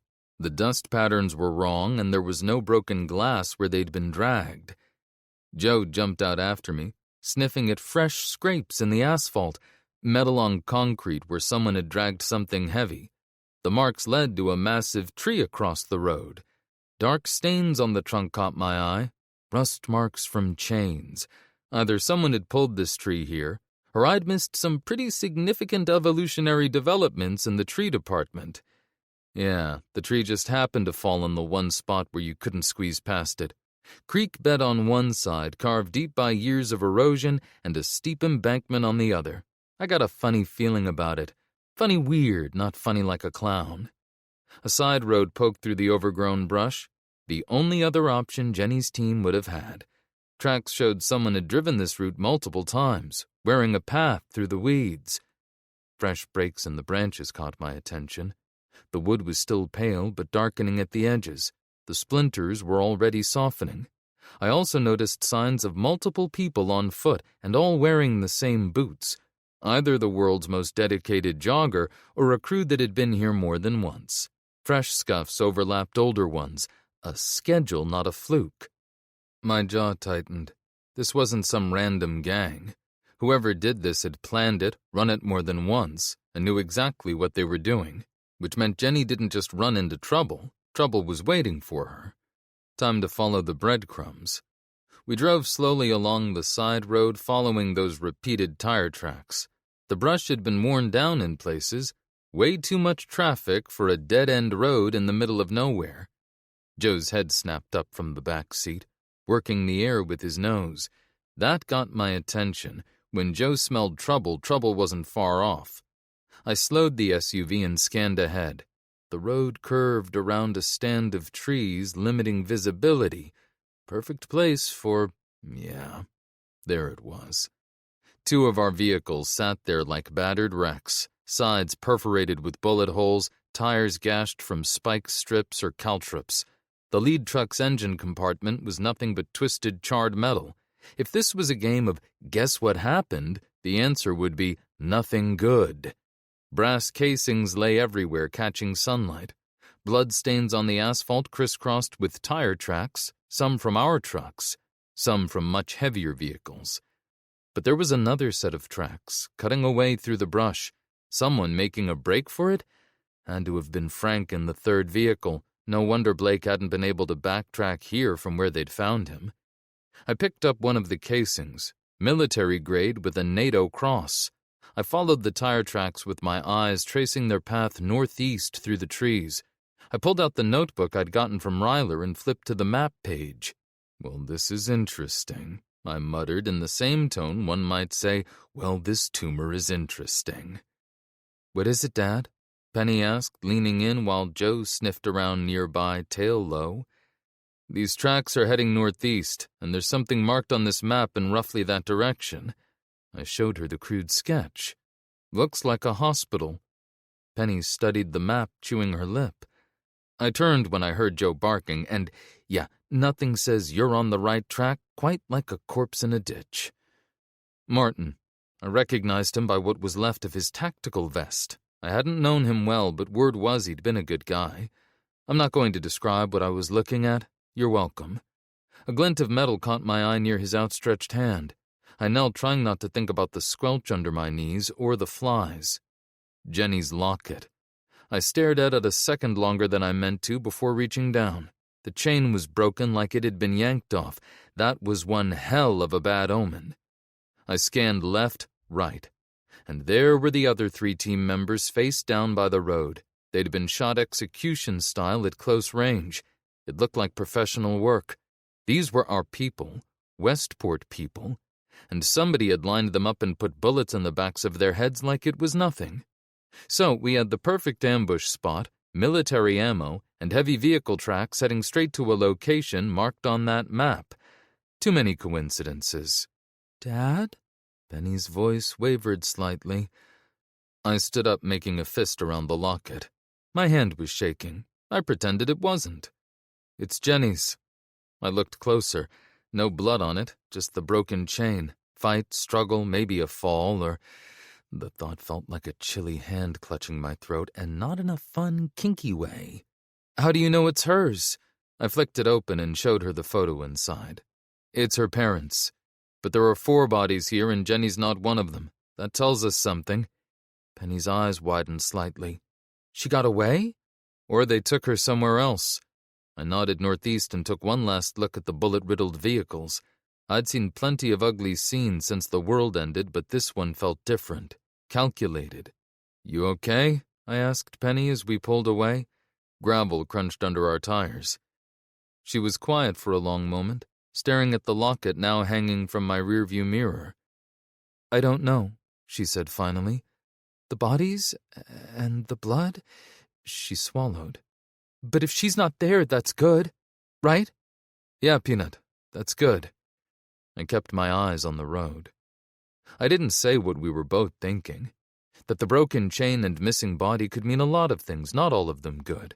First, we'd check the hospital, and maybe figure out why a professional hit squad went through all this trouble. Right now, we had a heading, which beat what we'd had that morning. The SUV chewed through miles as we followed the map. Suburbs gave way to overgrown countryside, dotted with lonely farmhouses and gas stations swallowed by the woods. I spotted movement a couple of times, but wasn't in the mood for side quests. The hospital appeared as the sun hung low over the mountains.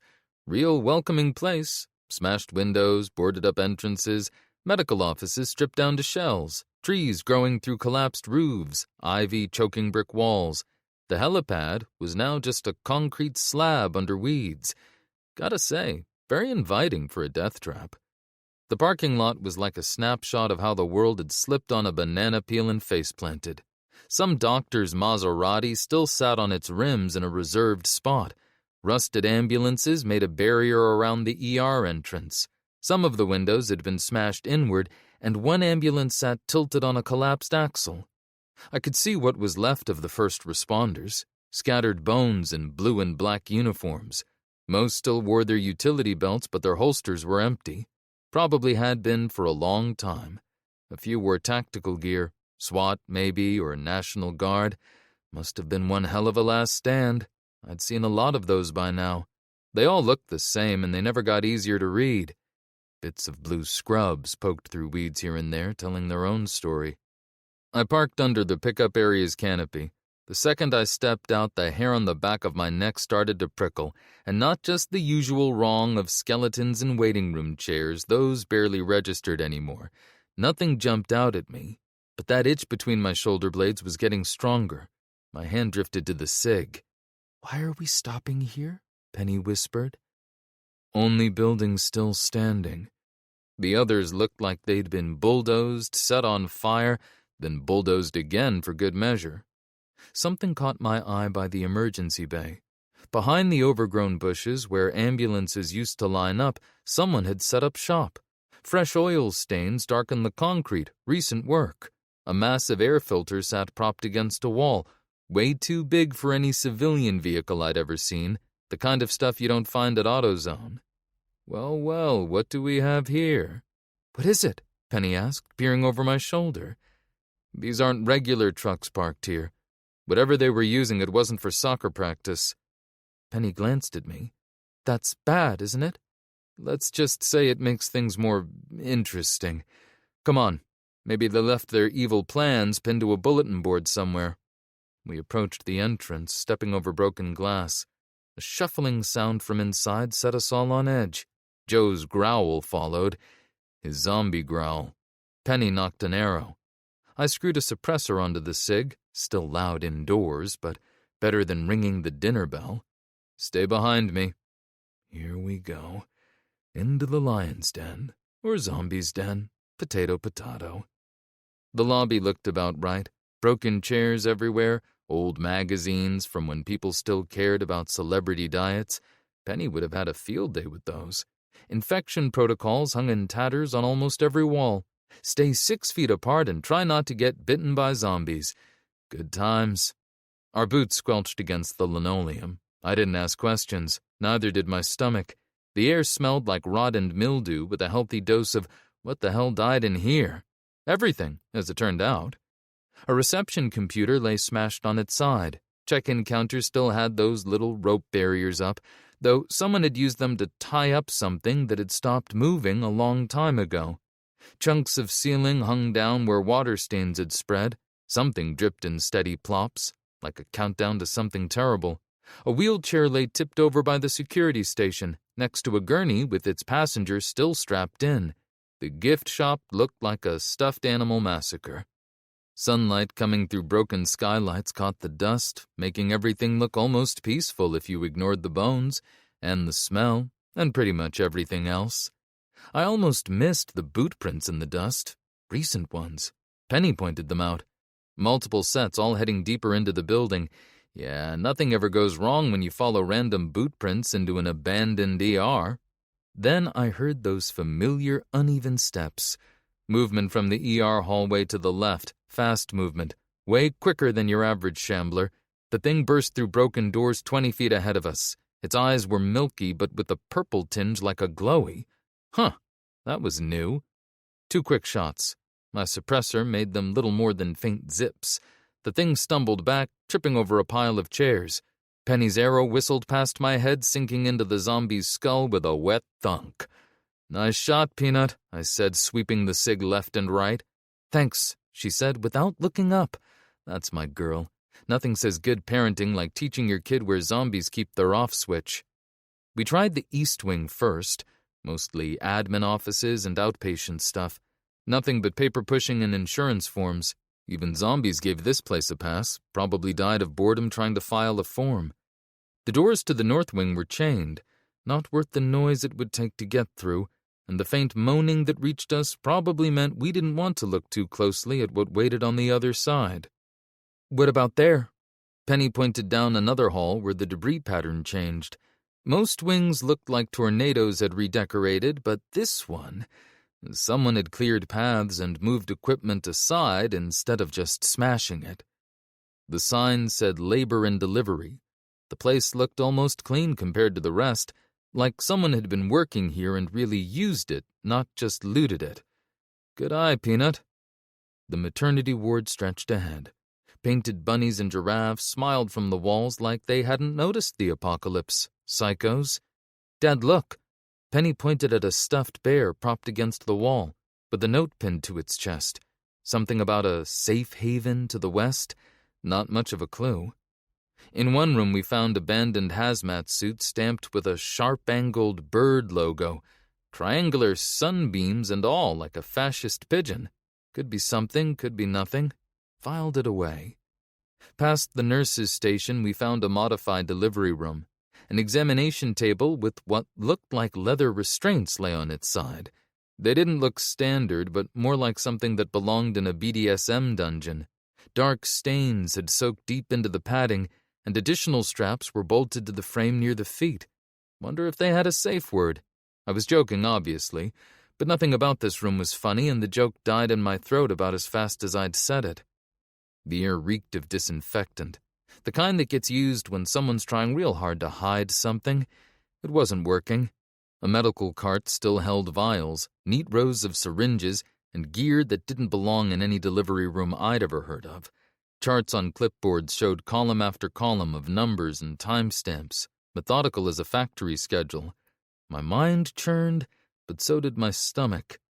Suddenly, Joe barked and lunged for the examination table, knocking over a tray of instruments. The crash echoed through the halls. "Jesus H. Christ, Joe," I hissed. "Way to announce our presence to every glowy in a 5-mile radius." He lowered his ears and whined. "Well, of course you slipped on a wet spot. Look at this place. Just be careful, will ya?" I told him. I glanced back and noticed that a severed hand had fallen from the tray. Green lines spread across the skin like a road map. A syringe rolled on the floor, leaving traces of some green liquid. Great. When has a bright substance ever screamed responsible science? We checked more rooms, halls, nurses' stations, bathrooms. Nothing. The security office was the usual mess of debris and trash, but something was off. Coffee stains on the papers looked days old, not years old. The chair wasn't covered in dust like everything else. "Check the drawers," I told Penny. "Look for anything recent." I found newer docs mixed in with old hospital paperwork, maintenance schedules, equipment lists, supply orders. Under a stack of moldy files, bingo, a fresh briefing packet, laser printed on clean paper. The last page had a map. Same marks as the Raiders version, just dressed up fancy. Site H3, medical. Site V7, storage. OP12, monitoring. This wasn't just random raiders marking territory. Someone with resources was coordinating these sites. The puzzle pieces weren't clicking together, and it was driving me nuts. Like trying to start a 2,000-piece puzzle from the middle. Only a sociopath did that. Why hospitals? And where were they heading next? Somewhere worse, given my luck. I traced the marked sites on the hand-drawn map with my finger. H3 was here at the hospital. V7 looked to be about 30 miles northeast. OP12 further out past that. They formed a rough line heading inland. Something else caught my eye. A half-burned document in the waste paper basket. Most of it was ash, but a few words were still readable. One stood out, but it looked like gibberish to me. "Verum something," Penny read over my shoulder. "What's that mean?" "Nothing I like the sound of," I said. "Could be a name, or a project, or just more alphabet soup, but it's ours now." I returned to the map, connecting the dots between sites. If they're moving between these locations following this pattern, the interstate would be the fastest route. That's where they'd be headed. Penny leaned in so fast she nearly headbutted me. "Is that where Mom is?" Her voice was louder than she probably meant it to be, like saying it would make it true. I wished I had a better answer for her. Instead, I settled for the truth.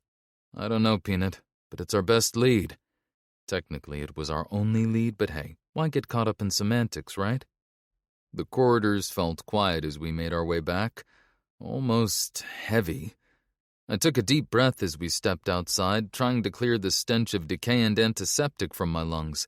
The last bit of sunlight was hitting the parking lot, throwing long shadows everywhere. "Let's do a quick sweep out here before we head out," I said, ignoring how my skin crawled. This place had bad vibes, and I'd learned the hard way not to brush that feeling off. We circled the building, following Joe as he trotted ahead with his nose to the ground. When we got near the back of the hospital, he froze, staring at a dumpster hogging 2 parking spots. My hand dropped to my cig almost on its own. "What is it, Joe? Please tell me it's leftover pizza?" He growled, inching closer, staring at the dumpster. "Ah, shit. It's not leftover pizza, is it?" The smell hit me before I saw it. That unmistakable stench of death, like someone had bottled pure "oh God, why" and hosed the place down. "Shit," I muttered, moving closer. "Penny, stay back." I walked behind the dumpster, cig at low ready, scanning the area. Yeah, that's where that smell was coming from. Pretty standard body pile, all things considered, except for one thing. Those same greenish lines I'd seen on that hand. I'm no expert, but I knew the lumps, lesions, and gooey wounds all over their skin weren't from normal decomposition. Some kind of pattern was spreading across their chests, branching everywhere. "Dad?" Penny's voice snapped me back. "What is it?" I stood up, stepping between her and the mess. No need to give her more nightmare fuel. Nothing, sweetheart. Just some leftovers nobody wanted. Let's move." She didn't buy it. I could tell by the way she didn't push. Sometimes, the kindest thing your kid can do is let you pretend you're protecting them. I holstered the gun and headed back toward the SUV, trying to shake off what I'd just seen. The green veins, the patterns spreading across their skin, none of it sat right with me. I reached for the driver's door, then gave the dumpster one last glance. I had a feeling we'd find more lovely places like this before we found Jenny. We piled into the car and I peeled out. Joe settled in the back seat, eyes on the road like he was getting paid by the hour. The SUV's headlights cut through the darkness as we headed for the interstate, and I couldn't help but look at Jenny's locket as it swayed gently from the rearview mirror.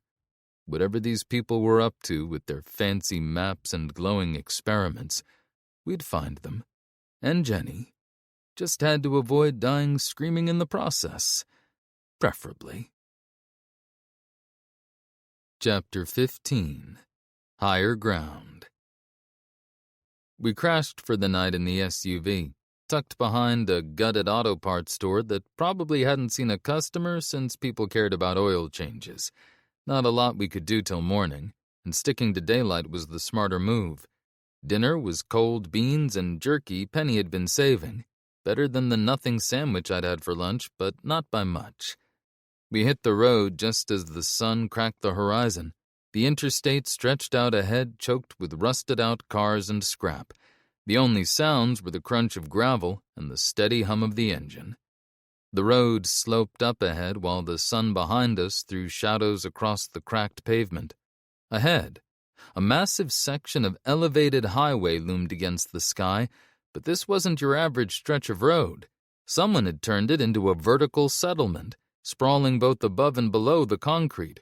Shacks clung to the support beams like barnacles, all lashed together with scaffolding and rust. Had to admire the commitment to defying both gravity and building codes. A creek ran underneath, probably the reason they'd picked the spot. "Is that a settlement?" Penny asked. "Maybe," I said. If their HOA had any rules, don't build your house on stilts wasn't one of them. I stopped the SUV about a quarter-mile out. No point driving into whatever fresh hell was waiting for us without scoping it out first. I brought up the binoculars and got a better look. Rickety platforms, hodgepodge walls, RVs bolted straight to the highway surface. Definitely not up to code, but kudos for ingenuity. Whoever had built it had the right idea, though. Water, crops, elevation. Not a bad setup. On the left, a pair of sagging livestock pens held one very unimpressed-looking goat that somehow looked both hungry and judgy at the same time. The place looked lived in but abandoned. Clothes on lines, tools lying around, and not a single heartbeat. No movement on any of the platforms. No smoke from cooking fires. Nothing but that lonely goat in the wind. Places don't just go quiet like that because everyone decided to take the day off. I hopped back in the SUV and put it in gear, driving up slowly. The CCB loved to set up traps in places like this, and I wasn't playing sucker today. A metal archway spanned the highway ahead, creaking in the wind. The sign between its supports read, "Welcome to Ridgecrest, Sanctuary Above the Wastes." That goat watched us from its pen, probably plotting revenge. They're crafty like that, trust me. "We should let it out," Penny said.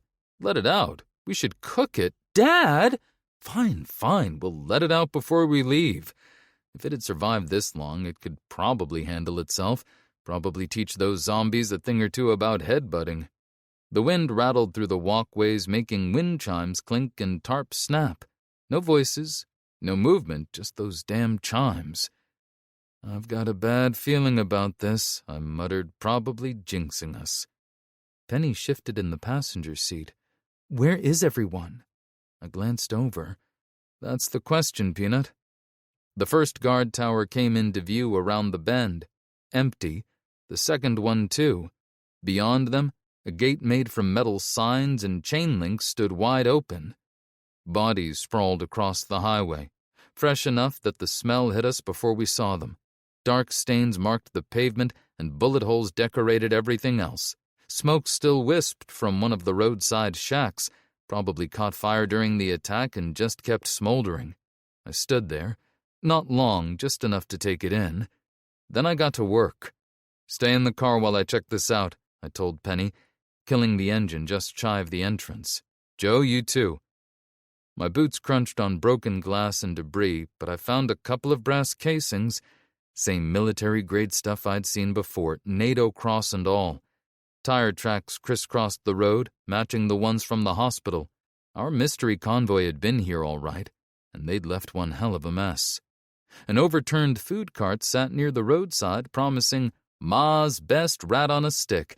Damn, it actually looked tasty. Even had dipping sauce. A low moan came from behind the cart. I raised my cig. The zombie that staggered into view didn't last long. My suppressor made it quick and quiet.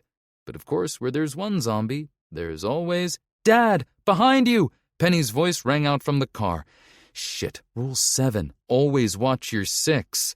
I spun around and came face to face with the largest friggin' zombie I'd seen since that run-in with sumo wrestlers at a sushi joint in Peoria. The thing stood 6 feet and change, with swollen muscles under rotted skin. Burns covered its arms and neck, though I couldn't say what from. And wouldn't you know, it had those same sickly green veins I'd seen at the hospital. Its eyes were cloudy, but there was something off about them. A purple tinge, maybe? Hard to tell with it bearing down on me. I raised the SIG, aimed for the head, and the zombie charged. Fast. Way faster than it should have been.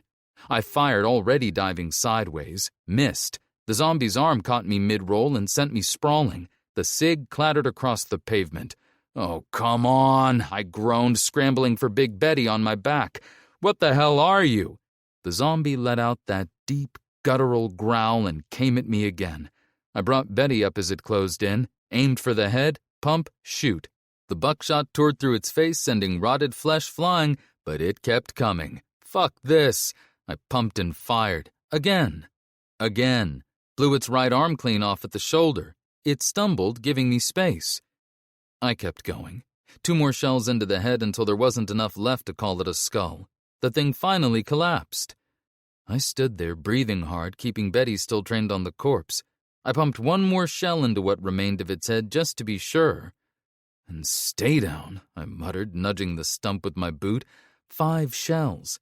It took 5 shells from Big Betty to put down 1 zombie. That math was going to be a problem real soon. Penny's face appeared at the car window.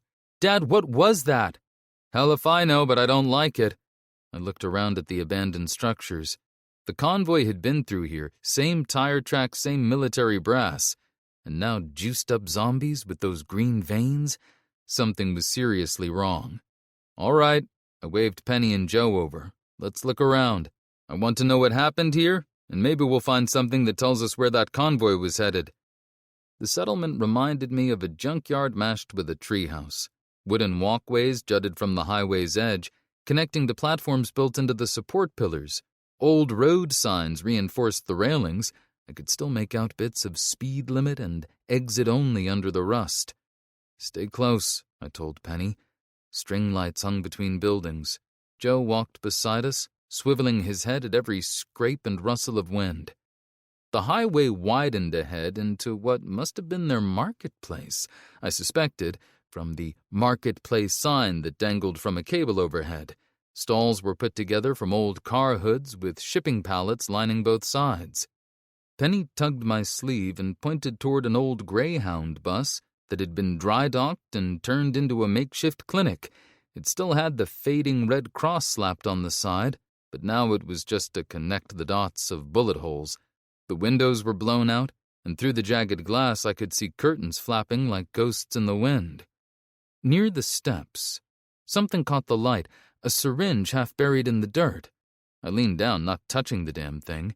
It was filled with that same sickly green sludge we'd seen back at the hospital.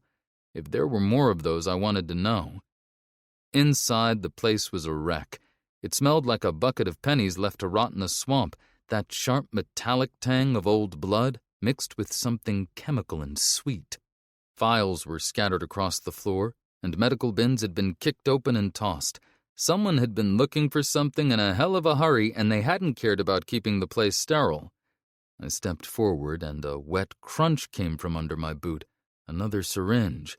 The floor was carpeted in the things, some empty, some half full of that green rot. Toward the back, the flies were throwing a goddamn parade over a body slumped across a gurney. I didn't need to get close to know he wasn't sleeping. He looked less like a person and more like a biology project gone wrong. His skin was translucent enough to show those pulsing purple-green veins.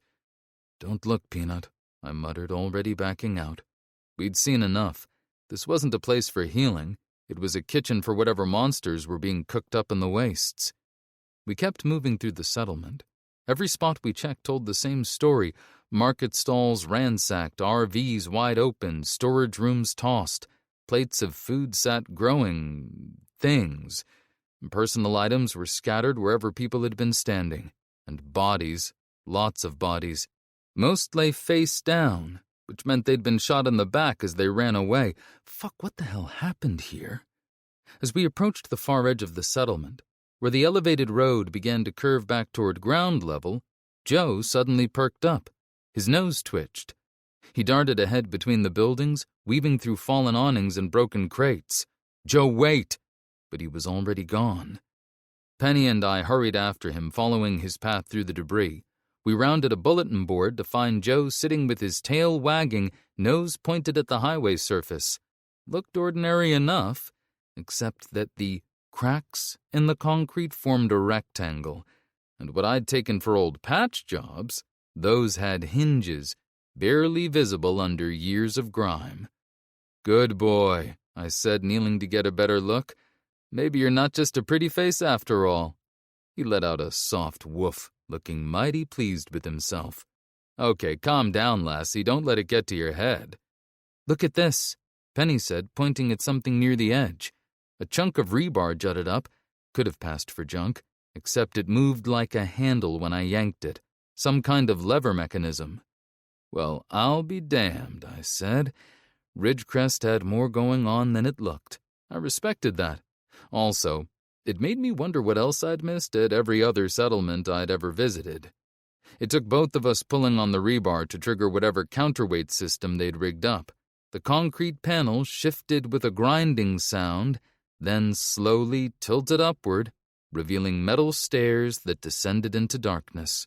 The cool air smelled of dirt and mildew.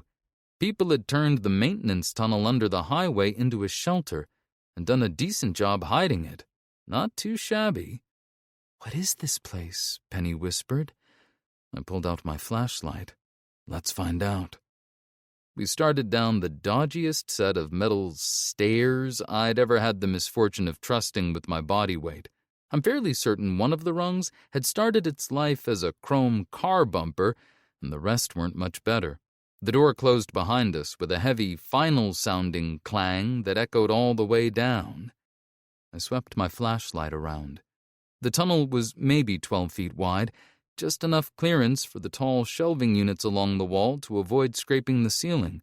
These people were the kings of junk pile ingenuity. They'd turned an old vehicle lift into a set of bunk beds, complete with little canvas mattresses that looked about as comfortable as a bag of gravel. Plastic tarps were rigged up to funnel water seepage into collection barrels, and the low, rhythmic hum of old exhaust fans kept the air from turning into a total swamp.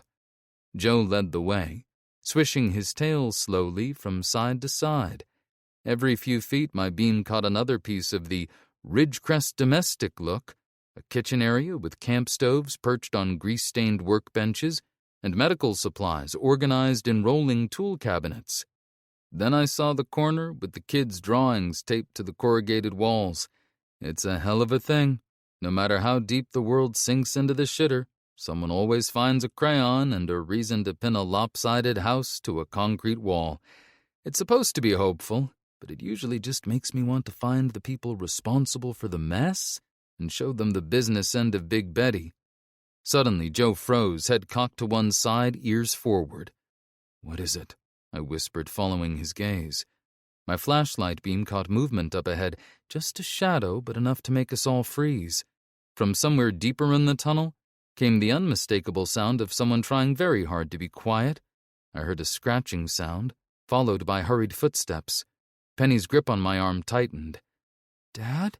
"Shh," I whispered, listening hard enough to sprain something. The footsteps stopped, but then came more shuffling, like people trying to hide and not doing a great job of it. Too coordinated for zombies. I racked a shell anyway. We continued down the tunnel, now hyper-aware of every shadow and sound. My finger never left the trigger guard, which was not exactly kosher, but I wanted to react quickly if we got bushwhacked. I kept Penny close. She nearly tripped over a pile of tools, more proof they'd bailed fast. I caught empty food wrappers, discarded blankets, signs of people living down here. The tunnel opened into an old maintenance room. Workbenches lined the walls with living spaces between them, filled with sleeping bags, cooking equipment, and even plastic chairs. A heavy door stood on the far side, one of those walk-in freezer doors probably salvaged from somewhere. Great, I muttered. Anyone remember the secret knock? That's when we heard it. A child's whimper from behind the door. Joe's ears perked up. He trotted to the door, sniffing at its base and wagging his tail. There are people in there, Penny whispered. I nodded. Survivors of whatever went down topside, most likely. The question was, why were they still hiding? Hello? I pitched my voice just above a whisper, but the kind of tone you'd use to coax a scared cat from under a bed. We're not here to hurt you, I said gently. Anyone there? Silence stretched on forever. Then, finally, a trembling voice replied from the other side. An older man, husky and tired. Who are you? Are you with them? I exchanged a glance with Penny before answering. No, we're not with them. We're looking for someone. A woman. Tall, red hair, green eyes, particularly averse to grilled pineapple. Kind of a blanket hog. Goes by Jenny, but will break your arm if you call her Jen. Have you seen anyone like that? There was another long pause. Maybe. But how do we know we can trust you? Guy sounded like he'd been gargling with whatever was left in the bottom of a gas tank, with just a hint of, I've been breathing basement air too long. I sighed, running a hand through my hair. Look, I know trust is in short supply these days, but I've got a scared kid out here, and it sounds like you've got scared kids in there. How about we agree nobody wants to see any kids get hurt and we go from there? The source of the voice didn't need to know there was also a scared adult, whose name rhymed with Jedediah. The sound of locks being undone, heavy industrial bolts sliding back, echoed through the tunnel. I didn't wait to see who was on the other side. I shoved Penny behind the cover of a rusted workbench and brought Big Betty up to my shoulder. Rule 14, always lead with your gun. If they were friendly, they'd understand. If they weren't, they wouldn't live long enough to complain. The door creaked open, exhaling a cloud of stale, cold air. Standing there was a silver-haired guy in his 60s, looking like he'd been rolling in shrapnel. He had a wispy beard and a blood-stained bandage wrapped around his head, but his hands were steady as a rock as he leveled a hunting rifle right at my face. He'd already taken the slack off the trigger. Very good. We stayed like that for a few heartbeats, barrel to barrel, waiting for a reason to blink. I noticed movement behind him. Men, women, and children clustered together. They didn't look like soldiers. They looked like casualties waiting to happen. I lowered Big Betty and slung her across my back. The man hesitated, then also lowered his rifle. I thought I saw the barest hint of a sigh. I'm Tom. We might have seen the woman you're looking for, with the convoy. Come in. I followed Tom inside. Something shifted in my peripheral vision as soon as I crossed the threshold. A younger guy, early 20s, lean build, hoodie a shade too clean, stood just inside the door, tucked to the side where I hadn't seen him. He held a shotgun low but ready, finger near the trigger, eyes sharp. Insurance, just in case I wasn't as friendly as advertised. He didn't say a word, but he didn't need to. I gave him a slow nod. He didn't give one back. Okay then, still walking on eggshells. The people had taken an old equipment bay and repurposed it as a shelter. Maintenance lockers were pushed against the walls to make room for beds, mostly blankets and sleeping bags arranged on whatever soft material they could find. The air was thick with the smell of unwashed bodies, fierce sweat, and something that might have been dinner, or someone experimenting with chemical warfare. One day I'd figure out why nobody bothered scavenging for deodorant anymore. One day. Battery lanterns made everything look sickly yellow. Toward the far end, a set of big roll-up doors sat behind a stack of crates, probably the original maintenance entrance, sealed up tight. Made sense if they didn't want uninvited guests knocking. Tom led us past clusters of survivors huddled in their living spaces. I counted about 20 people in total, mostly women and children, with a couple of elderly men. They'd hung blankets between lockers to create some privacy, but I could see the strain of too many people crammed in too little space. Kids curled up with their mothers on whatever mattresses they'd found. A woman stirred something in a pot over a camping stove, though from the empty cans piled nearby, I could tell supplies were running low. What hit me hardest were their eyes. That hollow look you get when you've seen too much, too fast. I recognized it. I'd seen it in the mirror a few times myself. These weren't people who'd chosen to hide down here. These were people who'd had to run. We settled around an improvised table, basically an old door propped up on milk crates. Tom sat across from us, joined by a weather-beaten woman who kept one hand on his shoulder. Joe flopped down at our feet. His tail thumped softly against the concrete floor. "So," I said, "lovely place you've got here. The besieged bunker look is very in this season." Tom's lips twitched in a smile. "It's not much, but it's kept us alive." "You mentioned a convoy," I said, watching their faces, "and a woman who might have been Jenny. What can you tell us?" Tom exchanged glances with the woman beside him before answering. "They came 4 days ago. We thought they were traders, or maybe another group looking for sanctuary." He laughed bitterly. "Should have known better." "What did they look like?" I asked. "Military vehicles, not the usual raider crap. Armored trucks, Humvees. Each had this bird symbol painted on the side." That detail caught my attention. Same bird from the hospital. "Said they were working on a cure," the woman added. She sounded like she'd just smoked a carton of Marlboros. "Needed volunteers." Volunteers for a cure. That's what they'd told Jenny, too. I still didn't know if VEC was actually working on a cure or just using it as bait, but either way, the mutant zombies and dead bodies suggested their methods were pretty fucking questionable. "How'd you end up down here?" I nodded toward the shelter. "Doesn't exactly scream plenty of warning." "Lost half our people to raiders last year," Tom said. "Made us cautious. We built this place, set up evacuation plans. When they started getting rough, demanding our doctor go with them," his hand moved to the bandage on his head, "let's just say we were ready this time." "That's when we saw her," the woman added. "The redhead. She looked pissed, not loyal.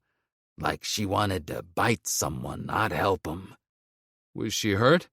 I asked. I tried to keep my voice steady. Pretty sure I failed. "Roughed up, but alive. Heard her arguing with someone in charge. She decked him good." A ghost of a smile crossed Tom's face. That was definitely Jenny.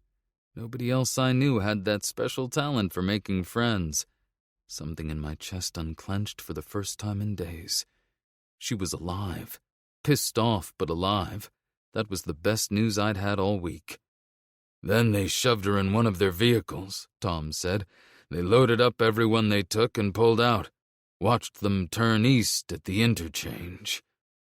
The woman beside him hesitated, looking around at the other survivors. "Is it over? Can we go topside?" "There might be a zombie or two, but nothing we can't handle," I said. It wasn't long before they started gathering what supplies they had left. Food, water, blankets. They'd been ready for more than just hiding. "You've made it this far. Got plans?" I asked Tom. "A few of us have family in Cedar Creek," Tom said. "About 40 miles south. If we stick to the back roads, haven't made up our minds, though." "Thanks for the info," I nodded. "That's more than I started the day with. Give me 10 minutes to clear the approaches, then you can move." The survivors emerged from the tunnel, squinting at the daylight. Some went to check the bodies, looking for loved ones among the dead. Others gathered what they could salvage from their homes, pretty much anything useful that wasn't nailed down or shot to pieces. Tom sighed as he took in the wreckage of Ridgecrest. "I don't know if we should rebuild or just try to start over somewhere else." I shrugged. Part of me wanted to say something helpful, but I was fresh out of inspirational speeches, and Jenny wasn't getting any less kidnapped while we stood around having feelings. I needed to catch up before she ran out of people to punch. Cedar Creek sounds like your best bet right now. Tom bent down to pick up a jar of preserves. Yeah, might be you're right. We made our way back through the settlement to where we'd left the SUV. Tom walked with us, picking his way through the debris the military types had left behind. They hadn't been gentle with the local architecture. One of the kids was walking toward the goat pen with a rope. Good, at least someone remembered. Tom stopped at the edge of the settlement as I climbed into the driver's seat. There's a town called Clearwater, built up around the old Williston water treatment plant. Take I-90, then Route 2 east to the interchange. Follow the signs. A lot of traders pass through there. It's a long drive, but might be a good place to ask around. He paused. They're not exactly the welcoming type, but who is anymore? I shook his hand. Thanks. Good luck. I fired up the engine. We rolled out of Ridgecrest, leaving behind its battered buildings and worn-out people. I had this feeling we were driving straight into some serious shit. But hey, one problem at a time. How far is Clearwater? Penny asked. A day's ride, maybe? We'll ask around. Maybe someone's seen our friends with the fancy trucks. After that, well, I hear North Dakota's lovely this time of year, if you ignore the zombies, raiders, and mystery convoys. And, of course, the zombie cows. Penny rolled her eyes. Zombie cows? You don't want to run into those, trust me. Joe whined from the back seat, remembering our close call at that rodeo in Tulsa. Oh, for sure, I told him. The clowns were worse than the bulls. Penny looked at me like she was waiting for the punchline. When it didn't come, her smile faded a little. You're not kidding. Half a ton of dead beef that doesn't stop running when you shoot it. I adjusted the mirror. No, I'm not kidding. As we sped down the highway, I mentally added North Dakota to my list of places I'd never thought I'd visit voluntarily, right up there with active volcanoes, Toronto, and that town in New Mexico with the world's largest pistachio. What were we even heading into? Probably ice. I mean, it was North Dakota. What else could it be? Trouble. It could also be trouble. Only one way to find out. I touched the locket hanging from the mirror, stepped on the gas, and drove. Chapter 16. A Hard Rain's A-Gonna Fall. Dark clouds were building like the universe wasn't done screwing with us. It was probably thinking, you know what Jeremiah needs right about now? Another storm. As if zombies, raiders, and mystery paramilitary types weren't enough, now we had to deal with the crazy weather. What's next? Locusts? Frogs? Hell, at this point, I half expected the clouds to open up and drop a piano on us. I'd been watching the signs for the last hour. Wind picking up, temperature dropping. That heavy feeling in the air that meant we needed to find shelter or become soggy target practice. I spotted a gas station through the first spatters of rain. It sat on a rise with good visibility and only one way in, practically had a neon sign saying Jeremiah Reid approved. The rusted cars at the pumps hadn't moved in years, and the battered sign hanging by a thread was too worn to read. I looped the building once, scanning for fresh tracks or signs of people. No recent tire marks, no movement inside. Check and check. There, I pointed to Penny, pulling to a stop where we could both watch the entrance and the road. Let's scope it out before this storm gets worse. Penny pressed her face against the passenger side window. Everything looks so old. I killed the engine and took a look around. You both stay put, I said, then stepped out into the rain and did a quick sweep of the perimeter. The gas station was one of those combo setups with an auto shop attached, the kind you'd find out on lonely stretches of highway, back when people trusted their cars to guys named Earl, who wore coveralls and knew the difference between a carburetor and a radiator. Oil change, tire patch, busted hose fix, take your pick. I didn't see any tracks in the mud, shell casings or blood trails. Good signs, but you never know who might be napping inside. The location was smart. Elevated enough for good drainage back in the day, and now it gave us clear sight lines in every direction. 2 doors on the main building, front and back, both hanging open. Most of the windows were smashed. Great for airflow, crap for staying dry. The rolled-up door on the attached shop was down, probably rusted in place. An old awning sagged over the pump island, half collapsed, but still enough cover for the SUV. I circled back and leaned into the driver's side window. Hang tight and keep an eye out while I check inside. Might take a minute. Penny gave a sharp nod, already grabbing her bow from the back seat. Joe stared through the glass like he was reviewing security footage that only he could see. First, the station. Then, the shop. Slow and steady, that was the plan. But plans had a funny habit of bursting into flames lately. Rain dripped through the broken front windows as I stepped inside. Big Betty was up and ready, because if you're going to say hello, do it with 12-gauge buckshot. The interior looked about right. Shelves knocked over, half-rotted snack packs, grime thick enough to qualify as soil. Could probably grow corn in some of these corners. A critter had clearly been squatting in what used to be the beef jerky display. Probably had a mortgage by now. A stack of mildewed magazines curled against the wall. Front page still insisting on 10 summer hair trends that could change your life. I picked it up and tucked it away. Courtney might want it for the Westport Watcher's fashion spread. The last issue ran with high tide, high fashion. Fishnet is back, and this time it's functional. And it received more fan mail than the water filtration guide. I found the usual behind the counter. Dust, an old register that might cough up a few coins, and not much else. Nobody had been through here in a while. The back office door hung half off its hinges. Inside I found more of the same, flaking papers and a desk that looked like it had survived a flood, a fire, and a couple of tornadoes. Nothing useful, nothing dangerous. For once, boring was good. The connecting door to the auto shop was locked. Actually locked, not just stuck. That was interesting. I pulled out my picks, keeping one ear on the storm and one on any sounds that might mean company. The lock gave way with a satisfying click. The shop was dark, but enough light came in from a few grimy windows up high.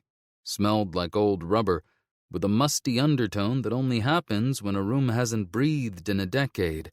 Office in the corner, locker room behind that. A lot of places for trouble to lurk in. I worked my way through each room one by one. Service Bay 1 was empty, except for an ancient tire and some tools. Service Bay 2 had old oil stains and a rusty floor jack. The parts room had been ransacked during the initial panic, typical. The locker room stank of mildew but was otherwise clear. The roll-up door was rusted shut. Probably hadn't budged since Deadbreak. Good, one less entry point to worry about. Clear across the board. Almost suspicious how normal it was, but I wasn't about to complain. Normal was a gift these days, and I'd take it without checking the receipt. I walked back through the rain and helped Penny gear up. All right, team, it's not the Waldorf, but it could be worse. We could be back on the Wander line. Joe tilted his head and let out a soft woof. I shook my head. Sorry, buddy, I didn't see a soft-serve ice cream machine. He lowered his ears. We spent the next hour securing the gas station. I chained up the main door with some old padlocks we'd stocked in the SUV for this very purpose, while Penny and Joe did another sweep. We couldn't hear squat outside thanks to the storm, so we had to stay extra alert. We set up camp near the front, which gave us quick access to the SUV. The old metal trash can made a decent fire pit, which was a better option than risking an open flame on the floor. We kept it under the blown-out skylight so the smoke had somewhere to go, but far enough away that the rain wouldn't put it out. I dug through my pack and pulled out a few cans. Okay, here are our options, I said, showing them to Penny and Joe. Beans, and, oh look, beans. Penny chuckled, but Joe let out a sad whine. He'd hated beans ever since we got stuck in a Mexican restaurant in San Antonio. We had to fight off glowies while surviving on nothing but canned refried beans. Listen, it's this or wet paper, you pick, I told him. He cast me a look that said he'd rather take his chances with the paper. I sighed and pulled out something I'd been saving for breakfast, a can of Vienna sausages. I opened it and emptied it into his bowl. Joe perked up immediately, wagging his tail like he'd just hit the lottery. Penny flipped through a faded magazine as we dug into our dinner. She furrowed her brow, trying to make sense of fashion. "Dad," she said, holding it up, "why are their clothes so tight?" "That, Peanut, is what we used to call fashion." She frowned at a photo. "This one's just a shirt with holes in it." "Yep, and they paid extra for the holes." Her nose wrinkled. "That's dumb." I grinned. "You're not wrong." She kept flipping, muttering things like weird and nope, until something made her stop. Her finger landed on a photo. Her eyes widened. "Wait, what is that?" I leaned over. A full-page spread showed a little girl holding 3 candied apples on a stick, all shiny and covered in different colors. "Candied apples," I said. "Used to get them at fall festivals." Penny stared. "Shut up." "Yep. Caramel, cinnamon, marshmallow drizzle. Some even tasted like cake." Her voice dropped to a whisper. "That's amazing." I bit back a smile. "They were sticky as hell. Got all over your face. Total mess." She nodded solemnly. "Worth it, though." "Yeah," I said. "Definitely." I froze with my spoon halfway to my mouth. A woman's face appeared in the rain-streaked glass, then ducked away. Joe stood, ears forward, tense but quiet, not growling, which meant whatever was out there was still breathing. "Stay here." I grabbed my gun. The woman came back, pressing her palm against the glass. Even in the dim light, I could see the fear in her eyes, and the way she cradled her other arm. "Please," she mouthed through the glass. "Please help." I kept my gun trained on her. "Back up to where I can see you clearly." She shuffled back into the rain, arms raised. Well, one arm. The other stayed tucked against her body. "Dad," Penny whispered, "we can't leave her out there."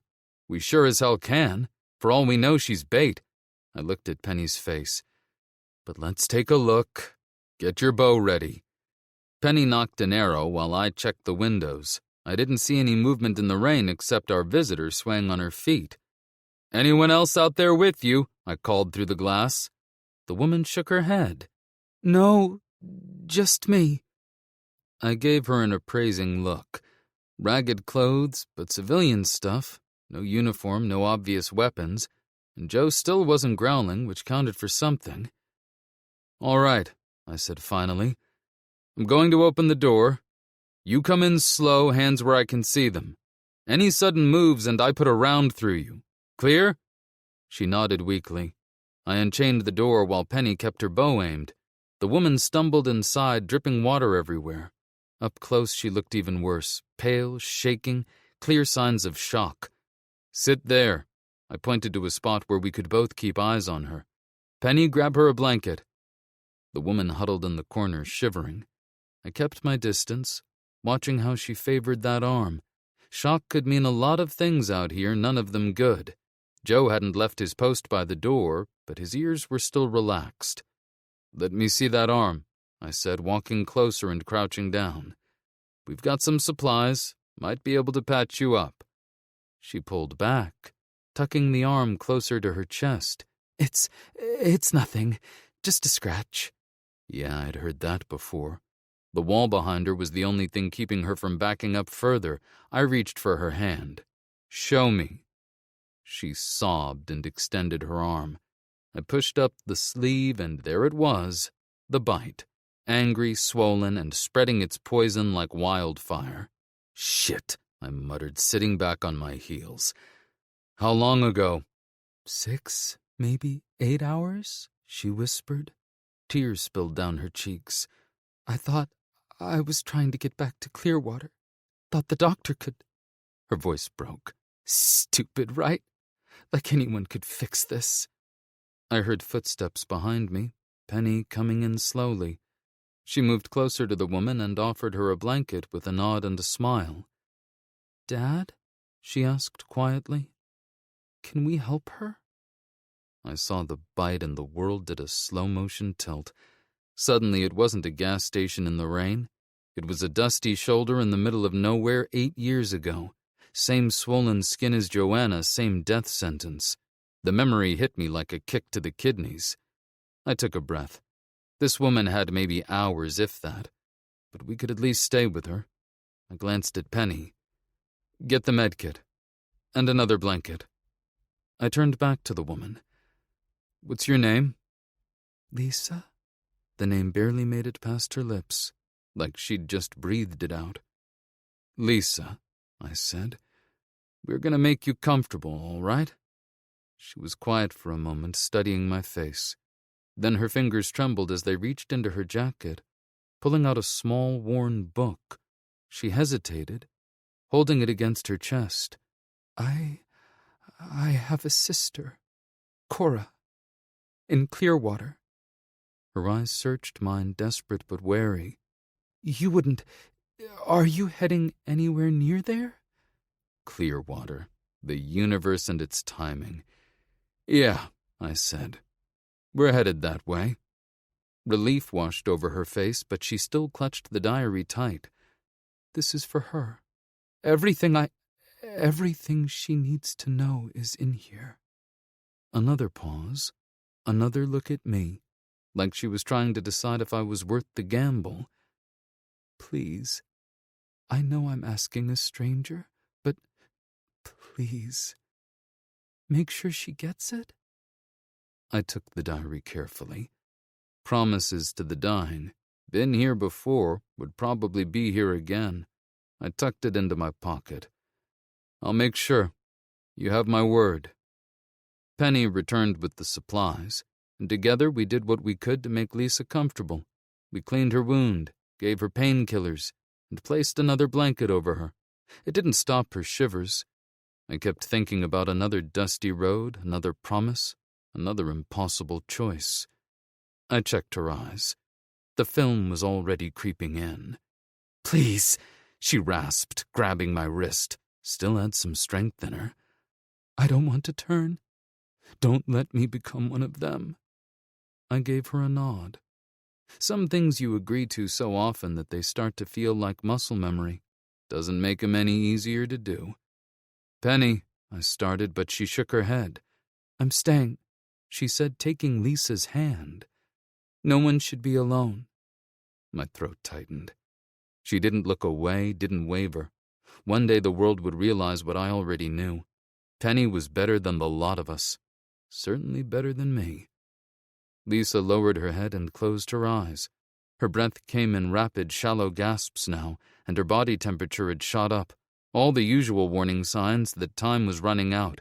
Joe's ears went flat and he took a step back. A low rumble started in his chest.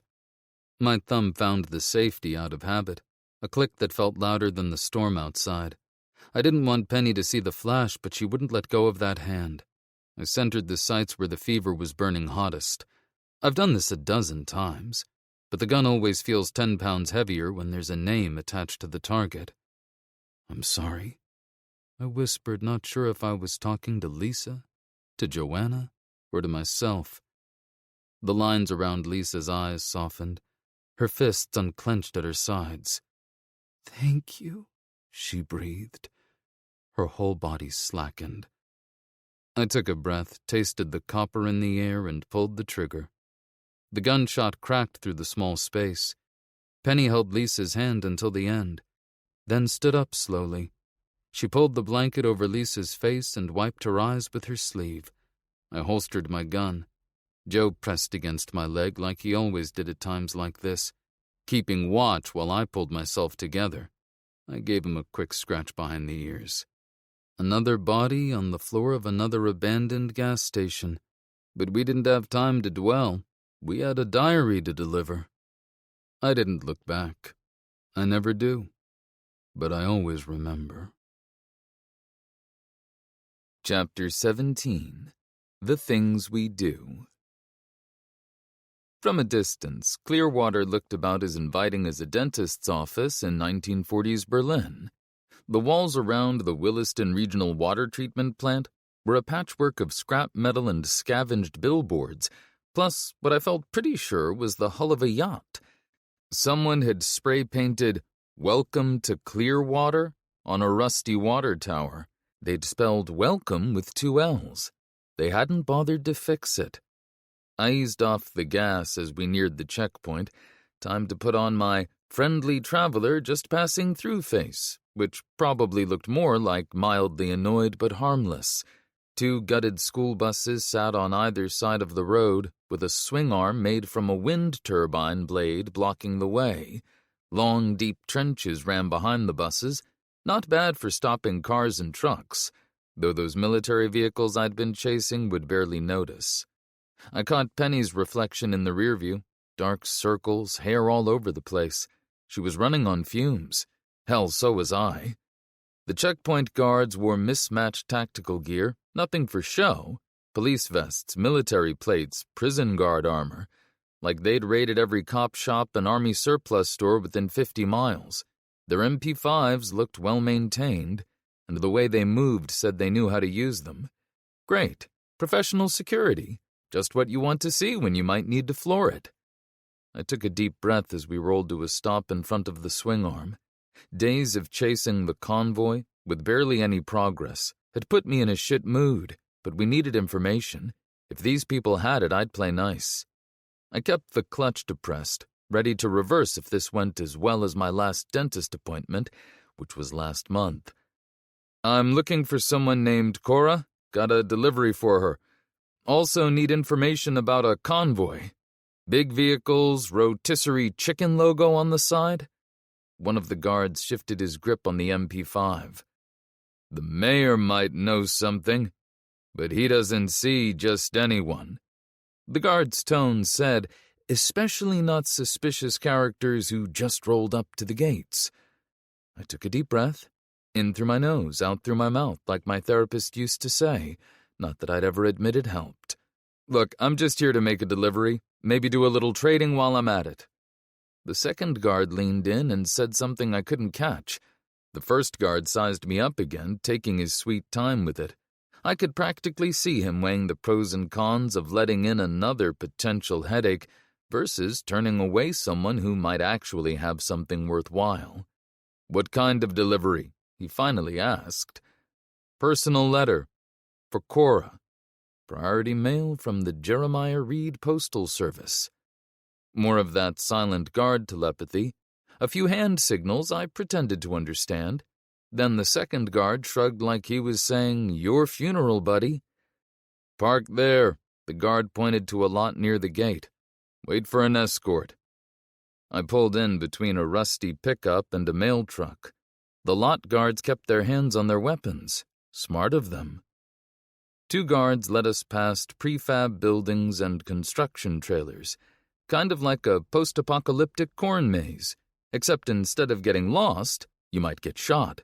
A fading mural on one of the buildings showed a smiling family holding water jugs under the words, "Clearwater, a better tomorrow starts today." Someone had added a crude zombie face to the dad and a speech bubble that said, "Guess we were early." People gave us the usual outsider treatment as we passed. Quick glances. Mothers pulling kids closer. A few trying to look like they weren't watching us. Nothing I wasn't used to. The place had that special smell you only get in these settlements. Burning meat, rusted metal, and whatever grows in standing water when nobody's looking. Someone should bottle that as a scented candle. Bring the sweet essence of the wasteland right into your living room. We passed the main market area. A thrumming space carved out of a parking lot. Stalls made from scavenged materials offered everything from patched-up clothing to dubious-looking canned goods. We'd be staying well away from those. I spotted a series of greenhouses built against the south-facing wall of a building. The glass panes were a collage of old windows, plastic sheets, and flattened soda bottles. These people didn't lack for ingenuity, I'll give them that. Someone had turned an old Ferris wheel into a massive wind turbine. Metal arms stuck out from the frame at odd angles, catching the breeze with sheets of corrugated steel. Looked like a death trap designed by a possum with a welding torch, but if it kept the lights on, who was I to judge? We arrived at the town hall. a converted admin building with mayor's office painted in wonky letters. Next door was their clinic, a series of connected trailers, like those mobile medical units from the pandemic's early days. Tarp stretched between the units, creating covered waiting areas.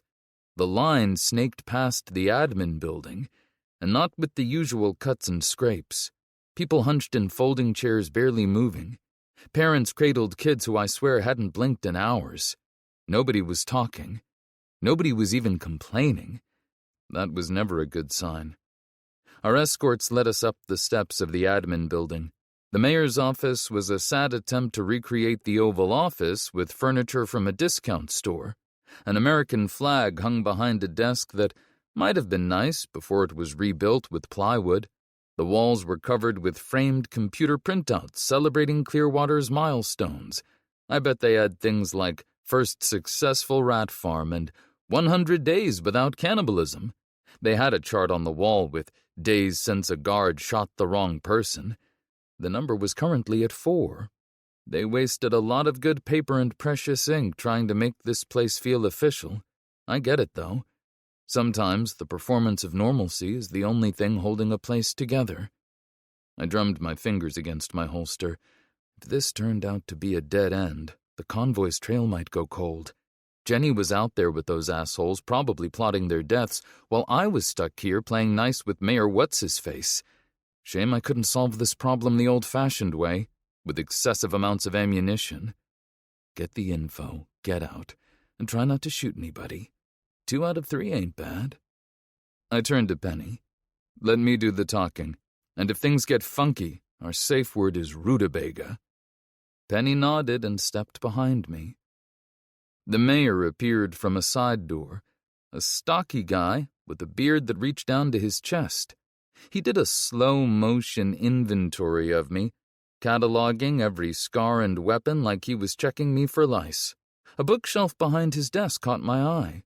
Between dusty manuals and faded paperbacks sat a bottle of Pappy Van Winkle 23, about a quarter full. Next to it sat an unopened bag of Sour Patch Kids.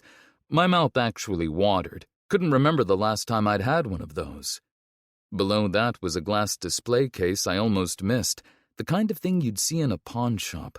Signed balls, some hockey pucks, and basketball cards, and then I spotted it. Behind the 86 Fleer Jordan and some football whatever sat a Koufax rookie card. My heart did a little skip. No way. And that was a 55 Roberto Clemente behind it? Damn. That card had outlasted most people I knew. It had been 4 years since I'd had to trade my Honus Wagner. Every time I think about that card, I feel a phantom itch in my wallet. Seeing a Koufax just sitting there behind dusty glass felt like a personal insult from the universe. I tore my eyes off the glass. Focus, idiot. So, the mayor dragged out the word.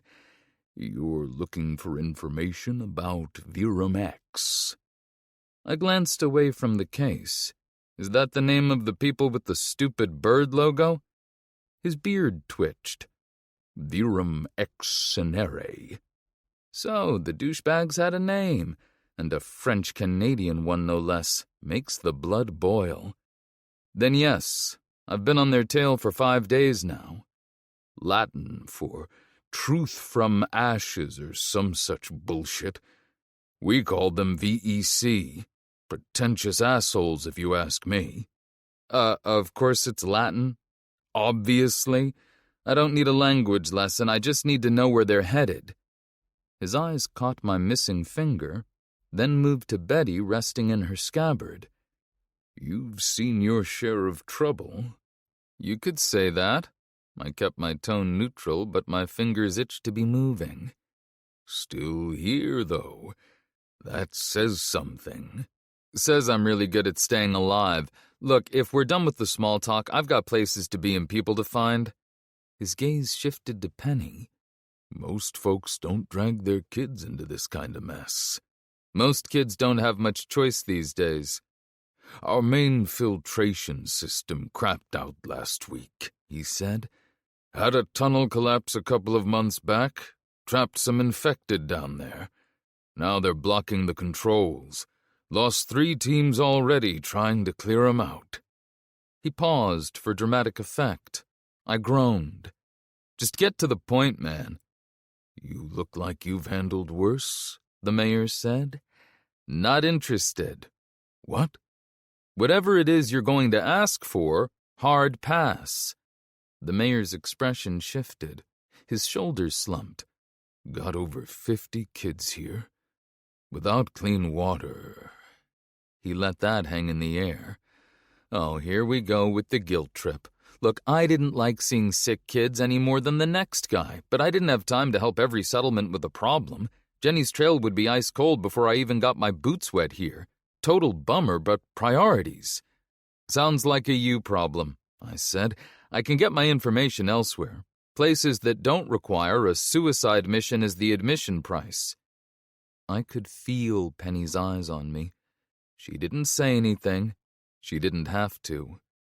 The mayor blew out a long breath and shook his head. No one's going to talk about them unless they have a reason. I stared at him. I'd tracked them this far on my own, and I had 15 reasons in my SIG if anyone needed one.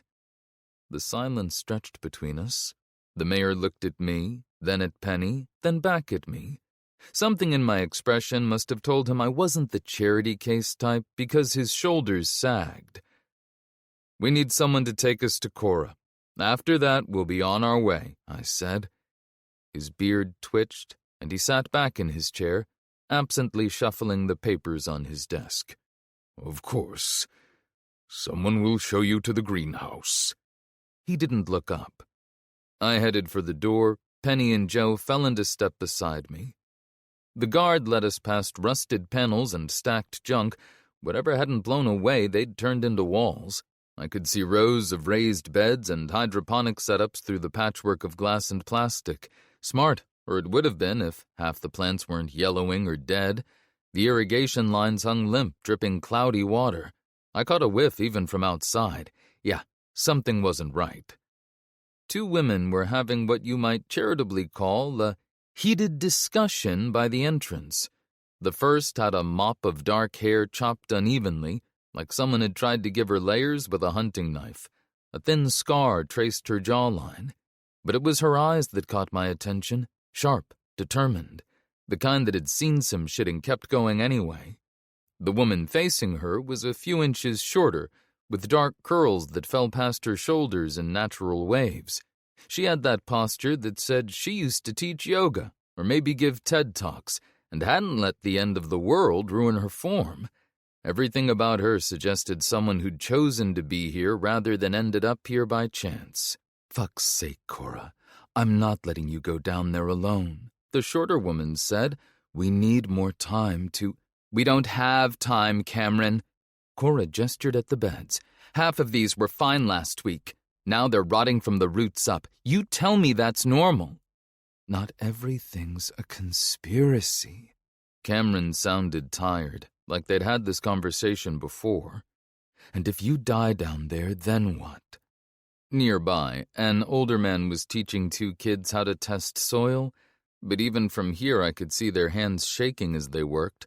One of them coughed. It was a wet sound that made me wince. A woman passed by the greenhouse entrance, struggling with a jug of what I really hoped wasn't their drinking water.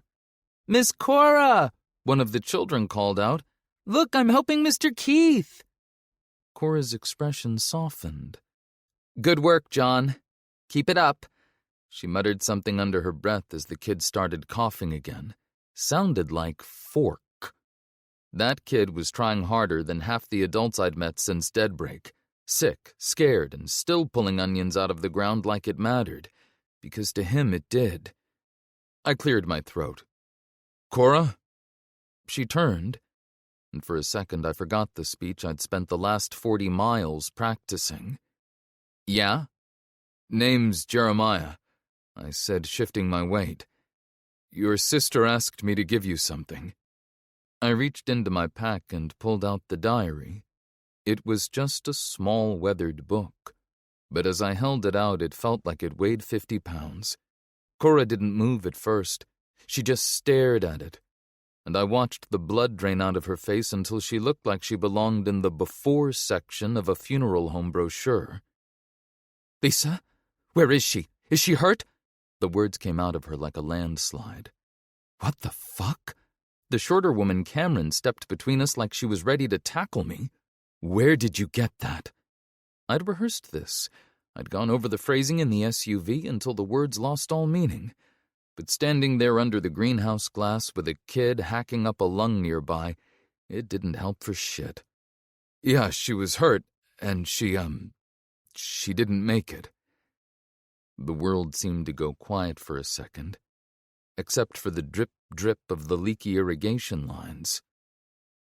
"No," Cora whispered.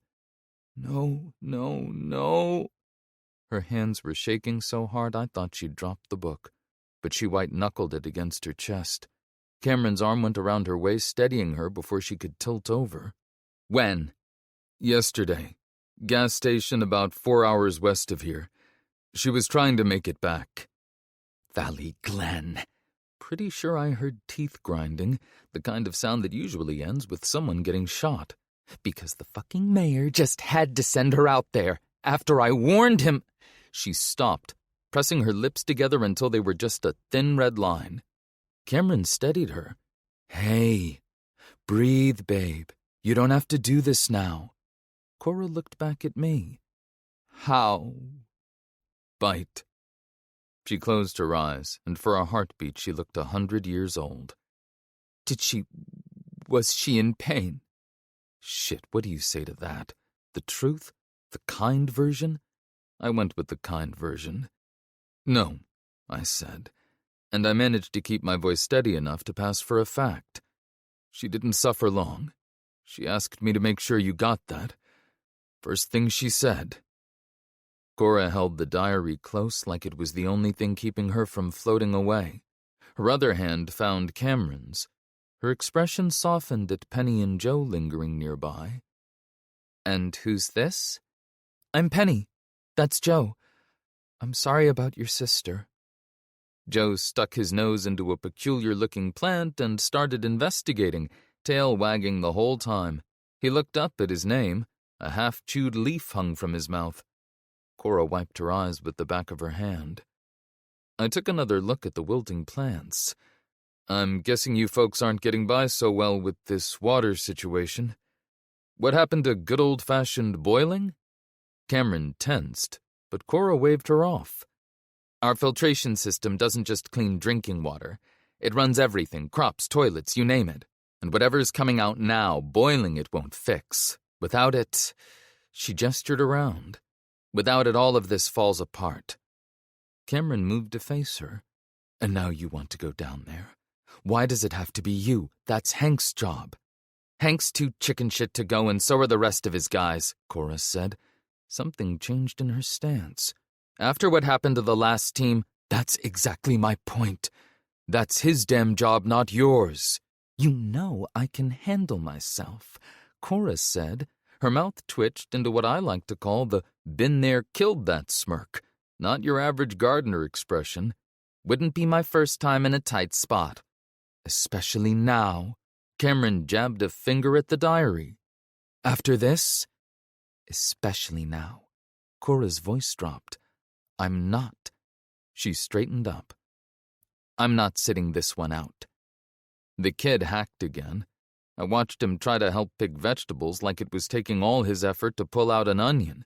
The older men didn't look much better, and that's being generous. Penny had wandered over to share her water with some kids who were picking through the dying lettuce. Great. Nothing like watching my kid be all human while I considered doing something monumentally stupid. "What happens if you can't fix the filtration system?" The words just fell out of my mouth. "Fuck." Cora sighed. "We've got a few days before we lose the crops. After that..." She shook her head. "People will leave if they can, get sicker if they can't. Other settlements count on our food and water. Without those..." She trailed off, watching Penny share her bottle. Penny laughed at something one of the kids said. Joe sat nearby like he was on guard duty for a kindergarten class. God damn it. I was going to regret this, and I sure as hell didn't have time for side trips. But I kept looking at those kids, and my mouth kept making decisions my brain hadn't approved. Fuck it. I'd always wanted to visit zombie-infested tunnels, right up there on the bucket list between get gangrene from rusty screw and die horribly underground. Doing the right thing can be so fucking inconvenient. I tilted my head back and sighed at the ceiling. So, heard you need an escort. Cora and Cameron both stared at me. You're offering to help? Cameron glanced at Cora, then back at me like she wasn't sure she'd heard right. I'm offering to escort you, or whoever, down there and keep you alive long enough to fix whatever needs fixing. In exchange, I want that bottle of Pappy Van Winkle, the Koufax and Clementi cards, plus ammo for the job. I paused. And the bag of Sour Patch Kids, for, emotional distress. You want candy and ammo? Cora blinked. Sweetheart, you try finding your sour sugar whatevers after the world ends. Plus, zombies, tunnels, I think that deserves a little hazard pay. I'll need to talk to the mayor. That's not my call, Cora said. Look, do it, don't do it, I don't care. But I've got places to be. I turned to go. We'll be checking out the market. Come find me there, but clock's ticking and I'm not setting up camp. The market looked like every garage sale in America crammed into nuclear winter. A woman with a baby strapped to her chest haggled over some vegetables, while a teenager helped his dad navigate plastic jugs between the stalls and blanket setups on the ground. Still, these people had built something here. Not pretty, not safe, not even close to enough, but real. Markets don't just happen. Someone has to decide it's worth showing up every morning with whatever they've got. That takes a kind of stubbornness I can respect. A girl about Penny's age sat cross-legged on a spread-out tarp, humming while she helped her mom patch clothes. The sight got all up in my feelings harder than I wanted to admit. The mother glanced up and waved. Can of food or 2 rounds for a shirt and pants, 3 rounds for a jacket. Happy to talk about it if you have something else in mind. Joe walked over and gave the girl a lick. She was delighted. The dog could look scary when he wanted to, but I swear he acted like a multi-poo around kids. Never knew how he did it. Anyway, I did have some things that needed mending. I'd have to rip them a little first, though. Sounds great. I'll be back later. We wandered past a stall selling random electronics. The vendor had the guts of a radio spread out on his table, gesturing wildly as he tried to convince a customer it was one good antenna away from picking up stations on the East Coast. Next to him, an older woman had set up a sort of apothecary, dandelion root for fever, willow bark for pain, stuff that might have been oregano oil if you squinted hard enough. Look, Dad! Penny pointed to a stack of books at another stall. The vendor, a guy wearing thick glasses held together with duct tape, perked up. Penny picked up a copy of Prince Caspian. Her eyes lit up. It's the second book in the series I was reading. 4 bullets each, or we can work something out, he said, already bracing for the counteroffer. She spotted another book and reached for it. The Book Thief! I browsed through the stack and found a true classic, The Riveting World of Doorknobs, Volume 4. But it was just as thrilling as Volumes 1 through 3. I pulled out a box of 9mm rounds and gave it a little shake. How about 8 rounds of 9mm for all 3? 10. 8 rounds, 2 12-gauge shells, and throw in that Mad magazine. Done. The vendor's eyes lit up. Penny tried to hide her smile as she put the books in her backpack. That smile alone was worth the ammo. Joe's nose led us to a stall selling what the sign proclaimed was 100% organic rat jerky, guaranteed glowy-free. I pointed at him, raised an eyebrow, and said, Well done, Joe. Well done. What's good today? I asked the vendor. Got fresh ones, kebab style with tahini. He gestured to skewers lined up on his grill, seasoned with wild herbs. How much? He shrugged. What do you have? I dug through my pack and pulled out a handful of alcohol wipes. How about these? He considered for a second, rubbing his chin. Damn, the kebab smelled delicious. I shook out 4 pills from a bottle of ibuprofen. Plus these. He nodded. 3 kebabs. I ruffled Joe's ears and handed him one. Didn't even chew, just gone. Penny, got one for you too. Her face scrunched up. Dad, that's rat. On a stick. These are prime cuts and they're perfectly seasoned. You sure? She took a step back. Okay, more for me. I grabbed a kebab in each hand and took alternating bites as we walked between the aisles. Mixed with the spices came the smell of wood smoke, and something frying a few stalls down that might have once had a face. People haggled over prices and how many aspirin equaled 1 round of 22, creating a sort of background track. The kebabs were really, really good, and I was already thinking about grabbing a couple more. Penny, you really should try a bite. They have a hint of fennel. Yeah, no. We wandered past a stall where a man hunched over a filtering setup. Layers of charcoal and cloth stretched across old plastic bottles. A line of people waited with empty containers, offering ammo, medicine, whatever they had. The guy worked methodically, but I could see that the filtered water still came out cloudy. Nobody seemed to care. A guy with more scars than teeth caught my eye from behind a counter that was half hardware store, half military junkyard. His wares ranged from rusty tools to cobbled-together gear that belonged in a medieval torture chamber. The sign read, Bert's Better Bunker Supplies. You Bert? I asked. Dude looked like he'd lost a knife fight with a lawnmower and walked away just to spite it. He grunted an affirmative. What you looking for? Just browsing, I said, leaning on the counter. It wobbled, and I almost tipped it over. Nice setup you've got here, I added, trying to rearrange his wares. I straightened up, giving the counter a pat that probably took a year off its life. His eyes lit up with a gleam I wasn't sure I liked. Oh, you gotta see this. He ducked under the counter and came up with, well, I wasn't quite sure what it was. This here's my patented zombie repellent suit, he said proudly, holding up a wetsuit covered in rusty nails and bottle caps. Guaranteed to discourage biting, grabbing, and general undead skullduggery. I stared at the monstrosity. Yeah, I think I'll pass on the tetanus onesie, thanks. What else you got? Ah, but wait till you see this. Bert reached under the counter again and pulled out a hamster wheel connected to a car battery. A fat brown rat dozed inside, whiskers twitching. Say hello to Margaret. She's my chief engineer. No way. I leaned in closer. You made a rat generator? That's the coolest thing I've seen since forever. This guy in Westport tried something similar, but his rats went on strike. Bert nodded. They like to organize walkouts if you're not careful, but Margaret's special. Show 'em, honey. The rat opened one eye and went right back to sleep. I traced the wires that snaked around the wheel and ended at the battery bank. What kind of voltage we talking about here? 12 volts, 500 milliamps. Nice, that'd make a really good charger. What do you feed her? 3 meals a day, fresh veggies and grains. Bert grinned. Got 4 more in training, but Margaret here's my star performer. Once ran a radio for 6 hours straight. I was about to pull out my box of ammo to begin a trade when I spotted Cora and Cameron weaving through the market stalls toward us.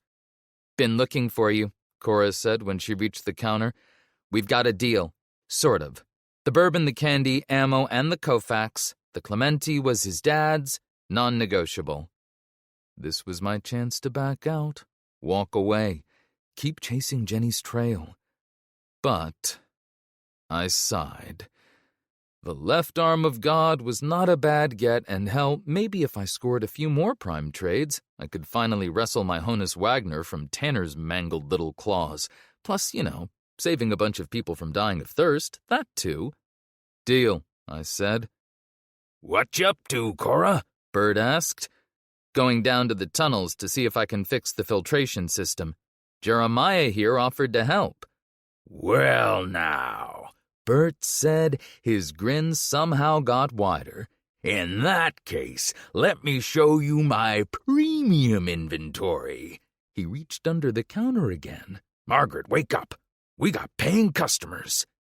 Margaret gave us a slow blink like we were interrupting her spa day. Bert started pulling out items. We ended up with a couple of decent flashlights, some mil-spec glow sticks, and a coil of rope. "This is it?" I asked, eyeing our meager supplies. Bert shrugged. "Not like folks are lining up to go exploring down there, you know. Though," he glanced around conspiratorially and lowered his voice, "I might have something special, experimental." Well, color me intrigued. He rummaged through an industrial shelf filled with tools, batteries, salvaged metal, and other scrap. After some cursing and a couple of scraped knuckles, he came back with a modified paintball gun. "My latest invention. Shoots these." He held up homemade capsules filled with thick brown liquid. "Mix of skunk spray and ghost pepper juice. Not field-tested yet, but I'm pretty sure it'll stop a zombie dead in its tracks. Well, deader in its tracks." "Pretty sure?" I eyed the sketchy-looking contraption. "Think I'll pass." "Okay, I'll be here if you change your mind." Bert started packing our gear while Margaret watched with supreme disinterest. I liked Bert. You meet a lot of people out here who are just surviving. Bert was still inventing. That's a different thing entirely. We loaded the supplies into a battered backpack while Bert rattled off a stream of dubious survival tips. "Penny and Joe can stay with me," Cameron said, smiling at her.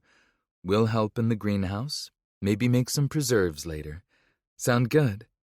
Joe wagged his tail. Penny smiled, brightening a little. "Could we come back to the market again after? I saw some cool socks." "Of course," Cameron said. "I need to trade for some seeds anyway." I gave Penny a look. "Stay close to Cameron, okay? No wandering off to look at more books." "I'll keep watch from here, too," Bert added. "Got the best view of the entire place." Margaret yawned in agreement. Cora gave him a warm smile. "Thanks, Bert." She turned to me, lowering her voice. "I've known him since I got here. He's good people." "Okay then, let's do this," I said. "The treatment plant's on the north side of the compound," Cora said, shouldering her pack. We all made our way through the tangle of containers and walkways. The market noise faded, replaced by the distant hum of generators and the hollow sound of wind whipping between buildings. A few people waved to Cora and Cameron as we passed. It seemed like everyone knew them.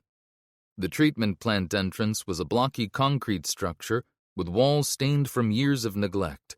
2 guards by the door were sharing a thermos of something. The older one, gray-haired but sharp-eyed, nodded to Cora. "You be careful down there, kid. Pam's making her famous soup tonight. Well, famous might be stretching it, but it's hot at least." "Thanks, Lyle. You make sure to save me a bowl, all right?" "Dad, are you sure I can't come?" Penny asked. I placed my hands on her shoulders. "I need you up here. You're my eyes and ears on the surface." "Okay." I ruffled her hair. "Now, remember the rules? Stay alert, trust no one, shoot first," she recited.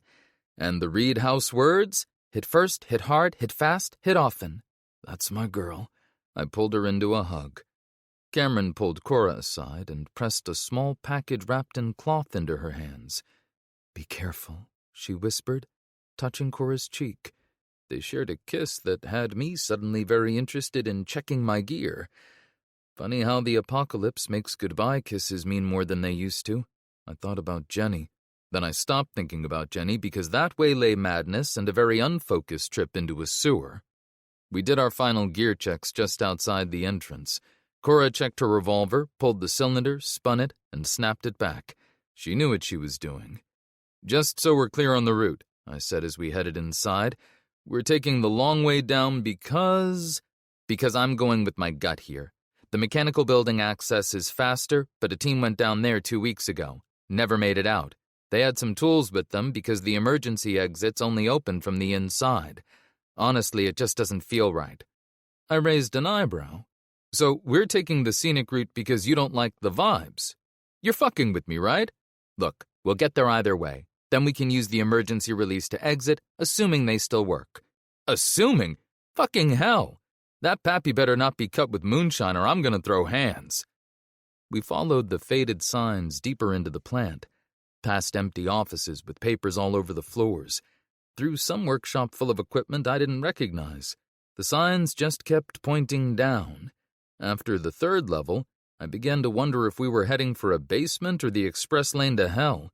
The air was getting thicker too, heavy with the smell of stagnant water and something metallic that made the back of my throat itch. We hit a set of metal stairs that zigzagged down to a narrow platform.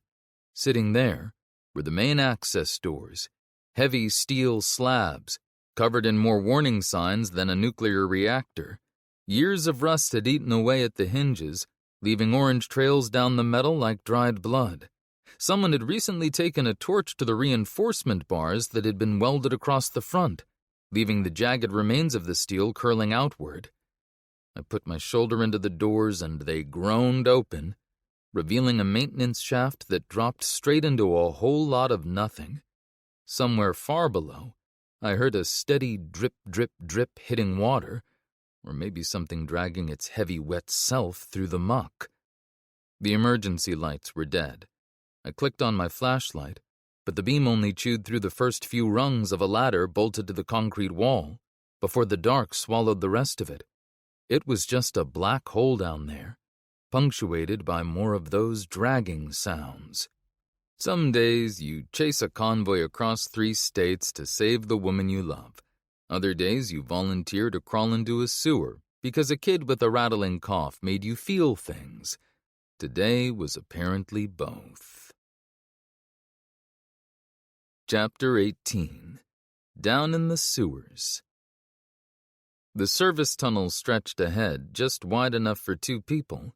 A split section of the ceiling sagged down, forcing us to duck under rusted rebar and crumbling concrete.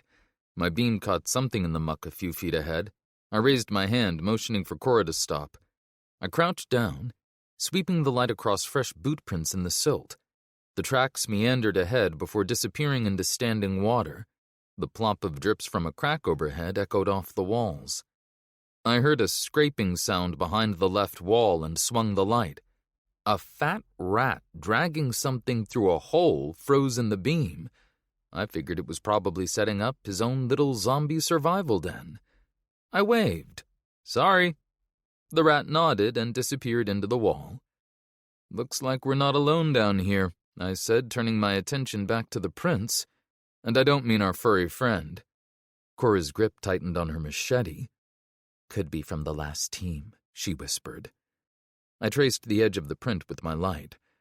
This is recent. Very recent. Another rasping sound reached us, this time from the cross passage up ahead.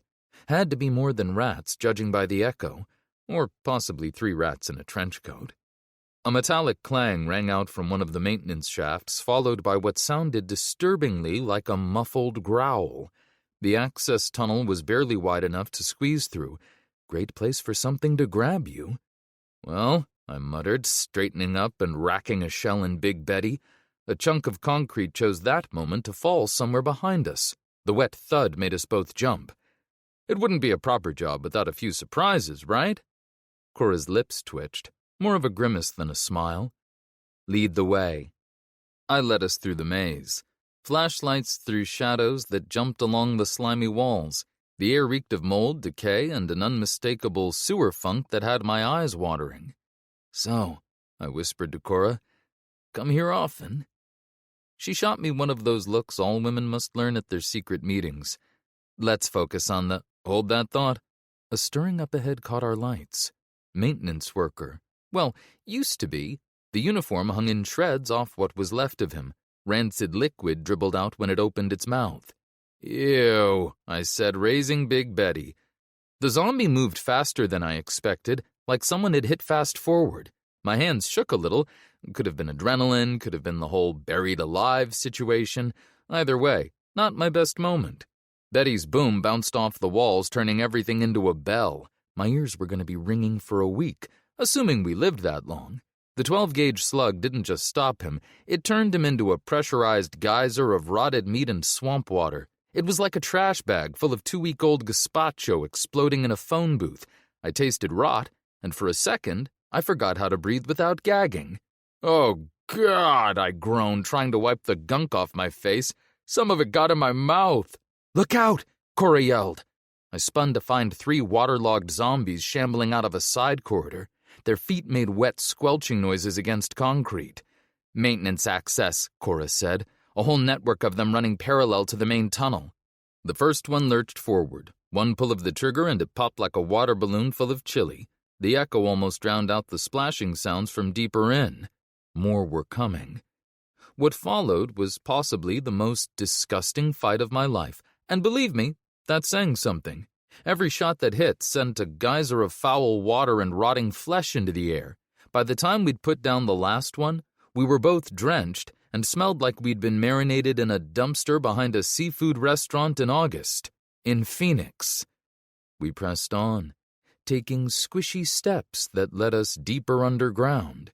The cracks in the ceiling and the loose floor didn't exactly scream structurally sound. "Watch your step," I told Cora, after she'd slipped and almost face-planted. She threw me a sideways glance. "Yeah, thanks, Indiana. You think I wore my slippery boots on purpose?" A zombie stumbled into my light from behind a fallen chunk of ceiling. Its skin hung like melted wax. Boom! The zombie burst open like someone had microwaved it too long. I wiped pieces of it off my face. Cora made a gagging sound as she tried to shake something unidentifiable from her sleeve. "Hey, don't look at me," I said, shrugging. "Zombies explode all the time." Cora shook slime from her machete. "Let's keep going." I racked another shell. More zombies stumbled into view, one of them 10 feet ahead, 2 from passages on our right. Betty's muzzle flash lit up the narrow space between concrete walls. I dropped the closest one, but 3 more dragged themselves out of a shaft 20 feet back. "Cora!" I yelled over the moaning. "Running low here!" Someone had cranked up the zombie dial to hold your breath and pray your lunch stays put. I could feel my hands shaking as I tried to reload Big Betty, but with zombies breathing down my neck, I only managed to jam in a couple of shells. Cora backed up against me. Both routes ahead looked like shit. Splashing echoed from all 3 directions. My shoulder was burning from the recoil, but hey, nobody said zombie plumbing would be easy. A massive zombie squeezed out of a side tunnel 15 feet ahead. Had to be 300 pounds easy. Moved way too fast for something that size. I raised Betty and pulled the trigger. Click. Oh crap. Time slowed down just to make sure I got a good look at my situation. The thing closed the gap in 2 steps as its breath rolled over me. I yanked the cig from the holster at my hip, but my elbow smacked a low-hanging pipe. The gun clattered into the muck. Double crap. The zombie lunged, close enough I could count its teeth. For a split second, all I could think was how stupid my obituary would sound. Local idiot dies in sewer, surprising no one. Then Cora's machete whipped past my shoulder. The blade hit that sweet spot between C3 and C4, and the head dropped with a splat. The body followed a second later. "I totally had that," I said. "Uh-huh." Cora swept her light while I strained to listen past the dripping pipes. Nothing but silence, and the occasional rat scurrying through the dark. For now, at least, we had a breather. I fished the cig from the silt and reloaded Betty. Cora did the same with her revolver. My light caught something on a heavy-duty pipe running along the right wall. It stood out because it didn't look like it belonged in a sewer. It looked like it belonged in a lab. "Hold up." Clamped to the pipe was a matte black box about the size of a car battery. It was clean. No rust, no slime, just professional-grade hardware. 2 small pressurized tanks, like oversized CO2 cartridges, were fed into the main unit. A row of green LEDs pulsed on its face with a slow, rhythmic beat that felt way too much like a heart, and a stubby antenna pointed straight at the ceiling. "That pipe heads north," Cora said. "Straight toward the settlement." "That's not standard equipment." I moved closer, because apparently I'm the kind of person who sees mystery military hardware in a zombie sewer and thinks, "Let me get a closer look." I reached for one of the tanks, then caught the faint chemical hiss coming from the valves. I pulled my hand back fast. "Actually, let's not play with mystery chemicals in an enclosed space." "There." Cora pointed to a panel on the side. "Looks like a battery compartment." I pried it open with the tip of my knife and yanked the power source. The green lights flickered and died, and the low hum of the unit cut out. That should do it. Hopefully before we turn into some kind of science experiment. I fucking knew it, Cora said, and the edge in her voice could have cut glass. Cameron thought I was being paranoid about VEC, but this... She gestured at the dead box. They weren't here to trade. They were testing something. Her voice had that edge people get when they've been right about something terrible and wish they hadn't been. I was starting to feel the same way. Whatever this thing was, it wasn't built to help people. It was built to deliver something into the water supply, slow, quiet, and deadly. And something told me we hadn't seen the last of it. Military gear, mystery tanks, not exactly subtle. I tucked the batteries away. How long after they left did people start getting sick? 3 days. She checked both directions with her light. Come on, the control room's not far. Let's see what else they've been up to. Our light swept ahead, catching glimpses of slick walls and dripping pipes. Water sloshed around our ankles as we made our way forward. After an eternity, our beams hit a 3-way split. Each black tunnel mouth looked about as inviting as a root canal. Get it? Canal. Which way? I asked, trying not to think about how far underground we were, or how much concrete was above us, or how the walls seemed closer than they'd been 5 minutes ago. Cora played her light over a soggy map. Should be the middle one? That should be was doing a lot of heavy lifting, but hey, no risk, no reward, right? Middle it is, I said, forcing a grin. Ladies first. Cora rolled her eyes, but took point, machete ready. I followed, keeping my light moving between the walls. The darkness swallowed us like a hungry mouth, and let me tell you, this mouth could have used a touch of Listerine Cool Mint. A pipe jutting from the wall burst right over our heads. The rush of cold water hit like a fire hose. The shock stole my breath, and for a second I thought my ribs might cave in. My growing panic decided this would be a great time to remind me how much I hated small spaces. Cora! I grabbed her arm as she slipped in the ankle-deep water. We stumbled away from the spray. You good? She nodded, spitting out what I hoped was just water. Fucking great. Something scraped against concrete ahead. I swung my light toward the sound, just catching movement as shadows ducked into alcoves. I froze and listened. Just the dripping pipes at first, then silence, and the occasional rat skittering somewhere in the dark. Hey, do you hear that? I asked. She shook her head, running her light between the tunnel mouths. Nothing but the rain. I stared at her unblinking. A Battlestar Galactica fan? Here? No way. Then grab your gun and bring in the cat. Boom, boom, boom, she answered. I gave her a high five. Holy shit, nice! I knew there was a reason I liked you. It's a small thing, right? A TV reference in a sewer. But out here, finding someone who remembers the same things you remember, who lost the same world you lost, that's not small. That's everything. Our moment was short-lived. The playful chatter died the second our beam swept the alcoves and found something that wasn't just shadows. 4 bloated figures were already mid-lunge, peeling themselves out of the darkness of their hiding spots like wet wallpaper. 2 more dropped through a jagged hole in the ceiling where a pipe had torn loose, landing with a heavy, wet slap.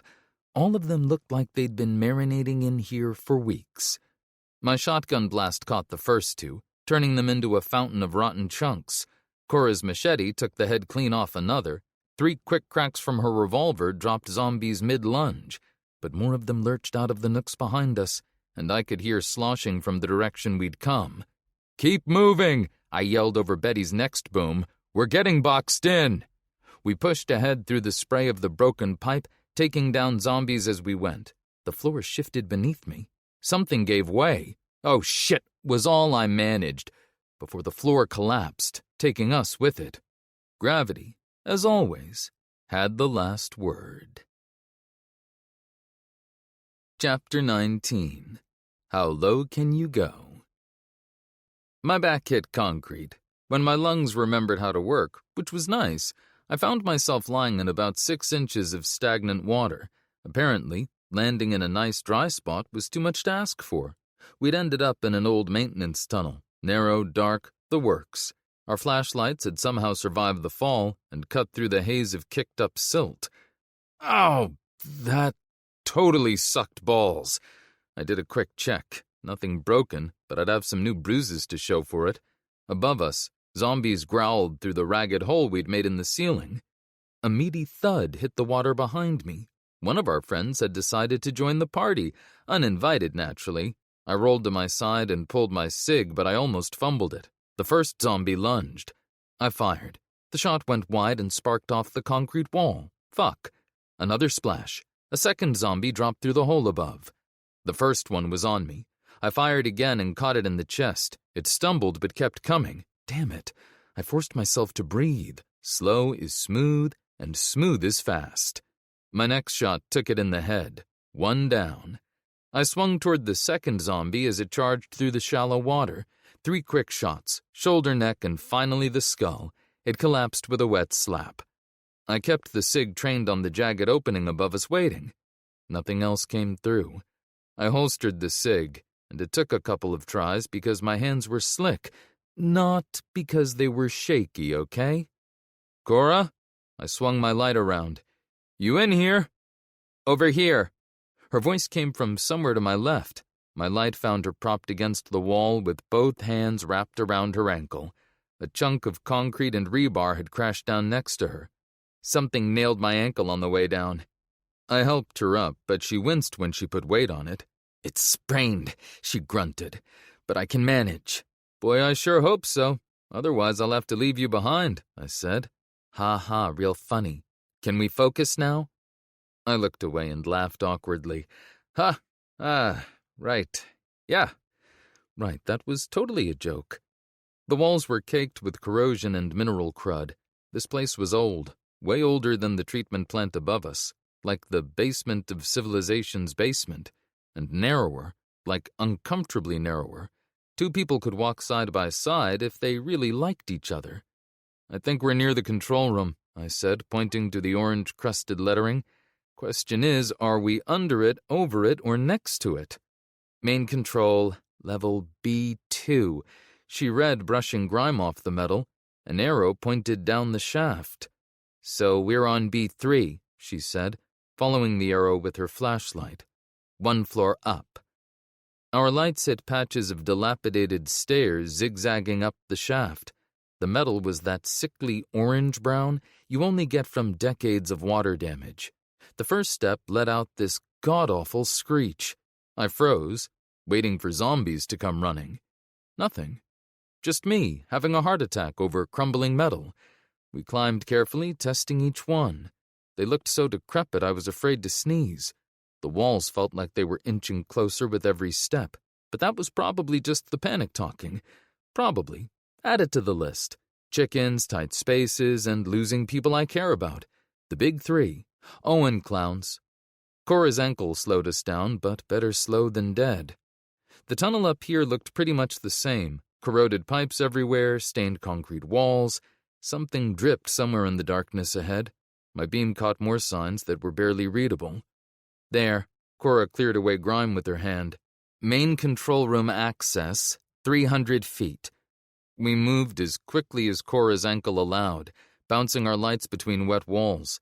When we reached the heavy metal door, dark water was already pooling around our boots. Well, that's not good, I said, watching it seep under the door. The place is probably flooded. Perfect. Cora leaned against the wall. Any other ways in? None that I can see.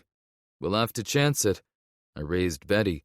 Rule 14. When opening a door in an unfamiliar place, assume there's something on the other side that wants to eat you and finds you delicious. Stand behind me, I said, reaching for the handle. The door opened with the wheezing groan of corroded hinges, and suddenly we were in for a swimming lesson courtesy of whatever maintenance schedule had died with things like froyo and gluten-free pizza. The flood swirled around our calves. I swept my flashlight around the control room, maybe 30 feet across, with metal walkways making a big plus sign over the water. Emergency lights flickered overhead. Guess Clearwater kept the backup generators running, probably thanks to that Ferris wheel contraption. A burst pipe sprayed a steady stream into the mix somewhere above us. The water sloshed quietly, but sounds bounced weird down here. Couldn't tell if we were alone or if something else was just waiting to surface. Our lights caught the central control station, gauges, dials, and switches behind cracked plexiglass, along with dead CRT monitors. Red and amber warning lights flashed across a schematic of the settlement's water system. The whole thing looked like a Cold War submarine had a baby with my aunt's demon-possessed washing machine. To the right, a heavy metal door marked pump room sat between two massive release valves. "Looks like we've got a small leak," I said, watching water pour from the main pressure line.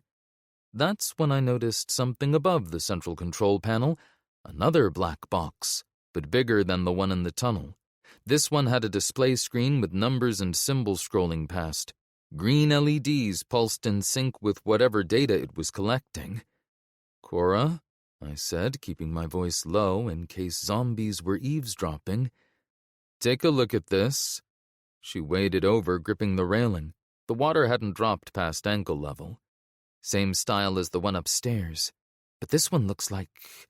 She squinted at the screen. "Some kind of monitoring station? Whatever they're pumping into the water, they're tracking it." Well, your hunch about VEC leaving presence was right. I studied the cryptic readout. Though between this and the busted pipes, it looks like their science experiment's getting a bit out of hand. "We've got two problems," Cora said. "Whatever VEC's pumping into the water, plus all this floodwater from the tunnels getting into the system." She gestured at the burst pipe overhead. "Regular filtration can't handle both." "So what are our options? Because I didn't wade through zombie soup just to go, well, that sucks, and turn back." Cora limped to the control panel, wiping years of grime off the schematic. Her light traced different colored lines crisscrossing the diagram. "We need clean water flowing through clean pipes." She stopped. "Wait." She tapped a section marked in blue. "There's a secondary main here. Part of the expansion project they scrapped when everything went to hell." "And that helps us how?" "It's been shut down this whole time. VEC couldn't have messed with it because it's not even running." She traced the line with her finger. "If we can get it working, route the water through here instead, and get the filtration system back online..." "We bypass their mystery juice and filter out the tunnel crud." I nodded at the burst pipe still spraying overhead. "Think it still works after sitting so long?" "I don't know. But first we need to..." She stopped, head tilted. "Did you hear that?" My light caught movement on the catwalk overhead. A waterlogged figure in clear water work gear. Must have been part of the last team. "Cora," I said, backing toward the control panel, "think we found out what happened to the maintenance crew. What do we need to do first?" "Main valve," she said, pointing at a wheel mounted on the far wall. "Has to be shut off before we can access the secondary line controls." She pointed to a wheel near the far wall. "Then we can..." Something grunted behind me. I swung my light around and caught another jumpsuited zombie emerging from behind a support column. This guy had been trapped here for days by the look of it. Its arm was twisted through some fallen rebar, but apparently that was just a minor inconvenience. The wet, rhythmic slap of feet erupted from one of the catwalks above. The zombie in the clear water uniform tumbled into the water and struggled to its feet. These guys really took workplace safety seriously. I swung Betty toward the closest threat. Rebar arm was almost in reach. Betty's blast knocked it back into the column. The catwalk zombie lunged through the spray. "Cover me," Cora said, limping toward the valve wheel. Her light caught movement near the floor. An access panel had been pried open, and more shapes were squeezing through. Great. Nothing like being the main course at an all-you-can-eat buffet. Betty's next blast caught the catwalk zombie's center mass. It staggered but kept coming, which was really inconsiderate given how much of my ammo I'd just used. I backed up, trying to watch both the maintenance door and the zombie closing in, when my heel hit something squishy. I almost slipped. The zombies from the access panel were spreading out in the ankle-deep water. Their dark uniforms blended into the shadows, which was really not helping my situation. Behind me, Catwalk Zombie was closing in for round 2. "Any time now with that valve," I called to Cora. "I'm trying." She'd made it to the wheel but was struggling to turn it. More sloshing came from the access panel. Her light caught another worker in coveralls dragging a mangled leg. It had a tool belt and everything, still hanging off what was left of its waist. I put another shell into Catwalk Zombie. This time it went down and stayed there, but I was running low. The rebar zombie had worked itself loose and was dragging itself our way. "Duck!" Cora shouted. I ducked as her revolver cracked 3 times. The zombie's head snapped back. "That'll help," she grunted. "This thing's rusted solid." I backed toward her, keeping my light trained on the access panel. "Hang on." I grabbed a piece of rebar I spotted on the floor and threaded it through the spokes of the valve wheel. Makeshift leverage. 2 more figures crawled through that stupid door. I guess Clearwater's HR department had a real hustle culture before the world ended. These guys were still wearing their Clearwater patches and tool belts while trying to rip my throat out. If nothing else, you have to admire the commitment to the 9 to 5, even if they were technically off the clock and decaying. "How many people did they send down here?" "Who cares?" Cora answered. She shifted her weight to her good leg and gripped the improvised lever. "On 3? 1, I started, heart thumping against my ribs like a trapped bird. I could hear the rhythmic slosh, slosh, slosh of boots in the dark behind us, the kind of wet, heavy steps that don't belong to anything living. 2, I dug my heels into the silt, praying for traction that wasn't there. 3, we heaved against the rebar together. For a second, nothing happened. The wheel didn't just feel stuck, it felt like it had been welded into place by the hand of God himself. My arms started to burn, that deep, shaky fire that tells you your muscles are about to quit on you. Every groan of the pitted metal sounded like a countdown clock ticking toward a very messy end. "Come on, you piece of junk," I growled through gritted teeth. The valve finally gave with a grinding screech. It was a slow, agonizing turn, but as the wheel moved, the fire hose spray from the ceiling joint weakened to a pathetic trickle. "Okay," Cora panted. "Now for the fun part." She limped to the control panel. "Get the secondary main online, then reset the system. Get it wrong and—" A dragging sound reached me from behind a column. I spotted another maintenance worker with most of his left side missing. The beam caught work boots under oil-stained coveralls. "Just keep them off me," Cora said, squinting at the schematic. "Main power routing's marked here. I need to get juice to the secondary line before—" She ducked as I fired twice over her shoulder. Another worker staggered from the shadows. Behind it, more figures squeezed through the panel, bloated, dripping. "How much longer?" I asked, putting down the wrench zombie with my last rounds. Click. Oh, that's not good. "Trying!" Cora's hands moved across the controls. "Power up the dormant line, redirect the flow, then—" She stopped. "Shit. Warning light. Systems reading contamination in the north section." The half-zombie dragged itself closer, leaving a trail in the water. More of them pushed through the door, drawn by the noise. I backed up, fishing for spare magazines. All I could hear was the sound of water sloshing and my own breathing. Then one of them let out a low moan. I fired. The muzzle flash lit everything up for a split second. Reaching arms, torn uniforms, mouths frozen mid-scream. Then darkness again, and the sound of them waiting closer. "Any time now!" I slammed the magazine home. "Almost there," Cora muttered, tracing lines on the schematic. "Faster now. If I bypass this junction—" The panel's warning lights painted her face red. A low moan echoed off the walls. Guess our friends didn't like what Cora was doing to their water supply. The nearest zombie lunged. I fired. 2 more shots. 2 more zombies lit up for a split second. Click. "Cora!" "One more sequence." Her fingers flew across switches. A deep grinding noise shuddered through the pipes. "That's not good." "Define not good." "Pressure's building in the secondary line." She pointed to a gauge climbing into the red. Great. I'd survived zombies, raiders, chickens, and a train fight, and now I was going to die because of plumbing. "If I can't—" She stopped. Her eyes caught something on the schematic. "The release valve. There!" She pointed to a wheel near the pump room door. "Cover me!" I yelled. Cora snapped off another shot as I worked my way toward the valve. I grabbed the wheel. Rust and hepatitis, my 2 favorite things. The wheel fought me like it had a personal grudge.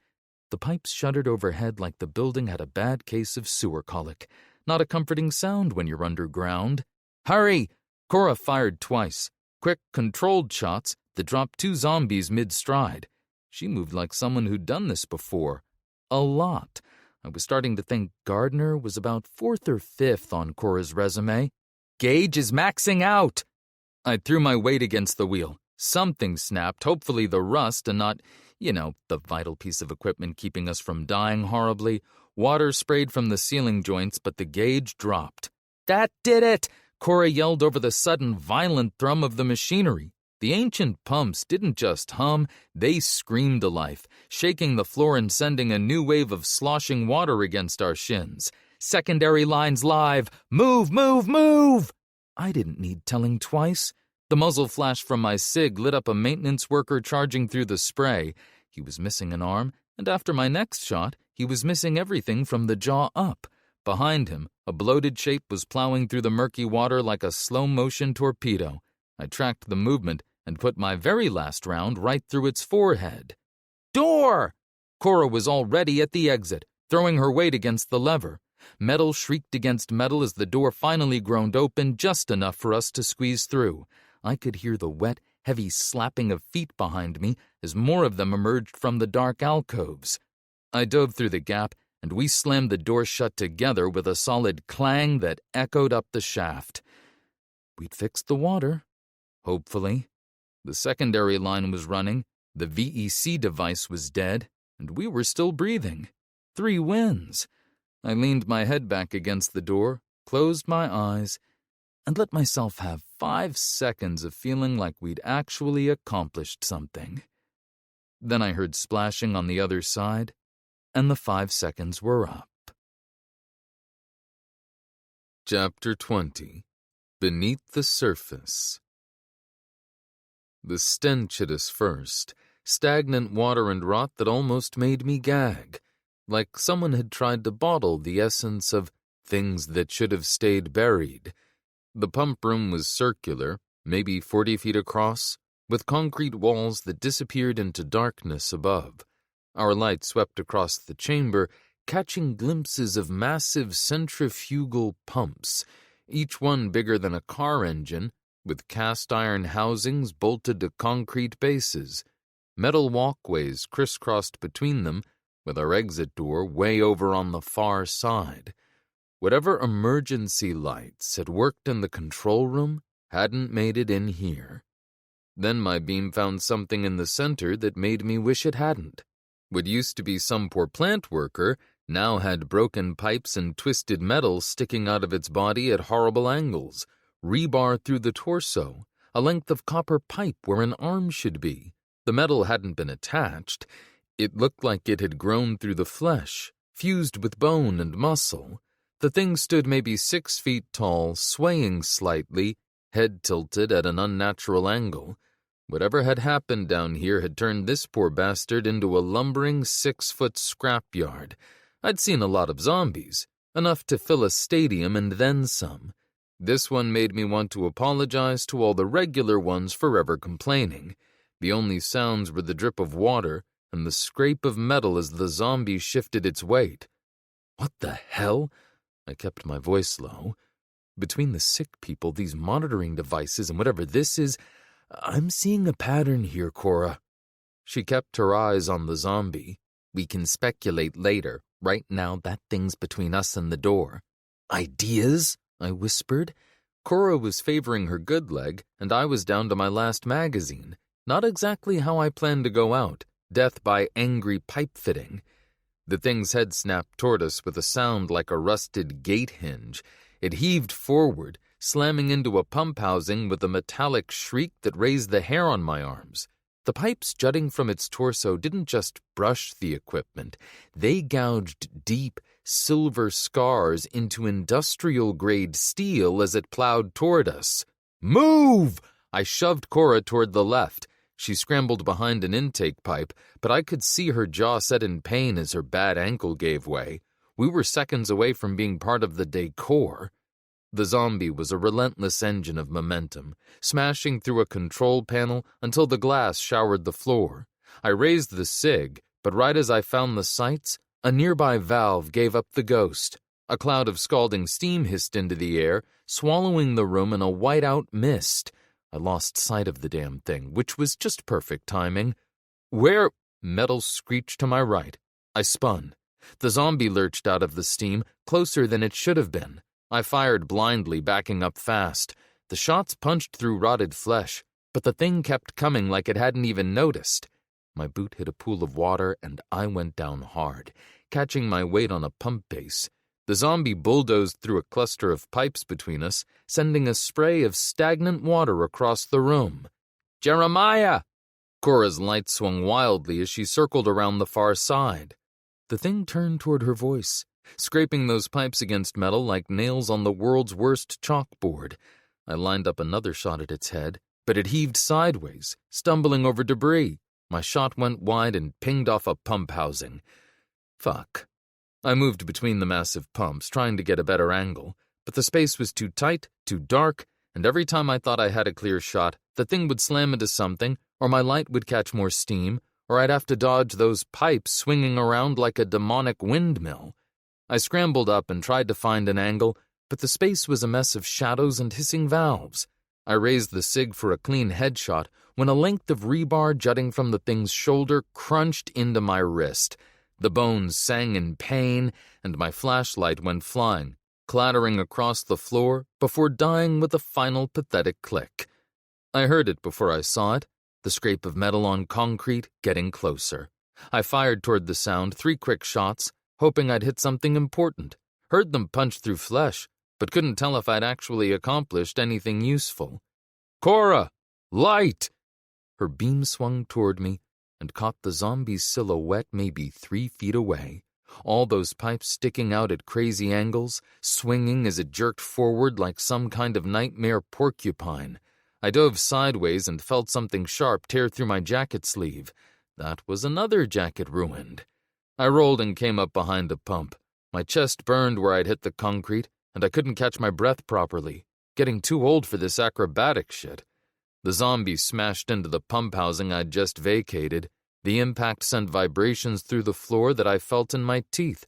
It turned, slow and mindless, following the noise I'd made. At least it was consistent. I moved along the wall, trying to circle around and get some distance. The thing followed, relentless as a tax collector. It stumbled over a broken pipe and nearly fell, caught itself against a control panel with a wail of tortured steel, and kept coming anyway.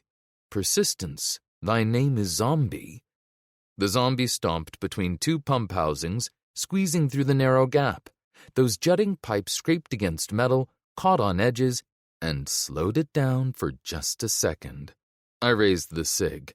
Cora's light found its head, giving me a clear view for the first time since this whole mess started. I squeezed the trigger. The round caught it right in the temple. Its head snapped back and it staggered, hit a pump housing and went down hard. The pipes sticking from its body shrieked as they bent and snapped against the concrete. I stood there for a moment, breathing hard, then fired a couple of shots into its head. Rule 8, when in doubt, double tap. When really in doubt, triple tap. Cora limped over, sweeping her light across the corpse. Up close, it was even worse. The metal had fused with the flesh, grown through bone like some kind of horrible garden. You could see where pipes had pushed through the rib cage from the inside out. "What is that thing?" she asked. Her voice had that tight quality that meant she was about 2 seconds from losing it. Hell if I know. I holstered the SIG and searched for my flashlight. Found it under a pump. Had a cracked lens, but it still worked. Ow! I rubbed my chest, trying not to wince too obviously. 2 new kinds of zombie in as many days. Whatever VEC was doing out here, they were really committed to making my life worse. "Think this has something to do with those devices we found?" Cora asked. "I've seen a lot of zombies in my time, but never anything like this." I looked at the body again, at the metal growing through its skeleton like some kind of twisted science experiment. Now I've seen 2 new types of these things, and both right where VEC passed through. Coincidence, sure, and I'm a natural blonde. She nodded, testing her ankle. "We'll tell the mayor. We're going to have to be a lot more careful from here on out." Good plan. Let's get the hell out of here. I tried to stand straighter, but my back and chest disagreed with that idea. Though maybe not at a sprint. We limped for the exit, following the rush of water. I almost lost my grip on her arm as we navigated around the hulking remains of Mega Sewer Zombie. Pump's working again, she said. That's what that sound is? Here I thought we had another burst pipe to look forward to. The flashlight picked up emergency release valves on either side of the exit, old brass wheels crusted with who knows what. Apparently everything down here came with a side of gross buildup. The door looked as heavy as the one we'd come through. The crossbar was covered in decades of rust that felt like old scabs, definitely adding that to my list of things I never want to touch again. I worked it loose and opened the door. I spotted dark smears on the floor. Blood. Lots of it. And shell casings. Yeah, this story definitely didn't have a happy ending. Shit. Cora's voice was barely a whisper. That's them. The team from 2 weeks ago. I took in the carnage. The blood trail led deeper into the narrow tunnel. Looks like they made it through the door but got boxed in. They must have used their tools to force the emergency release from outside. Cora studied the scene, favoring her bad ankle. Got in, but something was waiting. I finished. Our flashlights found more bloodstains leading around a corner, where the passage opened into a sort of hub. 2 side passages branched left, another right, all of them choked with more pipes and conduit. See? I told you I didn't like the vibes. So glad we took the long way, I said. She rolled her eyes. Yeah, you totally called it. I helped Cora navigate around the worst of the dried blood. This is a fucking kill box. The access shaft should be around here, Cora said. A glint caught my beam where the blood trail ended. Metal rungs embedded in the concrete wall. Something dark had dried on the lowest ones. Probably not chocolate. There's our exit, I said. Our shoulders brushed the pipes on either side as I helped Cora toward the ladder. Let's hope whatever got them isn't still hanging around. The shaft was maybe 3 feet across, crammed with conduit and water lines on all sides. About 20 feet up, it got even narrower. The rusty rungs disappeared into darkness, threading between clusters of brass fittings and valve handles, like some kind of industrial obstacle course. I'll take claustrophobia for $600, Alex. You first. I shone my light up the shaft. I'll cover our backs. Cora eyed the blood-stained rungs. How thoughtful. Something moved in one of the side tunnels, followed by that lovely slop step of shuffling feet. We were practically hugging the wall in this tight space. I steadied Cora as she grabbed the first rung. That ankle gonna hold? Because I really don't want to explain to Cameron how I had to catch you like a princess in a zombie-filled sewer. Footsteps got closer. A zombie shambled around the corner wearing a Clearwater uniform, with half its face sliding off the bone. More came behind it in the darkness. Probably a shuffle of zombies, or a chomp. Cora, faster! My beam found more zombies stumbling out of the darkness. Like, right now would be good. The rungs creaked and bowed as she climbed. I kept backing toward the ladder, keeping my light trained on our new friends. One lunged forward faster than the others. Move your ass! I grabbed the ladder, but rotting hands were already reaching for my boots. I yanked my feet up just as eager fingers brushed my heel. Nothing gets the cardiovascular system going quite like nearly having your ankle grabbed by the recently deceased. The ladder grated against the concrete as we hauled ourselves upward. Every few feet I saw glimpses of ancient pipes and cable trays, while below, the zombies' moans echoed up the shaft. The access door should be close, Cora called down. Metal scraped above us. A rectangle of dim light appeared as she pushed open a panel, and we climbed out into a storage closet. Tools still hung on pegboard walls, probably untouched since the last time someone had actually maintained anything in this city. The closet door opened into a dim hallway. Flickering lights barely lit up the place, just enough to see lovely water stains decorating the concrete walls. Which way? I asked. Cora seemed a bit more stable, but I still kept an arm around her. She pointed left. The exit's around the corner. Leads to the north yard. Not for nothing, but my skin feels really supple, I said. Cora managed a weak chuckle. Make it a spa day next time. We limped past rows of lockers and equipment racks. The exit sign's red glow looked like the most beautiful thing I'd seen since sliced bread, and I really missed sliced bread. Someone had propped a door open with a brick, letting in actual daylight. Had to love people who prioritize not dying over following random rules. Think you can walk? I asked Cora. She nodded, though she kept her grip on my arm as we crossed the yard. We'd barely made it 20 feet when a shout came from the guard tower. Holy shit, they're back! Lyle's voice carried across the yard. Someone get Cameron! Bert appeared with Margaret perched on his shoulder. You two look like you went swimming in my septic recycler. He wrinkled his nose. No offense to the recycler. Did you fix it? Someone yelled from the growing crowd. The water? Is it safe to drink? Someone else asked. The pumps are running, Cora said. But, Dad! Penny pushed through the crowd with Joe bounding ahead of her. I nearly toppled when she slammed into me. I let go of Cora and opened my arms for a hug. Penny got a whiff and wrinkled her nose, then pushed away. Ew, nope. Cameron made her way over. Her eyes went straight to Cora's ankle. They shared one of those looks couples get when one of them does something stupid that the other person said they shouldn't do. And listen, my hair wasn't even that singed. Jenny just liked to exaggerate. This is great and all, I said, but we need to see the mayor. Now.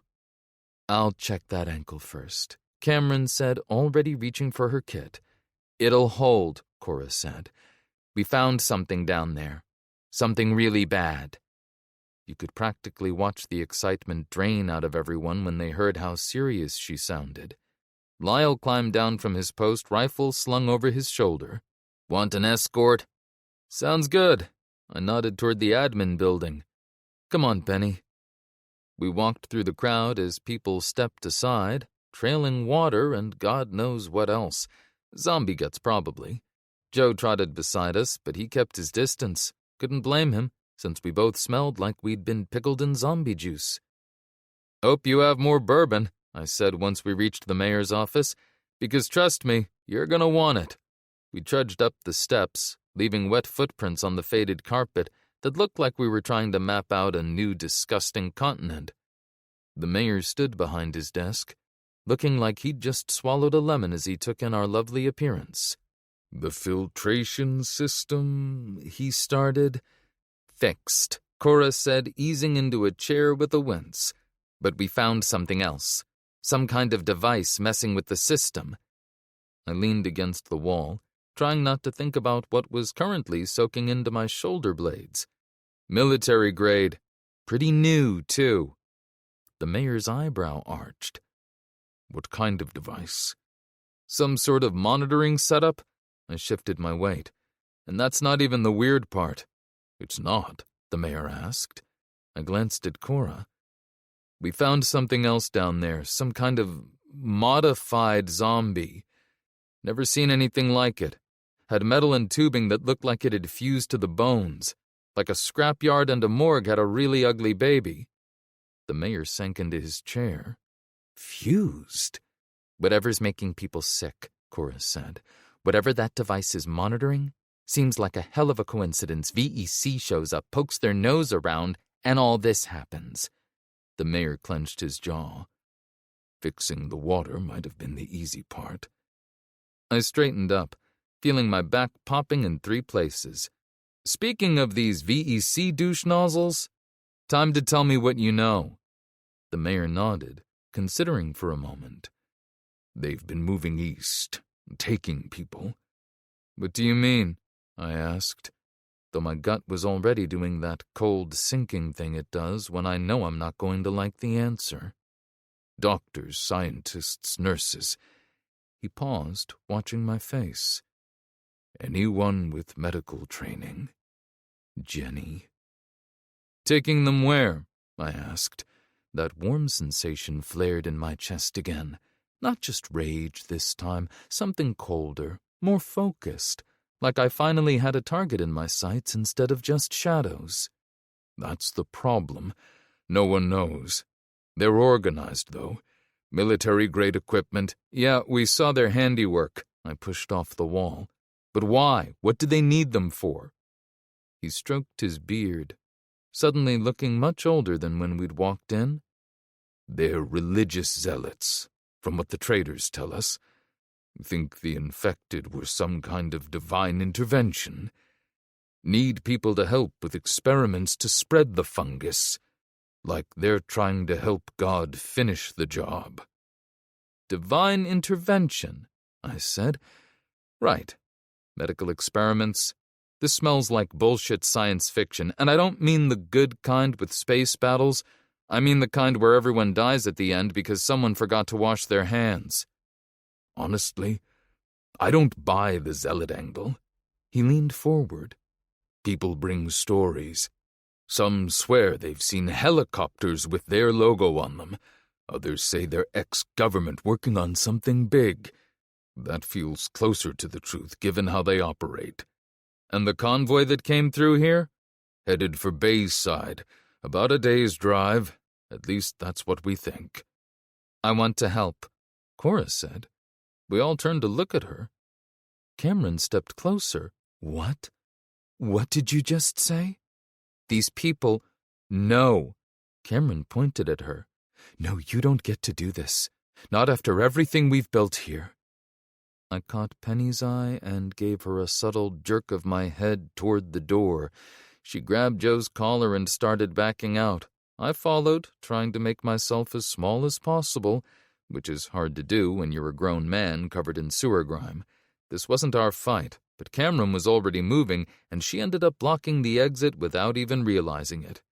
Guess we were staying for this episode of Settlement Secrets. I stayed put, suddenly way too aware that I was an uninvited guest at a very private funeral. Built here, Cora stood, wincing on her bad ankle. Growing food while people disappear, while VEC takes whoever they want. We have responsibilities. The greenhouse, the trading routes. Cora's voice dropped. Lisa would have helped. You know she would have. Lisa's dead. The room got real quiet real fast. The mayor sat perfectly still, suddenly very interested in his desk. Cora's eyes glistened, but Cameron wasn't done. I'm sorry, but she is, Cameron said, and you running off to get killed won't bring her back. You think I don't know that? Something cracked in Cora's voice. But they took this woman, Jenny, because she wanted to help people, just like Lisa. And I've spent 6 years trying to make up for... She stopped. For what? Cameron stepped closer and reached for Cora's hands. What happened back then wasn't your fault. I froze, Cora whispered. The words barely carried over the breeze blowing in through the open door. When those men came through our camp, Lisa tried to stop them, and I just stood there. I shifted against the wall, suddenly very eager to be anywhere else, maybe back in the sewer with the pipe zombie. At least the zombie didn't have feelings. So that's what this is. Cameron's anger had burned down to something more raw. Redemption? It's about doing what's right, what Lisa would have done. Cora met her eyes. I need to do this. I let out a breath when I heard those words. Same thing Jenny had said to me. It's funny how the world ends, but the reasons people die for stay exactly the same. Cameron touched the pendant at her throat. Why is it always you? The silence stretched. Even the mayor had found something fascinating to study on his desk. I'm coming back, Cora said softly. This isn't goodbye. Better not be, Cameron's voice wavered. They wrapped each other in a tight hug, and kudos to Cameron. She barely flinched at the sewer bouquet emanating from Cora's shirt. Meanwhile, I had my own decision to make. Cora could handle herself. She'd proved that much in the tunnels. But this wasn't just about skill. This was about trust. and letting someone new into our tight circle, about risking Penny. And trust, as I always said, is a knife at your back. I'd watched plenty of people try to prove themselves since the world collapsed. Most of them ended up dead, usually taking others with them. But Cora, she'd kept her cool when that thing in the pump room had us cornered, and hadn't hesitated to take risks, but smart ones, the kind that came from experience, not desperation. "It's not just about finding Jenny," I said. Everyone turned, startled, like they'd forgotten I was still in the room. "VEC sounds organized, professional. This isn't going to be some smash and grab." "I know," Cora met my eyes. "But you saw what they're doing. The devices, that thing in the tunnels. Someone needs to stop them." "And that someone has to be you?" I asked. "Look, I'm going after these assholes because they took Jenny. That's it. I get her back, we're done. I'm not signing up to save the world." She glanced at Cameron. "I'm volunteering anyway." "Why?" I asked her. "Really? Why risk everything for strangers?" "Because 6 years ago someone didn't when they could have." She swallowed, then touched the pendant. "Been trying to make up for that ever since." I considered for a moment. I knew Joe had my back and so did Penny, but I could use some real backup. Still, I already had one Padawan. Could I manage two? The Jedi High Council was pretty clear about the one master, one apprentice rule, though technically during the old Republic era, before the rule of two mucked everything up, Jedi Masters sometimes had multiple students, so there was precedent. And it's not like the Council was around anymore to enforce their rules. Fuck it. "All right," I said, still not entirely sure I wasn't making a mistake. "But first we get that ankle looked at. I'm not dragging you across North Dakota if you can't keep up." "I'll keep up, don't you worry about that." I turned to the mayor. "I'll need any intel you've got on the road to Bayside." "And that bourbon," Cora added. "Don't forget the bourbon." The mayor smiled, the first real one I'd seen from him. "The pappy's yours and well earned." He moved to his shelf and pulled down the bottle like he was handling something precious. "I'll have Lyle put together extra ammo. More than we agreed on. You two just saved this whole settlement." "I'll pack you some medical supplies," Cameron said. Her voice was steady, but her hands weren't. I cleared my throat. "And let's not forget my Sour Patch Kids. But first, we all need to get cleaned up. I smell like something died in my clothes." "No," Cameron said. "First, I'm taking you both to the clinic. Let's go." In the clinic, one of the nurses poked at the puncture wound on my chest. "You're lucky," she said, dabbing at it. "It's not very deep." "That's what—" "No," Cora said from her perch on a gurney. She said. I finished anyway, then winced as the nurse applied some kind of antiseptic that stung worse than getting stabbed by the rebar in the first place. Honestly, the whole fight was such a blur of steam and screeching metal, I didn't even remember when I'd actually been hit. I stared out the window, watching people gather at the water station. A woman filled her jug and held it up to the light. The water looked like water instead of the zombie soup we'd been wading through. "It's working," Cora said as Cameron wrapped her ankle tight. "But those devices we found..." She started describing the monitoring equipment and the way the metal had grown through that zombie's ribs like it was a bedtime story. "VEC's fingerprints were all over them," I added. "Pretty hard to miss the brand once you've seen the damage." Cameron's hand slowed, but she kept her eyes on the bandage she was wrapping. "They're experimenting," she said. "On people. Aren't they?" "Looks that way," Cora said. "But the why is anybody's guess." Penny appeared in the doorway with Joe, looking like a laundry delivery service. She took one whiff of my shirt and wrinkled her nose. "That's definitely ruined. Don't even think about bringing it inside." "Your dad's lucky that's all that got ruined," Cameron said, finishing with the bandages. "You both need rest. Real rest." The sun was setting behind the water tower. More people gathered at the filling station, passing jugs of clear water between them. A kid took a long drink and grinned. "We should leave at first light," I said. BEC's got too much of a head start already. Burst light works, Cameron said. That'll give me time to recheck those bandages, and that ankle needs at least 12 hours of elevation anyway. We gathered in Cora's living quarters, a converted office above the greenhouse. The smell of something cooking drifted up from below, where Cameron was heating up what she promised was actual food, not just another variation of wasteland stew.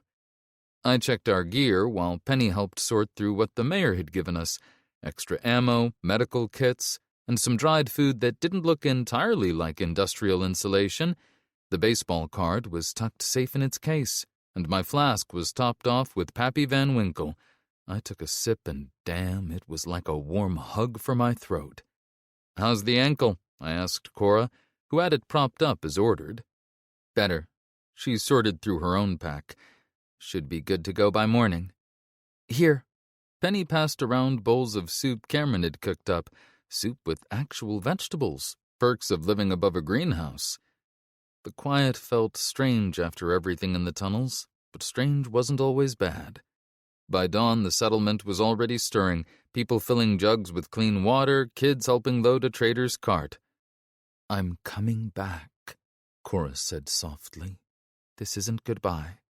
"Better not be," Cameron said. Same words she'd said before, but this time they hit different. Goodbyes always do when you've already said them once. Because if you die out there, I'm going to be really pissed. Cameron pulled her close, cupping the back of Cora's head with one hand. Cora buried her face in Cameron's shoulder for a long moment. When they finally pulled apart, Cameron kept hold of Cora's hand until the last possible second. Lyle waved from his post at the gate. A few others called out good wishes as we loaded up. Even Bert, with Margaret perched on his shoulder like some four-legged parrot. Clear water shrank in the rearview mirror just as the sun crested over the wall. We'd done what we could, fixed the water, gained a few scars, made some friends. Funny how fast that can happen when the world is this small. I reached up and steadied Jenny's locket as it swayed against the glass. The broken chain was a jagged reminder that while the water was running here, she was still out there. Time to see what waited for us in Bayside. Hopefully not more pipe zombies. Chapter 21. No Rest for the Wicked. The pines kept closing in and falling back, like the forest couldn't decide if it wanted to help or jump us. Made it a real treat trying to spot trouble ahead. We came around one of those blind corners where the trees hugged the road tight, and bam, checkpoint. I stomped the brakes hard enough to make the SUV fishtail. About 50 yards ahead, a line of Jersey barriers cut across the road. Fresh barbed wire winked in the sun. Stacked cinder blocks formed a guard post off to the side, complete with a murder hole slit that probably had a rifle pointed right at us. 2 armed guards stood at attention, wearing that special kind of glare that said they'd shoot you for sneezing wrong. "Well, shit," I said, throwing the SUV into park. "Looks like we found North Dakota's most aggressive HOA. I was out of the driver's seat before the engine stopped ticking. I unclipped my holster. Old habits. Joe hopped out and stood next to me, ears flicked back, teeth bared, head lowered. Good boy. "CCB?" Cora said from the back seat, where she was smartly staying put while we figured out if this was going to be a talking or shooting kind of day. Or worse, Nickelback fans, I muttered, squinting at the guards. "Can't tell yet, but I don't like the vibe, especially since they haven't bothered walking over to say hi." "Dad?" Penny said. Her fingers drummed against her bow in that rapid pattern she'd picked up from Jenny. "Maybe we should turn around." A guard walked up, rifle pointed at my chest. Ruger American 308. Nice gun. Shame about the asshole holding it. He was a bargain bin soldier, hunting gear and army leftovers thrown together in the dark. "Stop right there," he barked. His finger was a little too cozy with the trigger for my liking.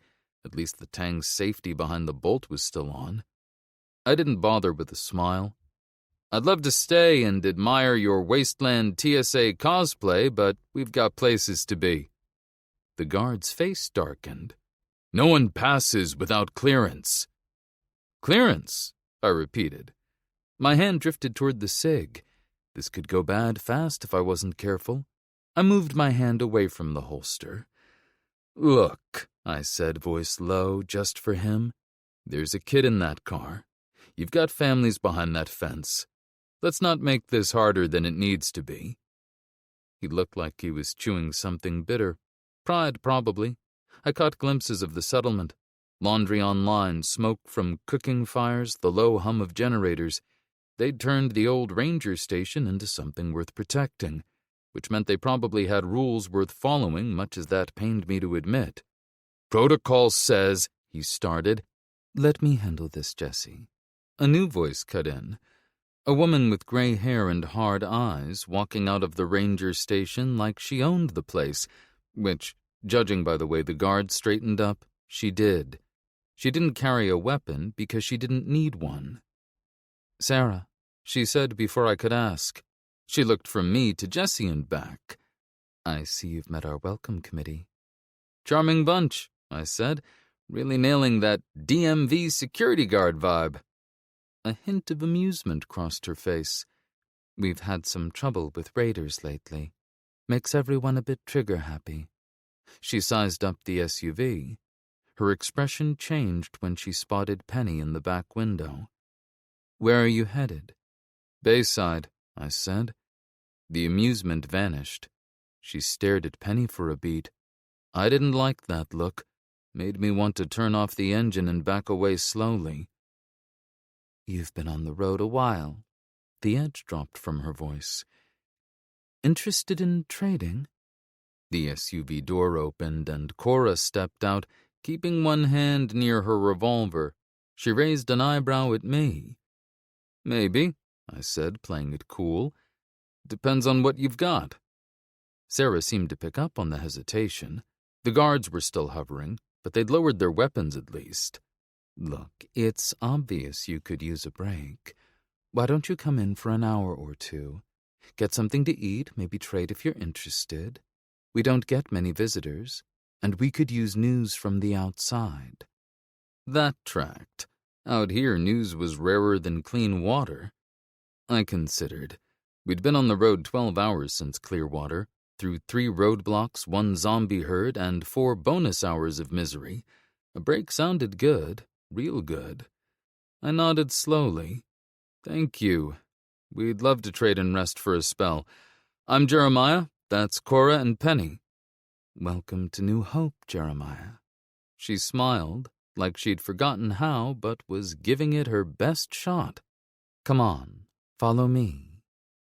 Jesse and another guard guided us to park the SUV in what used to be a hardware store parking lot just inside the walls.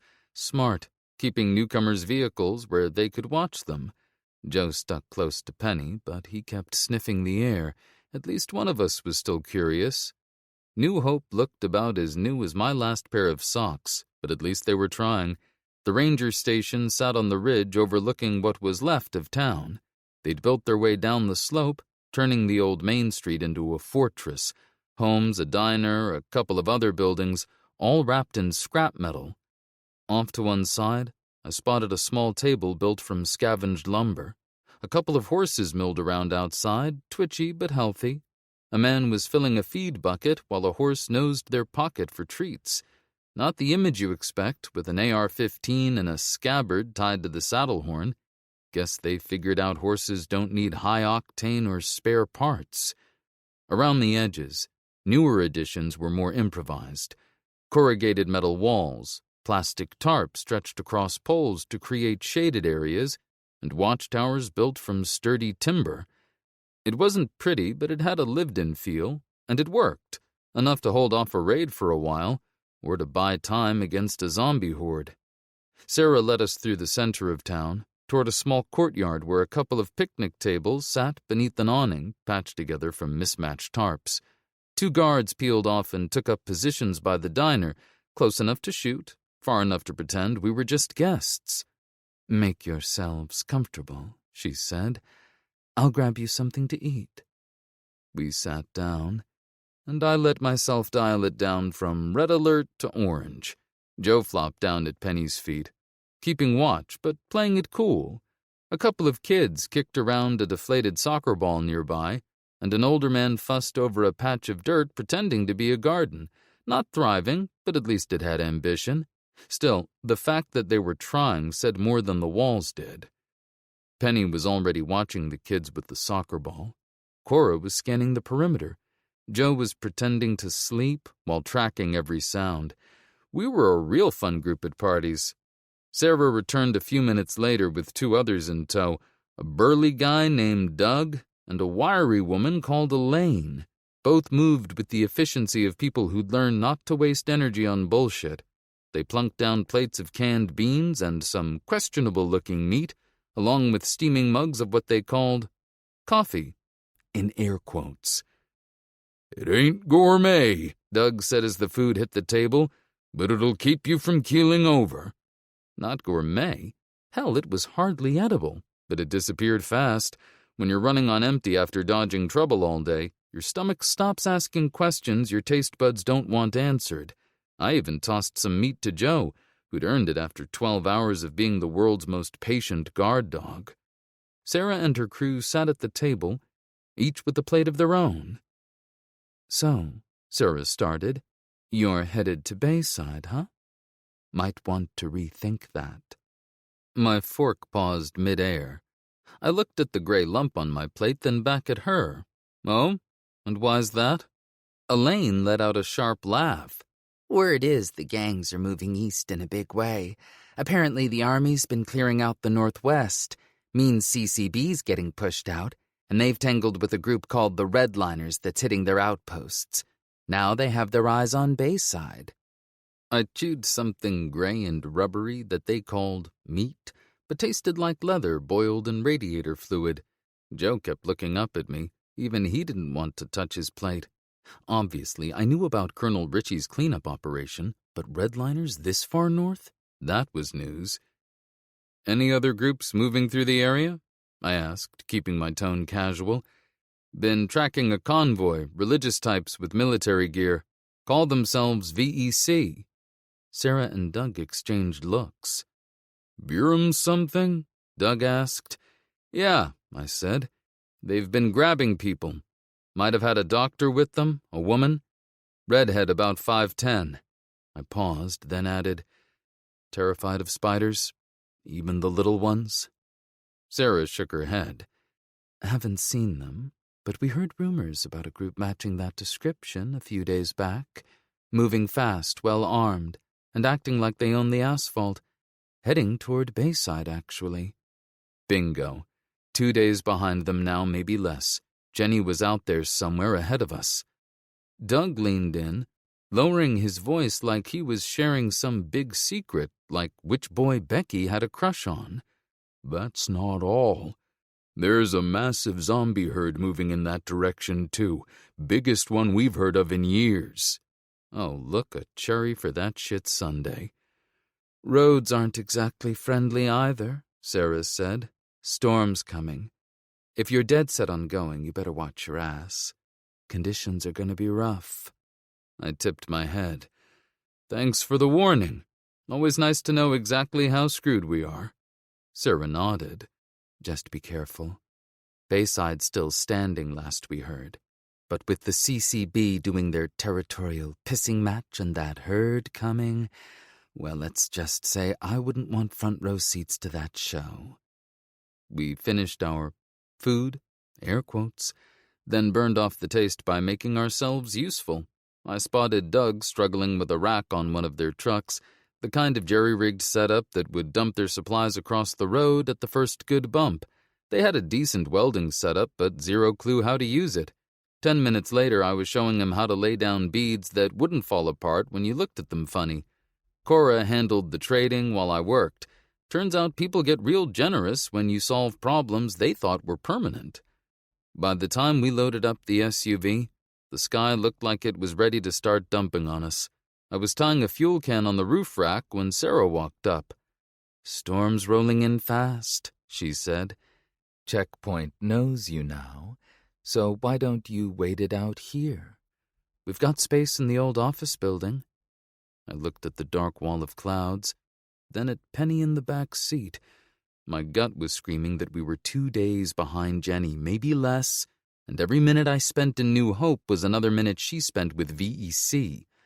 But I'd learned the hard way that rushing into a North Dakota storm was a fast track to becoming a permanent part of the landscape. "Yeah," I said finally. "Appreciate it." Doug led us to the old Park Service office, you know the type, wood paneling everywhere and those ancient Smokey Bear posters that made you feel guilty about matches. The break room still had a coffee maker. Didn't work, obviously, but some hopeful soul had cleaned it recently, like they were just waiting for the power to come back on. The first drops were hitting the windows as I watched them prep for the storm. These folks had done this dance before, everyone knew their part. Kids getting herded inside like stubborn cats, tarps being tied down, laundry rescued before it could go for another swim. The storm really got its groove on after dark. Penny claimed the mustiest couch I'd ever encountered, but teenagers apparently have different standards for furniture quality. Joe had his head in her lap, taking his guard dog duties seriously, even though his eyes were mostly closed. Cora was doing her nightly revolver meditation. Girl clean that thing like it might save her life someday. I wholeheartedly approved. Me? I was counting lightning flashes and watching their night crew do their rounds. Even in this weather, they had people watching the roads. They were smart and organized, more than I'd given them credit for. Made me wonder what Jenny would think of this place. She always had a thing for competence. It's what drew her to medicine in the first place. That and a weird addiction to coffee. I paced, went through a mental checklist, paced some more. If you've ever watched a dog waiting by the door for its owner, that was me. Except the dog probably had more chill. The rational part of my brain knew waiting out the storm made sense. The rest of my brain told that part to shut up and sit down. 2 weeks since Jenny left Westport. 1 week since she went missing. 5 days on the road. And every night I closed my eyes, I saw the same thing. Those execution-style bodies by the road, face down, and Jenny not among them. That was supposed to be the good news. Funny how the good news could keep you up just as well as the bad. Sleep and I weren't on speaking terms. Too much coffee, too much worry, too much Jenny. By first light, if you could call it that through the clouds, I was already loading the SUV. Cora took one look at my face and started helping.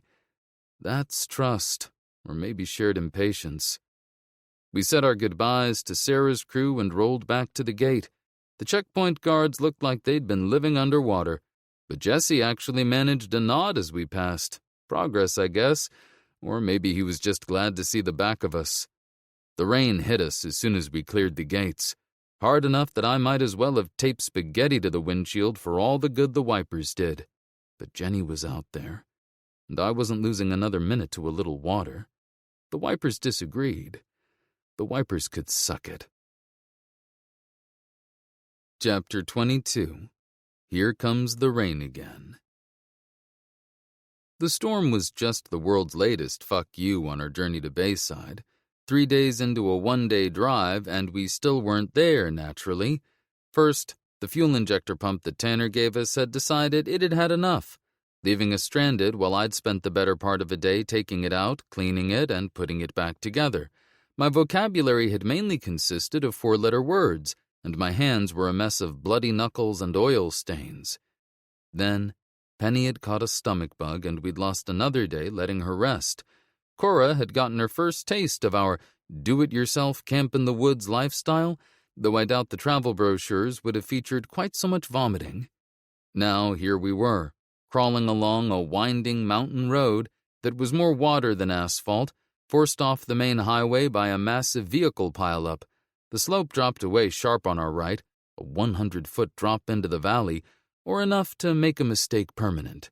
The left side wasn't much better, just a wall of mud-soaked earth rising maybe 40 feet, studded with trees that looked ready to join us on the road any minute. Good thing the gale-force winds were shaking the SUV to hell, or the trip would have been so boring. "Dad, I don't like this," Penny said from the back seat. I barely heard her over the sound of rain hammering the roof. I glanced in the rearview mirror.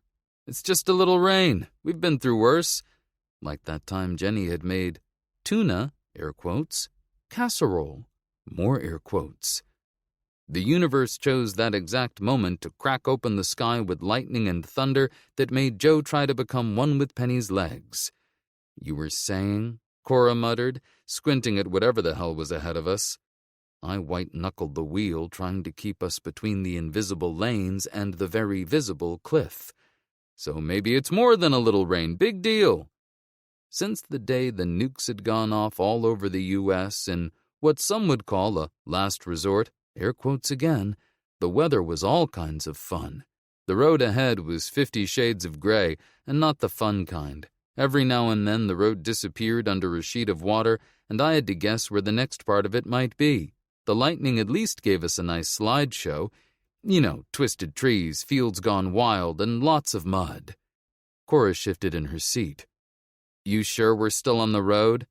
"Define road," I said, swerving to avoid a large tree branch. She leaned forward, squinting through the downpour. "Maybe we should find somewhere to wait this out." She was right. We needed a place to rest, but we'd already lost too much time. I was right on the tail of those VEC assholes, and I didn't want to lose another day. But I was being reckless, and that's how you end up as roadkill with a really stupid story. No, much as it pained me, I'd have to find a shelter. I couldn't set the precedent that I listened to her ideas, though. Not yet. I was about to tell her deluge, schmeluge, when a flash of lightning illuminated the road ahead, or rather, the lack of it. Shit! I slammed on the brakes, forcing the SUV to skid and swerve on the muddy dirt. We skidded to a stop, mere feet from where the road just vanished into thin air, like someone had taken a bite out of the mountain and left teeth marks. For a moment, all we could hear was the sound of our own breathing and the relentless drum of rain on metal. "Please tell me that's not what I think it is," Cora said. "It's not what you think it is." She gave me the look. The wipers cleared just enough to show chunks of road and half a forest tumbling into nowhere. "No, wait, it's exactly what you think it is." Cora groaned, rubbing her temples. "Seriously, what do we do now?" "Well, backing up is an option. A terrible option that costs us hours and maybe the last shreds of my sanity." She leaned back in the seat and sighed. I was pondering our predicament, tapping my head on the wheel. You know, the universal Morse code for "Dear Universe, what the actual fuck?" when we heard it. I looked up in time to see the mud-soaked slope decide it was done being a hill. The whole damn thing was turning to soup right in front of us. I put the SUV in reverse, but the tires just spun in place, throwing up sheets of mud behind us. "Everybody out! Now!" I didn't think. I just reached out and yanked the locket from the mirror and shoved it into my pocket. I scrambled out the door just as the first wave of mud hit the driver's side. We bailed onto ground that was already moving. Joe launched from the back, barking like the world was ending, which, from his perspective, it probably was. Penny had just cleared the passenger door when the mountain finally gave up. A second, heavier surge buried the wheels, and just like that, the SUV was tipping toward that 100-foot drop. "Move!" Cora was already grabbing Penny's arm, pulling her away from the slope. I lunged for them, but grabbing someone while tumbling down a mudslide turned out to be harder than it looked. Sky, ground, and trees all traded places with me stuck in the middle. Rain stung my face as I tumbled, and hey, was that a tree trunk that had just rolled past? Something hard slammed into my shoulder. Root or rock, I didn't stick around to find out. Mud was everywhere, in my mouth, up my nose, and in other places mud has no business being. I caught glimpses of Cora and Penny sliding somewhere to my right. At least they were together. I hoped Joe had enough sense to follow them instead of me. When the ledge finished with me, I found myself sprawled about 30 feet below the road. I blinked, tasting dirt and what I hoped was just a leaf with antennas. I spit it out. Above me, trees stuck out of the hillside at impossible angles, sliding down in the rain. The valley floor weighted another 70 feet down. The SUV was nowhere in sight, probably already down there testing its off-road capabilities. "Penny!" I called out, trying to get my feet under me on the slick rock. "Cora? Joe?" Nothing. I rubbed more mud from my face and tried again. Marco! A soft groan that sounded like polo answered from my right. I crawled toward the sound. Every move sank me deeper. Lightning flashed, and there was Cora, pinned against a fallen tree about 10 feet away. She was covered in mud, but still moving. "We need to stop meeting like this," I said, pulling her legs free from the muck. "You okay?" "Define okay," she muttered, wincing as I helped her sit up. A bark echoed from somewhere on my right, followed by Penny's voice. "Dad, we're over here!" I helped Cora to her feet, and we followed Penny's voice around a fallen tree. She was perched on a relatively stable patch of ground with Joe, who was doing his best to look tough while favoring his left front paw. "You hurt, baby girl?" I asked, giving her a quick once-over. She shook her head. "Just bruised, I think. Joe's paw might be sprained." I knelt in front of Joe. He raised his paw slightly, licking at it. "Let me see." A splinter had lodged in one of his pads. I looked him in the eye. "On 3, okay? 1. He yipped when I pulled it, then gave me a quick lick. "You're welcome," I said, rubbing his ears. "Now we're even for that thing in that town," I added cryptically. He just nodded. From our little perch, I could finally see where we'd ended up. The ledge opened into a gulch with fallen trees all over the place. Walls rose steeply on both sides, like a funnel catching all the mudslide's garbage. That explained why we'd ended up together. I spotted our SUV about 60 feet down and to the left, half buried in mud, but somehow still mostly SUV-shaped. Could have been worse. The real kick in the balls was seeing our supplies scattered every fucking where. Food, medical kits, ammo, fuel, all of it would need to be dug out and cleaned, assuming we could even find it in all this biblical downpour. But what really made me want to punch something was that bent, empty gun rack sticking up like a middle finger. My MP5 was gone, and so was the crossbow, but worst of all, Big Betty was nowhere to be seen. I stood there in the rain like an idiot, scanning the debris field for her. If you've never had a genuine emotional reaction to losing a shotgun, I can't explain it to you. "Don't worry, old girl," I muttered, scanning the debris field. "We'll come back for you once this rain lets up. You've survived worse." Betty and I had been through too much together. Ocean crossings, firefights, one exploding porta-john, for a little mud bath to be the end. But right now we had bigger problems. She'd understand. Didn't mean I had to like it, though. "All right," I said to Penny and Joe. "Stay put. It's stable here. Cora, help me check the SUV first. We need to salvage what we can before this rain washes everything downstream." After wrestling with the mud-caked doors, we managed to get inside and check the back seat.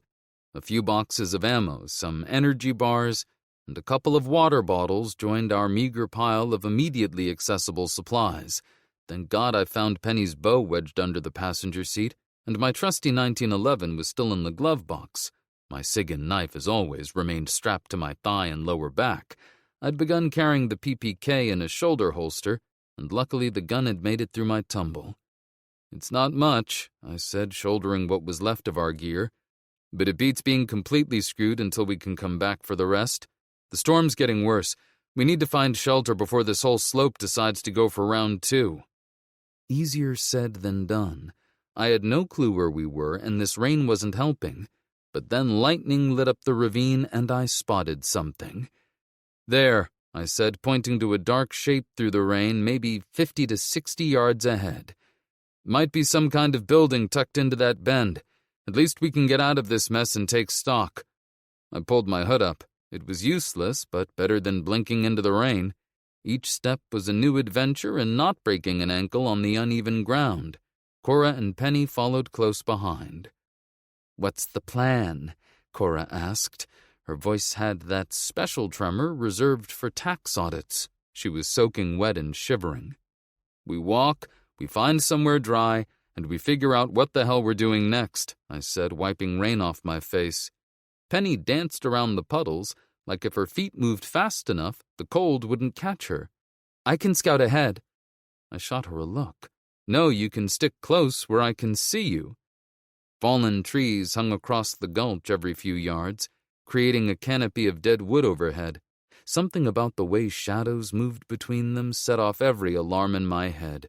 Call it paranoia, call it instinct. Either way, I listened. "Stay alert," I said, one hand on my cig. My spidey senses doing jazz hands. We trudged through the mud, taking it slow.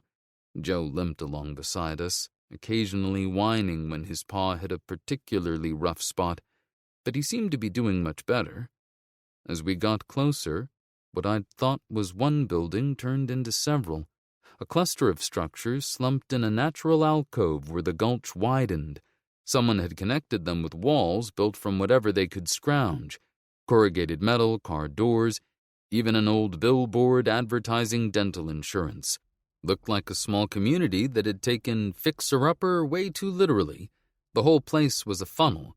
Steep walls on 3 sides, only one way in or out. Defensible, sure, but if something got past that gate, nowhere to run. A perimeter wall cut across the gulch, wrapping around the whole settlement and blocking our path forward. Nothing in this world could ever be simple. We'd stopped about 20 yards from the main entrance, or what was left of it. "Dad," Penny whispered, "look at the walls." Lightning flashed, and I saw what she meant. The outer wall stood about 15 feet high, topped with rusty metal spikes. Makeshift watchtowers rose at irregular intervals, empty and forlorn. But what caught my eye were the dark smears along the top. Time scrubs everything eventually, but blood always tries to stay. The wind shifted, bringing with it a rancid smell that clawed at the back of my throat. Rot and decay, the kind of stench that clung to everything and made your skin itch just from smelling it. I knew what it was. Dead bodies.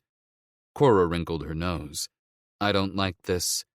"Join the club," I said, tightening my grip on the cig. "But we need shelter and this shithole's all we've got, so—" I stopped. There, half buried in the mud near what looked like the first building, was an arm. Just an arm. "Well, that's not a good sign," I said. "Really sets the mood for the neighborhood." You know those home renovation shows where they say, "good bones"? This place had actual bones. Different vibe entirely. The first structure was more of a hole than a building. The roof was mostly gone, and one wall was completely missing. Not much shelter there. We picked our way forward, sinking into the thick mud. The gulch opened into a bowl about 100 feet wide, broken into rough terraces. More details emerged as we got closer. Barbed wire twisted around walls, old traffic signs used as barricades, and a windmill built from scaffolding that looked like it'd fall over if you blinked too hard. A muddy plastic dinosaur toy stared up from the ground, teeth bared, arms useless, same as us. The main gate stood 50 yards further from where we'd first spotted the settlement, hanging askew and creaking softly in the wind. More body parts dotted the muddy ground. A leg here, what might have been a torso there. Yeah, 3 days at least from the look of them. "Stay close," I said, frowning at the gate. "Something about this isn't adding up." The gate had been smashed in. Bodies clustered near the corners like they'd run out of places to run. The walls were clawed to hell. This looked like a standard attack, but something felt off about the timing, like it all happened too fast. Penny and Cora pressed in a bit too close. Joe prowled ahead, flicking his ears toward every noise. The whole place had that dead-and-nose-it vibe, and I couldn't shake the dread clinging to my neck like a creepy ex-girlfriend. Joe turned and barked in my direction. "Oh yeah, it does look like that town in New Mexico." He barked again. "Yes, except for the creepy mannequins." I shuddered. I still can't think about cardigans without twitching. Cora shot me a glance. "Say what now?" "Small town we visited about 5 years back. Every house had a mannequin in the window, all facing the street. The weirdest part was how they'd switch poses overnight. The townspeople swore it was the wind. Let me tell you, wind doesn't dress mannequins in your missing neighbor's clothes." Cora just shook her head. Her voice carried the barest hint of a tremble. "We shouldn't be here." "No shit," I muttered. "But here we are. Just keep your eyes open." We stepped past the busted gate. The settlement was built on levels cut into the hillside, with shacks stacked on top of each other wherever there was flat ground. A child's swing set perched on one of the flatter sections, hanging from rusty chains and creaking in the wind. The mud around us looked like a half-finished game of connect the body parts. I scanned the area, marking possible exits and places to hunker down. The first building on our right was a no-go. The roof had caved in. The second one looked more stable, but that broken window meant we'd be fighting the rain and wind all night. Not the worst, but maybe we could find something better. A large 2-story building at the back of the settlement looked promising, solid walls higher up the slope. But first we needed to know what the hell happened here. More bodies lay scattered deeper in the settlement.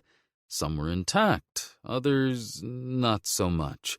Recent, too. The skin was still that lovely pink-gray instead of full zombie green. 3, maybe 4 days tops. Fresh enough to still smell like people. I got that creepy sensation again. You know when you wave at someone, but they were waving at the person behind you, and now you're committed, so you just keep waving while dying inside? That, but with corpses. Whatever happened here was sudden. No weapons lying around, no signs they'd tried to make a stand, like they never saw it coming. Fuck, Cora muttered, tracking something with her flashlight. Jer, look at this. Jer, she said. I narrowed my eyes. If I hadn't been low on ammo, I might have shot her out of principle. It's J. Right, that's what I said. The nerve. I followed her light anyway. There were drag marks in the mud, like someone had tried crawling away. The trail led about 20 feet before ending at another body. It had been torn apart, but the sheer number of bite marks, shit, had to be dozens of them, like they'd all wanted a piece at the same time. We picked our way through the carnage, watching our steps. Even Joe and Penny gave the remains a wide berth. Next to an overturned crate lay one of the freshest-looking zombies I'd ever seen. Pink skin, lips that were barely blue. Just a butcher knife sunk clean into its eye. Someone had gotten close enough to finish it off. We need to be careful, Cora said. She'd drawn her revolver and scanned every shadow like it might jump out at her. This place looks abandoned, I finished for her, though I wasn't sure I believed it. Great, now we're finishing each other's sandwiches, I said. Cora gave me the look again. Penny stayed close. She'd also drawn her bow. This place had her spooked. Hell, had all of us spooked. Like the whole settlement was holding its breath, waiting for us to leave. And I wasn't sure we'd be allowed to. Something crashed inside the 2-story house, the one I'd stupidly pegged as our best bet. Joe stiffened. The sound he made wasn't quite a growl, more like a warning whispered through his teeth. Guess finding a creepy abandoned settlement full of body parts wasn't enough entertainment for one day. What the hell was that? Penny asked. She tightened the grip on her bow. Could be anything. Zombie, survivor, or maybe this place is just collapsing on schedule. Either way, not good. Stay alert, I said. The wooden door looked sturdy enough, and the windows were covered with dirty plastic sheets that flapped in the wind. I tested the handle. Unlocked. I eased the door open, while Cora covered my 6, then swept my flashlight beam back and forth. Nothing moved. We slipped inside. The metallic scent of blood hit me first, followed by the sickly sweet smell of decay. My light caught dark streaks across the floor. A half-eaten meal sat on the table, claimed by mold now, but the chair beside it was still pulled out like someone had just stood up. Fresh, Cora said, examining a spot of dark blood. I knelt for a closer look. Yeah, couple days old. Jibes with everything else I've seen. Zombies, Cora said. They hit this place hard. Yep. Metal scraped against metal somewhere back toward the main gate. Penny pressed closer. Dad, I don't like this place. Me neither, Peanut, I said. But we didn't have much choice. The rain was getting worse, night wasn't far off, and that bigger house was making too much noise for my liking. All right, let's make this place less inviting. Cora, help me move these shelves in front of the door. Penny, see if you can find anything useful that isn't completely ruined. Joe kept watch with his ears perked and alert as we barricaded the entrance. Every now and then, a distant sound would make him growl. A creak echoed from somewhere upstairs or below, couldn't tell. "Wind," I said, mostly to myself. Even the wind didn't believe me. "Dad," Penny said softly from a back room, "I found some canned food and a first aid kit. And there's a door back here. Looks like it leads to a basement or something." I exchanged a glance with Cora. "Nobody raids the kitchen until we clear that basement. Last thing we need is something crawling up behind us while we're comparing expiration dates." Joe took point down the narrow stairs. Penny stayed topside with Cora, while I followed the dog down, sig ready. The basement was basically a glorified closet, filled with clothes, empty boxes, and assorted junk. One way in, one way out. Perfect. We hunkered down for the night after we'd secured both floors and barricaded the door. Turned out this place had its own soundtrack. Shuffling outside that wasn't quite human. Something metallic dragging across the ground, and the occasional groan that made Joe's ears twitch. It made my top 10 list of creepiest nights ever, right between that derailed circus train in Salt Lake City and that time I'd had to hide out in an abandoned puppet factory. Dolls that move on their own? Not as fun as it sounds. Trust me. Nobody slept much. Funny how every horror movie I'd ever mocked for people not sleeping suddenly made perfect sense. Morning brought more rain and a better look at our supplies. We had enough food for maybe 2 days if we stretched it. "We need more," I said, checking our ammo.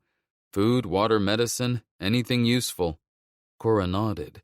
"There must be other buildings we can check. Maybe even find a better place to hole up." "I'm not sure that's a good idea," I said. "I think we better check other buildings for supplies. Who knows, we might even find a better place to hole up." She closed her eyes and tilted her head back. "That's what I just—" "Let's go. Stay close, stay alert," I said before she could finish her sentence. We stepped out into the cold air. Rain pattered down, and somewhere in the distance, debris crashed. Wind or water shifting things around, I hoped. Joe led the way while Penny and Cora watched our flanks. The next house was built straight into the cliffside, reinforced with plywood and the side of an ice cream truck. Each room was worse than the last. Personal belongings were flung all over the place, dented and empty food cans and overturned furniture. Deep gouges scarred the walls where something had really wanted to get inside. A lot of somethings from the look of it. We worked our way through the settlement, hitting one busted shack after another. The rain poured off the rooftops, making everything feel damp and suffocating. The farther we went, the more signs of struggle we found. Broken glass, spilled food, and blood everywhere. Cora was checking one of the storage sheds when she lost her footing in the mud. She caught herself on a metal shelf, but it tipped forward with a screech that echoed through the gulch. We all froze. Joe's ears twitched, scanning. 10 seconds, 20, 30. Nothing moved. This time I shot her a look. "First time dealing with zombies in the wild, sunshine." "Sorry," she muttered, righting the shelf. We kept moving, but I couldn't shake the tension. Joe felt it too. His ears kept moving, and his nose twitched at every sound. The wind had picked up, whistling through the gulch, carrying sounds I couldn't quite place.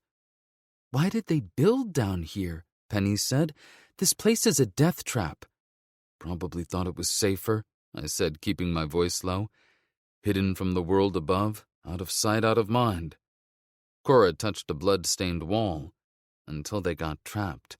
There was no way out when things went bad, and things clearly went very bad. And our next guest on today's edition of Let's State the Obvious— "Ha ha, let's just keep going," Cora said. A crow let out this broken, raspy caw somewhere up canyon. It sounded like it was trying to warn us about something, or maybe it was just pissed about the weather. Either way, it didn't improve the mood. The rain had finally let up, and suddenly every sound felt too loud.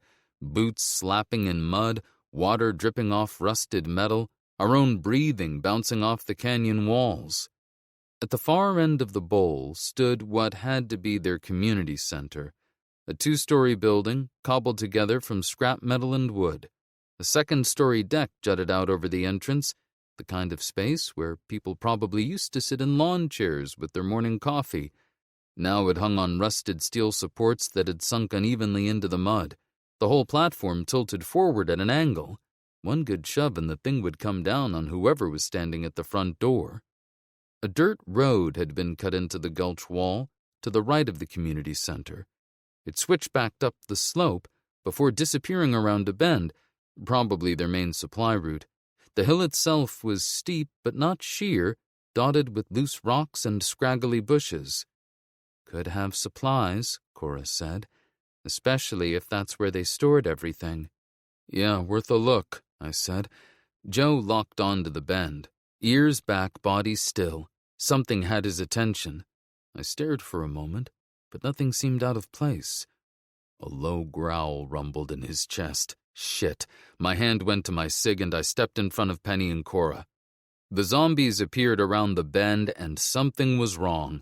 They weren't shambling, they were running. Fast. Movement from above caught my eye. More of them were scrambling down the slope directly toward us. Inside, I yelled. Now! I shoved Penny and Cora toward the door. The deck above gave way with a thunderous crack. Support beams, metal grating, and zombies all came down at once. The ones on the road were sprinting toward us. I pushed Penny and Cora through the doorway as debris crashed down behind them. A steel support beam caught me in the ribs and drove me into the mud. My right arm twisted underneath me. I heard the crunch before I felt it. Something cracked against my temple, something nice and soft, like, say, another support beam, and the world went fuzzy around the edges. Dad! Penny's scream sounded like it came from underwater. Maybe I was underwater. I tried to move, but my right arm just hung at my side. A wave of nausea hit me as I felt the grinding of bone. The jagged edge of the grating had torn through my jacket and into my side, deep enough to make moving a special kind of hell. Go! I wheezed, letting them haul me up like a sack of particularly useless potatoes. We stumbled through the door. The zombies were close enough that I could smell their last meal, and guess what it used to be? Cora spun and fired through the doorway, 1, 2, 3 shots. Bodies dropped, but more were coming. The door! I tried to help, but mostly just slid down the wall, doing my best not to look at the blood trail I left behind. Joe planted himself in front of the entrance, head low to the ground, teeth bared. Penny slammed the door shut while Cora shoved a metal shelf against it. Not much, but better than nothing. The whole thing rattled as bodies slammed into it from the other side. We'd stumbled into what had probably been their town hall, a big open room slapped together with corrugated metal and salvaged lumber. High windows ran along both sides, most clouded with grime.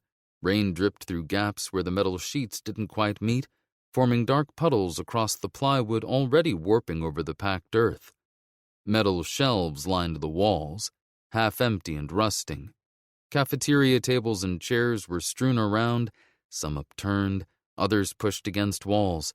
They had tried to make the place homey, with faded posters about community rules, a scheduling board, even a sad attempt at curtains. One wall had a children's height chart scrawled in Sharpie. Liam, Ellie, Max, with little ticks running up the frame. The last one was from 4 months ago. I looked away. Some things didn't need commentary. But the recent violence was everywhere. Dark stains and smears soaked into the plywood, spent casings everywhere, and a body in the corner with a knife through its skull. More blood led down the hallway that branched off to the right, where I thought I saw a pair of legs sticking out at an odd angle, the deluxe horror package, if you will. Stairs on the left went up to the 2nd floor, where that sketchy deck wrapped around. The whole place reeked of wet wood, mildew, and death. My right shoulder relocated without telling the rest of me, and breathing felt like getting stabbed by tiny ice picks. The gash in my left side wasn't helping matters. Cora's face went pale as she looked me over. Oh, God, she muttered. There's so much blood. What do we do? Her hands hovered over me, shaking, clearly unsure where to even start. Not a great confidence builder, to be honest. Lock this place down first. I'm not going anywhere, I managed, trying to push myself up. Bad idea. The room did a barrel roll and I ended up back against the wall. Check all the entrances. I'll be fine for a minute. Or maybe not, since I was pretty sure little birds were flying in a circle over my head. Dad, you're bleeding everywhere, Penny said. She had that no-nonsense tone she'd picked up from Jenny. We should look at your wounds. We'll be zombie chow if we don't... The room spun again. Keeping my eyes open was becoming a real challenge. I took a couple of deep breaths. If we don't get this place barricaded... I heard Cora say something about splitting up, then Penny protesting. The door shook again, but the shelf was holding. For now. Just make it quick, I said, or tried to say. The light faded from the windows, or maybe from my eyes. Joe leaned in close, and the last thing I remember was the weight of his head on my boot. Then, nothing.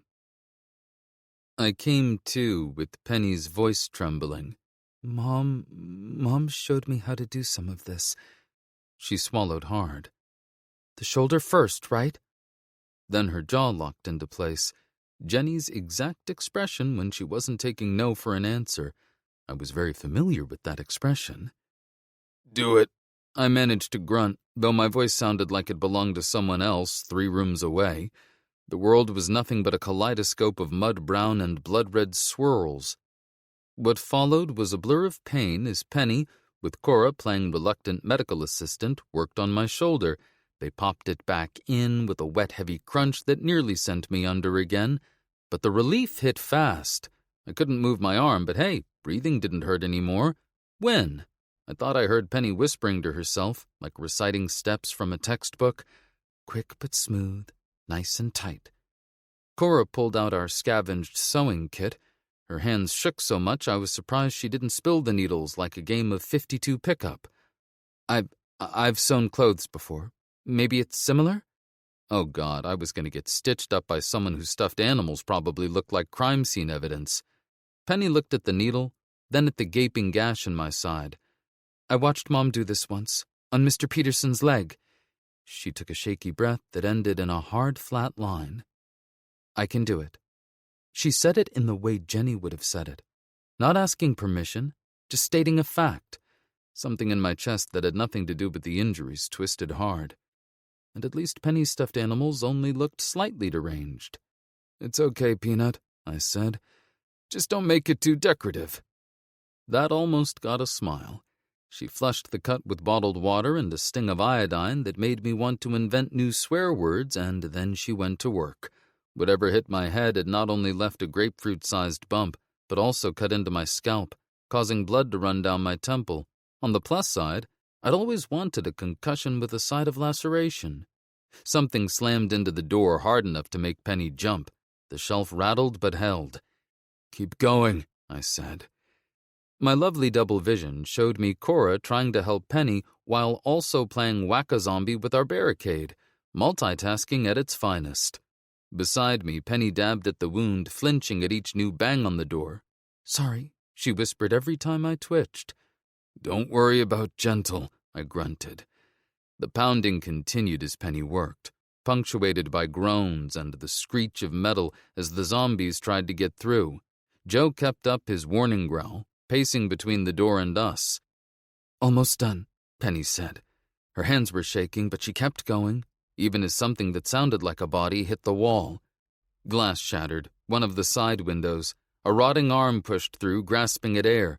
Cora dragged one of the cafeteria tables across the floor, and she almost lost her footing when her boot slipped on something dark and sticky. She had to dodge around what was left of someone's leg, but got there just in time. She fired point-blank at the zombie's head, then stood the table on its side and slammed it against the broken window. More glass shattered. Penny, Cora said, already pulling another table. How's it going? Last stitch, and done. Penny muttered more to herself than me. The pain meds were starting to kick in, making everything soft around the edges. I must have zoned out for a bit, because when I focused again, I could hear them dragging furniture and stacking things against the windows. Penny was somewhere to my left. I'll help Cora, Dad. Don't move. Joe's growl shifted from the front door to the landing upstairs. Somewhere between bandage and blackout, I caught a glimpse of Penny, calm, focused, covered in blood that wasn't hers. Jenny would have been proud. Hell, I was too. I tried to tell her, but what came out was mostly just breathing. "The stairs," I managed. "Need to block." "Already on it," Cora answered. "Filing cabinets should slow them down." Should. What a great word. Really one of my favorites. I heard a wet thump followed by another. "Cora, you okay up there?" Penny asked. "Found out where a couple of people tried to hide. Wish I hadn't." The windows that the girls hadn't blocked yet showed dozens of zombies out there, throwing themselves against the building. My vision went from blurry to really blurry, but the constant crashes and thuds made it hard to pass out completely. Silver linings, I guess. Everything sounded muffled, like my head had been wrapped in towels. Penny finished applying a bandage to my side and started cleaning my forehead and temple. Cora was upstairs, dragging tables, chairs, and at least 2 filing cabinets, judging by the screeching. I heard the echo of Joe's bark, then heavy scraping, then hurried steps. "Got the top windows," Cora called down, "but that door to the deck isn't going to hold long." More glass broke somewhere. I tried to get up, but my legs wobbled, or the floor was holding me down. Couldn't say which was which. "Dad, stay still," Penny said. She turned toward another crash. "Cora, the supply room has more shelves." "On it." I drifted for a while, picking up pieces through the fog. The scrape of metal on floor, wood splintering, Joe's warning growls moving from point to point, a gunshot here and there, the confident twang of Penny's bow. When my vision cleared enough, I saw they'd turned the place into fort furniture. Every window had a table or cabinet in front of it, stairs barricaded behind shelves and crates. No way up, no way down. "Should hold," Cora said, but the constant pounding outside made it sound more like a question. Should. Like, seriously, top 10 underrated words. I lay on a bed of tattered blankets. Every breath reminded me that something was wrong with my ribs. My head felt worse. The walls looked like they were breathing, and I was pretty sure they weren't supposed to do that. A crash from upstairs sent Joe and Cora running. Something had given way up there. The third, maybe 4th time in the past hour. I could see more of them gathering outside through the gaps in our barricade, bumping against windows. More kept showing up. "Dad," Penny said, "that table by the north window is shifting." "Brace it with—" The room decided to take a spin cycle break. I took a deep breath. "With the heavy crates. The ones from the supply room." Another crash came from upstairs, followed by the crack of Cora's revolver. We had my cig and Penny's bow, but ammo wouldn't last forever, and these zombies weren't getting tired. The pounding against our barricades was getting worse and creepy, like a mosh pit at a yacht rock concert. Pretty sure they could smell us through the walls. Nothing like being trapped in a building with a bunch of hangry undead. I caught Cora's eye as the sounds grew louder. "Hey, if it comes down to it, you know what to do, right?" I asked her. She nodded, then bit her bottom lip. "I've got you. And them," she said. I managed to smile. "Appreciate it. Now let's hope we don't have to test that particular emergency protocol." She didn't answer. She just grabbed 4 rounds from the spare mag and tucked them into her pocket like loose change. The window nearest me shuddered under the weight of a dozen rotting bodies. Wood groaned, and the metal screech of the table sliding across the plywood was the sound of our luck running out. Time for a quick systems check. Right arm hanging loose and useless, but who needs 2 arms anyway? My left side felt like I'd been stitched up by a 12-year-old, and my brain felt like one of those sketchy carnival rides in a strip mall parking lot, the kind run by a guy missing 3 fingers and smoking while he checks the seatbelt. The cig felt good, though. Muscle memory's a beautiful thing. Might not hit what I was aiming at, but hell, with enough zombies in the room, that should work in my favor. Should. Still, Penny and Cora would have to take point on this one. Joe, too. He was ready to go, muscles tight and teeth bared. "Get ready," Cora said. I recognized that tone, the one people use to say, "This is fine," when everything was in fact not fine. Penny knocked an arrow. Her hands shook slightly, but her breathing was steady. A Reid through and through. It's a burden and a curse, really. And then, with a grinding screech of metal on plywood, the table tipped. The window blew out, and hell arrived, one rotting body at a time, and me, flat on my back, with a busted arm and a concussion, watching my 12-year-old daughter step up to meet it. Chapter 23. Knives Out. Glass exploded inward from the north-facing windows. My first shot went wide. Left-handed, bad angle. A second zombie was halfway inside before I could adjust my grip. Penny had the sweet spot in the center of the room, giving her clear shots at both sides where gray hands were already clawing through. Cora's machete kept flashing near the opposite wall, while I propped myself in my corner, trying to track targets past the shadows of our barricades. One got too close to Penny. I forced my hand steady, caught it in the shoulder, and it stumbled. Penny nailed it clean. Joe launched past me. He caught the next thing trying to climb in, latching onto its throat and dragging it down. The sound of him finishing it off would have turned my stomach if I hadn't seen him do worse to plastic squirrels. More came through, but Cora was already moving. She grabbed one of the metal shelves we'd pulled from the supply room and dragged it across the floor to ram it against the broken frame, arms caught between metal and wood. I managed another left-handed shot from my corner and caught one in the throat. Not what I was aiming for, not even the zombie I was aiming for. But hey, one fewer mouth trying to make me into a juice box. I'd take it. Once the last of them dropped inside, Penny helped Cora wedge another shelf in place. She pulled her arrows free, wiping them clean on a dead shirt. Outside, more drifted past our barricade. Some pushed against the glass panes, fingers searching for a way in. Others wandered on like they'd forgotten why they came. I shifted against the wall, trying to find a position that didn't make my shoulders scream. Spoiler alert, there wasn't one. Joe paced back and forth, baring his teeth every time a shadow passed too close. "How many?" I asked Cora, who'd taken position by the boarded windows on the far wall. Not sure how long I'd been blinking. I lost seconds every time I breathed. She peered into a gap in the shelving. "I don't know. A lot. Wait." She jammed another piece of metal against a spot where the shelf was starting to bow. "That should hold. For now."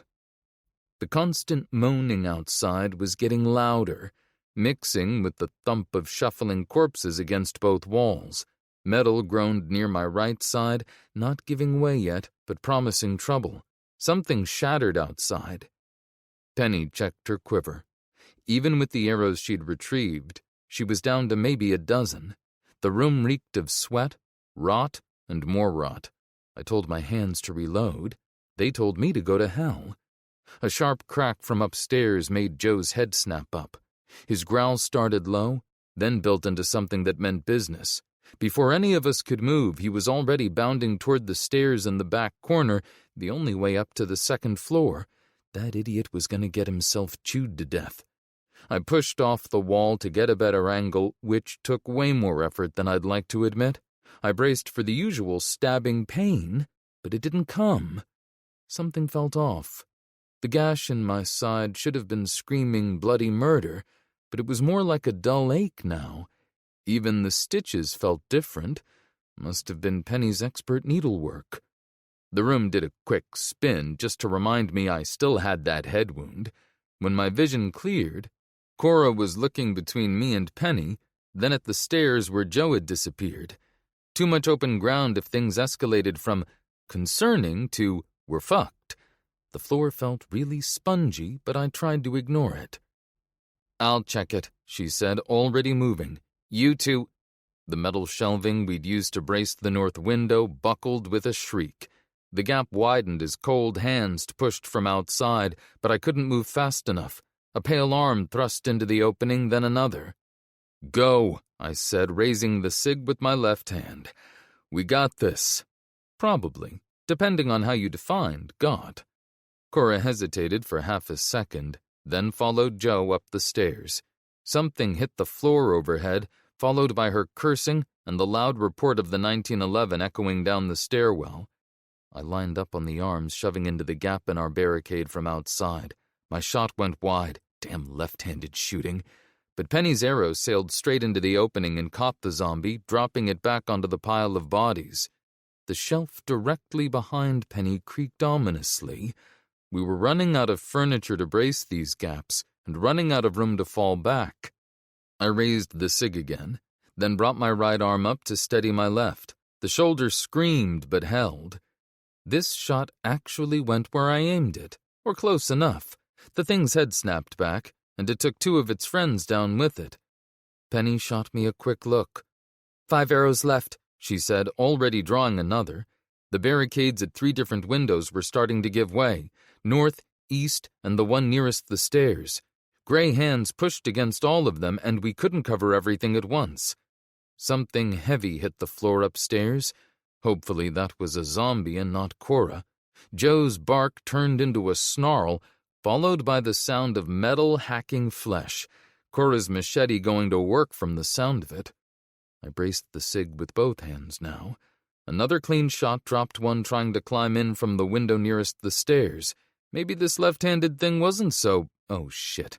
The room tilted hard, like someone had picked up the building and shaken it. My vision went dark around the edges. The stairs might as well have been in another zip code. "Dad?" Penny's voice sounded really far away, though she was close enough to touch. I blinked hard and forced myself to focus. The shelf directly in front of us was giving way, and Penny was down to just a few arrows.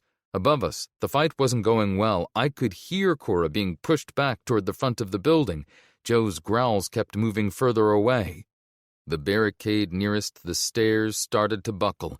We needed to move, now, but my legs had other ideas. I went down to one knee. Penny tried to pull me up as arms grasped at air inches from our faces.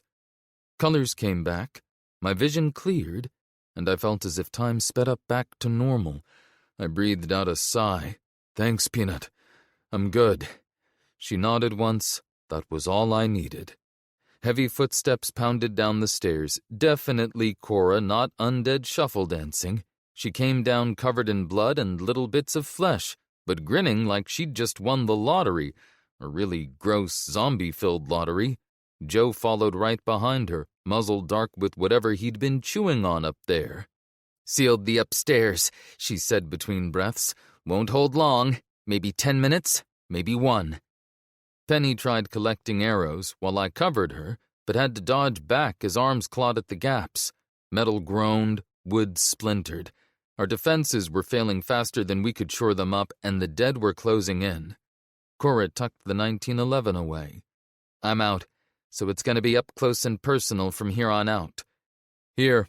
I handed her the SIG, but held on to it for a second. "Not a scratch, because if the zombies don't get you, I sure as hell will." She took it with an eye roll while I pulled out my PPK from the shoulder holster. As far as last stands went, I could have asked for worse. If it was good enough for Bond, it was damn good enough for me. A sound like snapping wood came from our left. The furniture at the east window was going down hard. 2 scrambled inside before Penny could even draw.